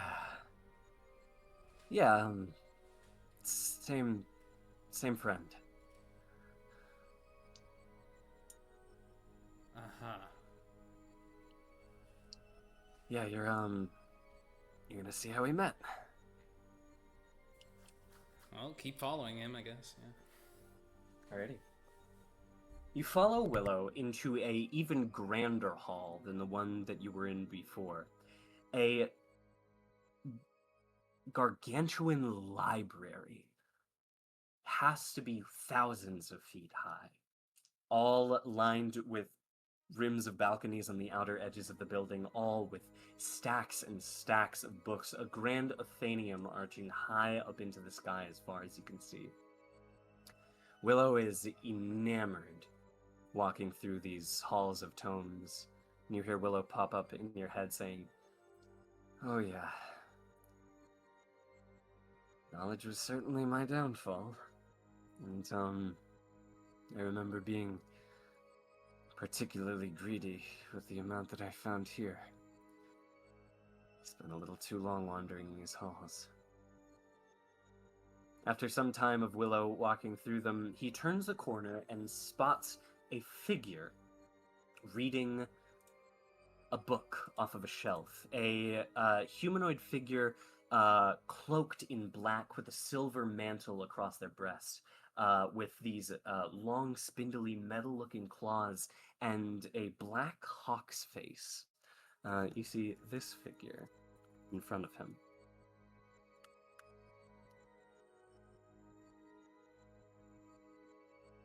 And I'll throw that up on the Roll20. Damn. Damn.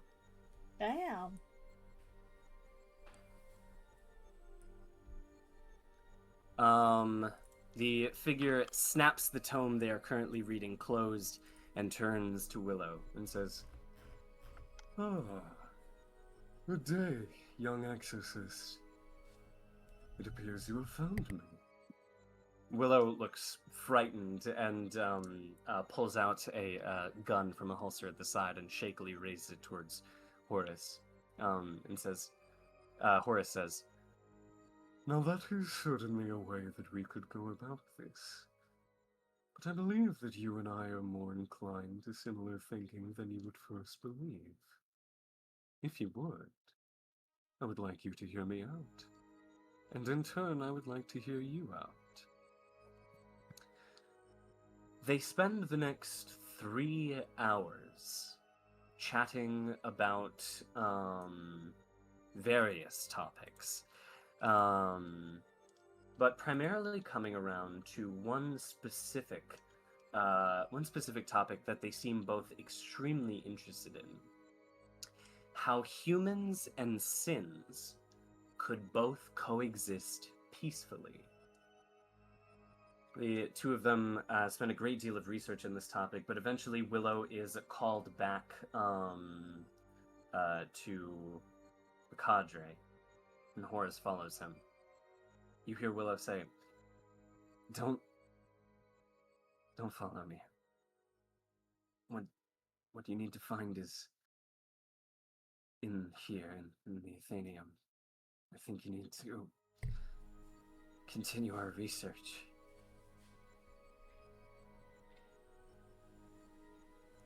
Time for another 4d6 roll then, I guess. I do believe so, if you wish to use investigation for this. Yeah. Alrighty. Go ahead and make that investigation roll. Oh, All wow. fives! Oh my Wow. god. I like What is the these. chances? Wow. Like unironically, oh my god. Polaris turns to the One next door. one in 1,296. Thank you, Oh, wow. calculator. Of course. Why do you have that memorized? I know powers of 6. I don't know, man. Big fucking ears. Alrighty.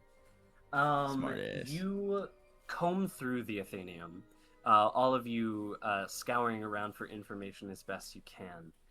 Willow pointing out bits of info that he seems to think pertinent.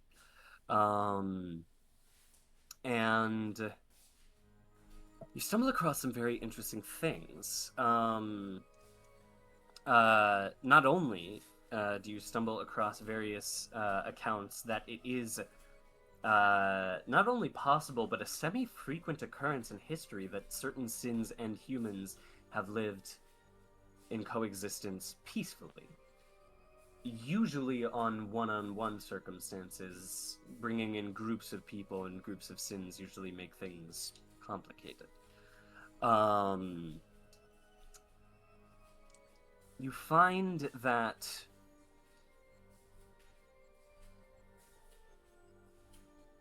upon a sin and a human recognizing the innate connection that exists between them, that of existing in this world, and realizing that they are both creatures that exist here and that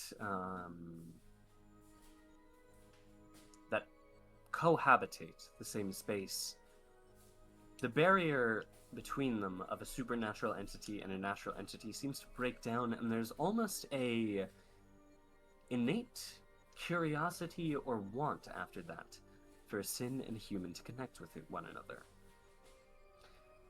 You also find out in this Athenium that CAIN has been attempting to suppress this knowledge specifically to an extreme degree. Any record of this outside of seemingly this Athenium has been wiped clean. The fact that humans and sins, if only on an individual level, can exist peacefully with one another and perhaps even be friends. Suddenly, you are taken outside of the Athenium, where you are back in the main hall. You don't hear Willow say anything, but you can almost feel him wince as you look out onto the floor below, seeing 6 corpses. 4 of Willow's cadre members, the decaying sin of the Hound Vivisect, and the bloodied corpse of Aspen being held in Willow's arms. Aspen weakly presses a bloody palm into Willow's chest, a small orb, the time capsule he was talking about previously, and says, you hear Aspen choke out, I can give you a few more minutes. And Jake, you feel the tug as you're ready to move on. Let's go. The scene shifts around you as you progress forward in time. You find yourself in a dark room, what seems to be a dorm quarters of some sort. It is completely dark in here. It takes a second for your eyes to adjust. There's a little bit of light coming in from some closed blinds, but aside from that, it's quite dark. There's a bed in the room, and there's a figure sleeping in the bed. And with a little bit of a fright, you realize that it's Willow sleeping, looking rather similar to how you recognize him as. That's weird. Wait, what's the date? Check my alarm clock. What is it? You check the date, and it says November 16th, 2001. Huh. Relay that to him. Oh yeah, I guess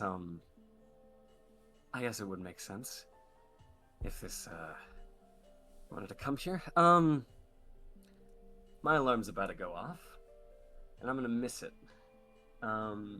Please wake me up.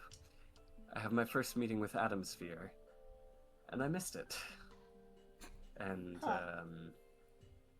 that meeting was supposed to give me clearance to CAIN's information banks. And for some reason, since I missed that meeting, he never gave it to me off of a gut feeling. I suppose his gut feeling was rather accurate. Are we able to interact with the world this time? Yeah, just, I don't know, figure out a way to wake me up and not be seen while you do it. I might have a way. Oh. Okay. Yeah. That use of blind and become invisible. Oh. Well, yeah, that could work. I could also Alright. just lightly push him up from here. Well, we Yeah, don't but want to if be you- seen. If I'm gonna wake up and there's gonna be a group of 7 strangers standing around, and I think Mia probably has the best idea. There's also something I could do to the alarm clock. But yeah, why don't we do Mia's idea? Already? Yes, I'll use blind to become invisible, as I just figured out that's how it actually works. But yes. yes, Okay. and And the rest Mia of us clear will- out of the room. Yeah.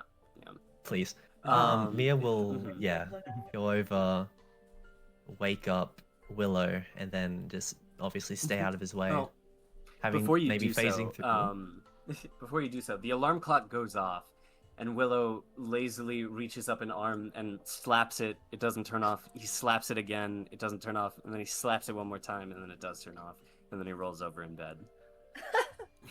Oh, god damn it.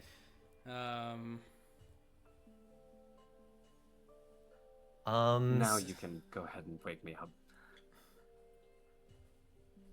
Mia will gently sort of shake the bed. Wait, I can't hold the bed. Huh? We'll shake him. What's it? What? What?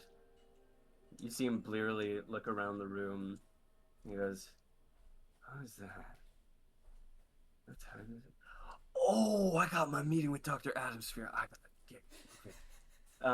He promptly hops up out of bed and begins to get dressed. The scene for all of you then immediately changes. You begin to shift into what appears to be a blur of memories, scenes shifting rapidly around you, changing from thing to thing as it goes. Not being brought to specific instances, but simply seeing the general brushstrokes of Dr. Willow Alistair's life past this point. You see him come to various points in his life. You see him shaking hands with a man who described himself as Prudence that you saw on TV. The Eye of Horus standing behind him as he does so. His eyes flash blue as he shakes the man's hand. You see him become a handler for CAIN. You see him go under the knife. A surgeon friend of his sin seed surgically removed, no longer being an exorcist. He pulls some strings with Prudence and Horus to get any record of his exo days completely scrubbed from within CAIN. You see him handle several cadres that he grows attached to, each and every single one, despite his better judgment. And a few of them die. But a few of them make it out. And that gives him hope to keep going. He messes up on a lot of his calls, but he gets more comfortable with the job as it goes forward. And you see his relationship with Kendall Adamsphere progress and deteriorate as the life continues on. I think that's it. I think you guys did it. Holy shit. Okay. Amazing. Okay. I'm really sorry to spring this all on you now, but, this is the last you're gonna hear from me. What? Okay? I got hit pretty bad. What? But,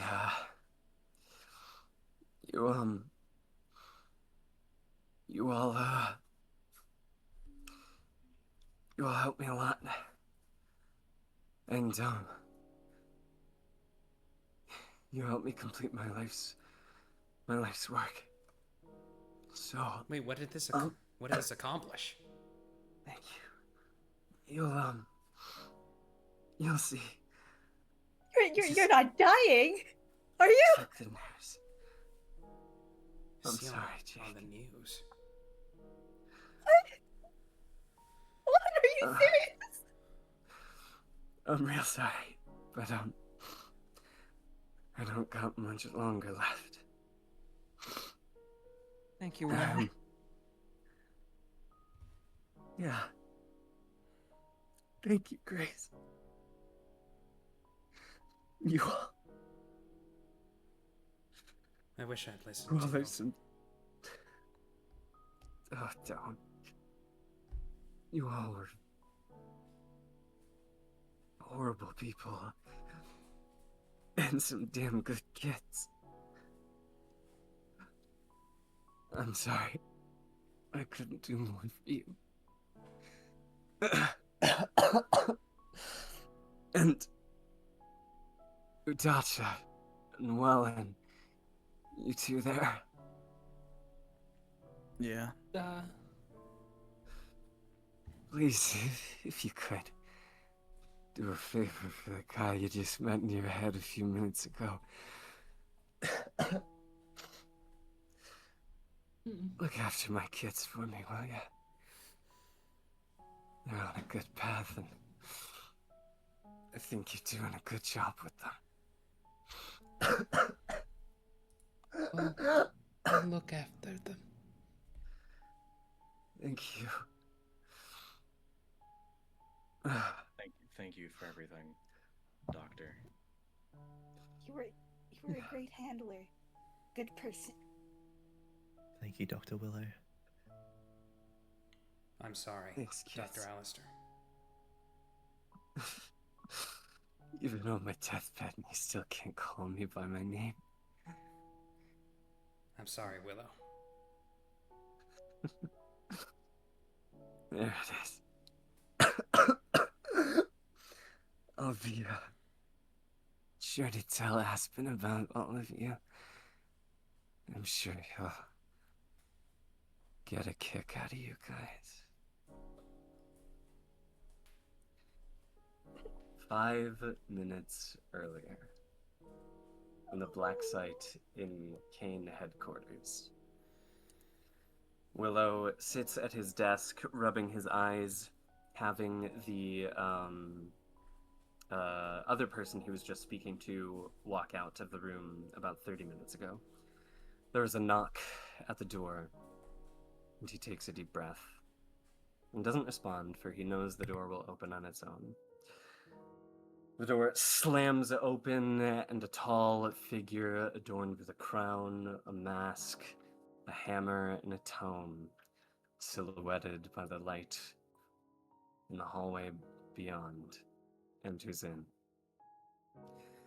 Justice steps into the woad and says, "Dr. Willow Alistair, are you aware of your crimes against CAIN?" Oh yeah, all too familiar. Then I do not need to read out your punishment. Boom! There is the sound of rushing metal as the hammer of justice flies throughout the room and cracks Willow in the ribs, sending him flying backwards into the wall as he impacts into there, leaving a decently sized crater, and he collapses onto the ground. And he coughs up a ton of blood, and he looks up as Justice picks up the hammer and points it at Willow, and says, "Have you any last words, Dr. Willow Allister?" You really should learn to put some faith in the youth. And he holds up a small orb, the one that Aspen gave him all those years ago, and he cracks it in his hands as a small bubble warps up around him, and he says, "Hey, Jake, think you can give me a few minutes?" All of what just transpired in Willow's memories happens in the course of that. The connection fades between Willow and the cadre as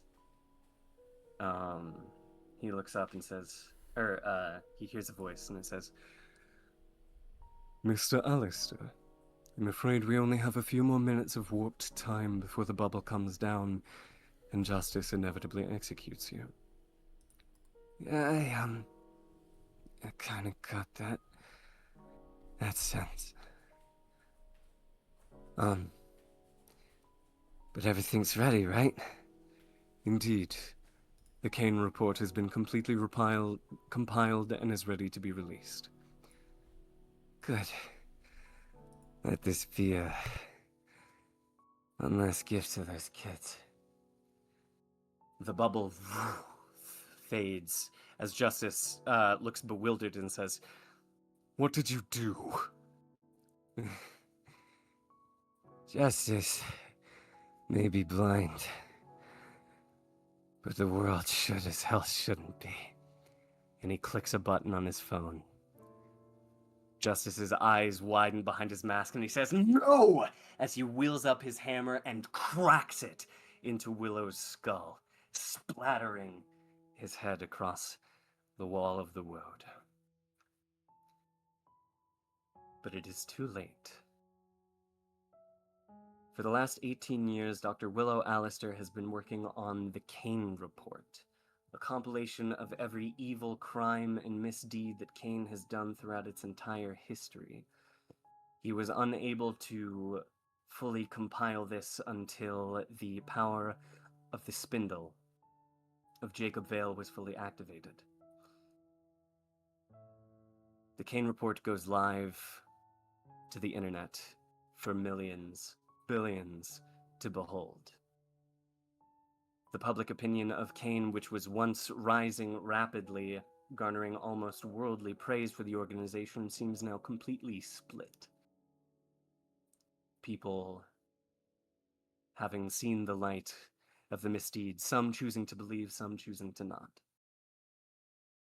But regardless, Dr. Willow Allister gives you one last gift in his parting, hoping that his life's work will make your job in saving this damned world just a little bit easier. And that's where we're gonna leave tonight's session.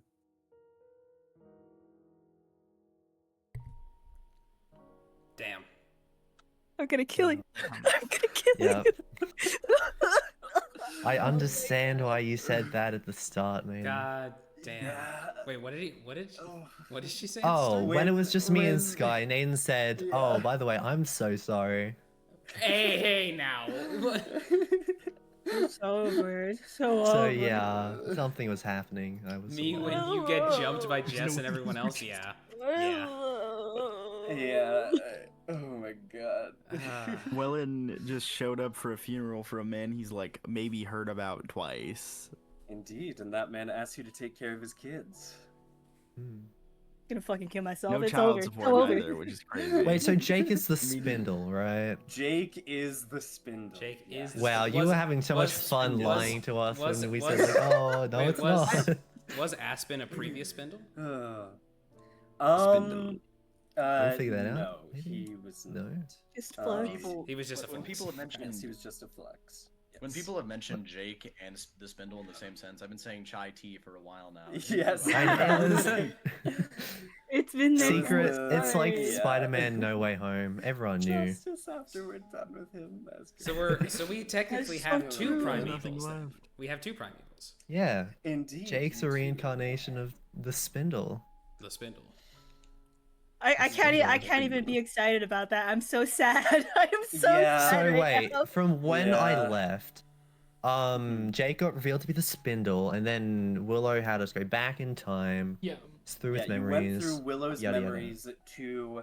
There were 5 key pieces of information that Willow was missing that from his past that would not allow him to complete the CAIN report. But through Jake, and through the time capsule that Aspen gave him, he was able to get a few more minutes to contact Jake Yeah. to be able to go back into his past and change those key bits about his past to be able to get the information that he needed to fully complete the CAIN report in the present day and release it to the public. Nice. Okay. But like, I get the wait, gist of it. but like, what was the importance of like Willow hearing that conversation as a kid from his father? That. Let me see. Maybe motivator?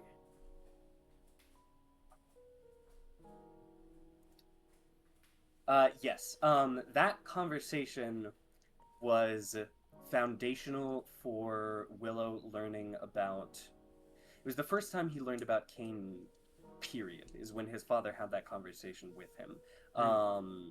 And the fact that these powers and these things can be dangerous, and that there might be people out there that want to harm or use these powers for evil. And so that kind of raised his alarm that when eventually CAIN did appear to him after his father's assassination, he was immediately like, okay, I gotta start like doing everything I can to get as high up into this organization as possible so that I can burn it to the ground. And so he dedicated all of his tenure within CAIN to compiling that report. That's why he worked with, got in contact with Charon. That's why he started talking with Prudence, and with those powerful connections, as well as the Eye of Horus, allowing a relative amount of control over reality itself, more information in general. He was able to make himself very comfy and properly compile the CAIN report. But okay, but then going into the Athenium and us finding, us finding that information about like Adam Sear's track and the thing about like coexistence between man and sin. Only we learned that. Like the previous versions of Willow didn't suddenly learn that. So yes, the stuff with Atmosphere is a little it's a little paradoxy, since you relayed it to Willow in the present day. He knew the information, which means he knew it from some time in the past, which allowed. It's very complicated, but time travel. shenanigans. Timey-wimey. What's that thing from Doctor Who? Timey-wimey BS. Wibbly wobbly, timey-wimey stuff. Yes. I honestly thought it would just like keep making different timelines, and because those exist like canonically, so Yeah. I don't fucking know. That's why I had Hyperion ask that question. Is like is going to the past to change stuff actually going to change anything? Like, yeah. Yeah. But I guess it did. Indeed. Oh boy, I'm so sorry, Jess. There's so Yeah, that is hard. I'm so sorry. I could The tell literal what was stages and of wasn't grief. Jake talking. Oh, Yeah. that was me. That was Yeah. so That was a raw reaction right there. Oh, Jake, Willow. Oh god. Look what you've done! Look at what you've done to me! What was that crack ship you liked It's your again? fault. Sorry. No, not It is that fun. gift, Snake. Oh god. Oh my god. Mm. I have been sitting on the fact that Willow needed to die for He needed a to Ever? die. very long time. Oh yeah. He Yeah, needed sure. to die. Maybe over half the campaign. Scott. Oh my god. More Boru. I am going to bed. Okay. But this was a lovely session, Nathan. This was great. Yeah. Yes, that this was was Wow. right. Okay, outro. I Outro. actually love this Outro. session. Yes, Thank you. outro. Yes. Thank you guys for watching Yes. session So much for 16 watching. of Operation Yes. Goliath. Yes. We will Indeed. we will be back next week with I guess we're gonna have to just Then also We'll have probably to see what Wednesday. happens. Yeah. Wednesday we're probably gonna yes. post something. Oh. I think. Oh Yeah, yes. I believe, Yes, and look stay forward to a yeah, stay a tuned special Which Nova Stormlight and Natan get to Archive see for the first TTRPG. time. Yeah. Yeah. Well, I wanted One-shot to DM leave it by as a Sky. surprise, but I Oh, guess I'm just so shoot me sorry. in the fucking chest. It's okay. We It's can edit a that out. We can sneak. edit that out. I feel like we've Yeah. already talked about Um, this enough. Right. I think we have So- actually talked about it before. Yeah. Like, I think we Anyway, said something at the I start of the might- session. You Anyway, already said look at the um, Stormlight. until the stain has been wiped away, as As above, wiped so away, below, so and we below. will see you all on the River down Styx. the river Styx. Back in the present. And we hope you have Bye-bye. a wonderful evening. over. Bye bye. I don't want to go to school Bye. tomorrow. tomorrow.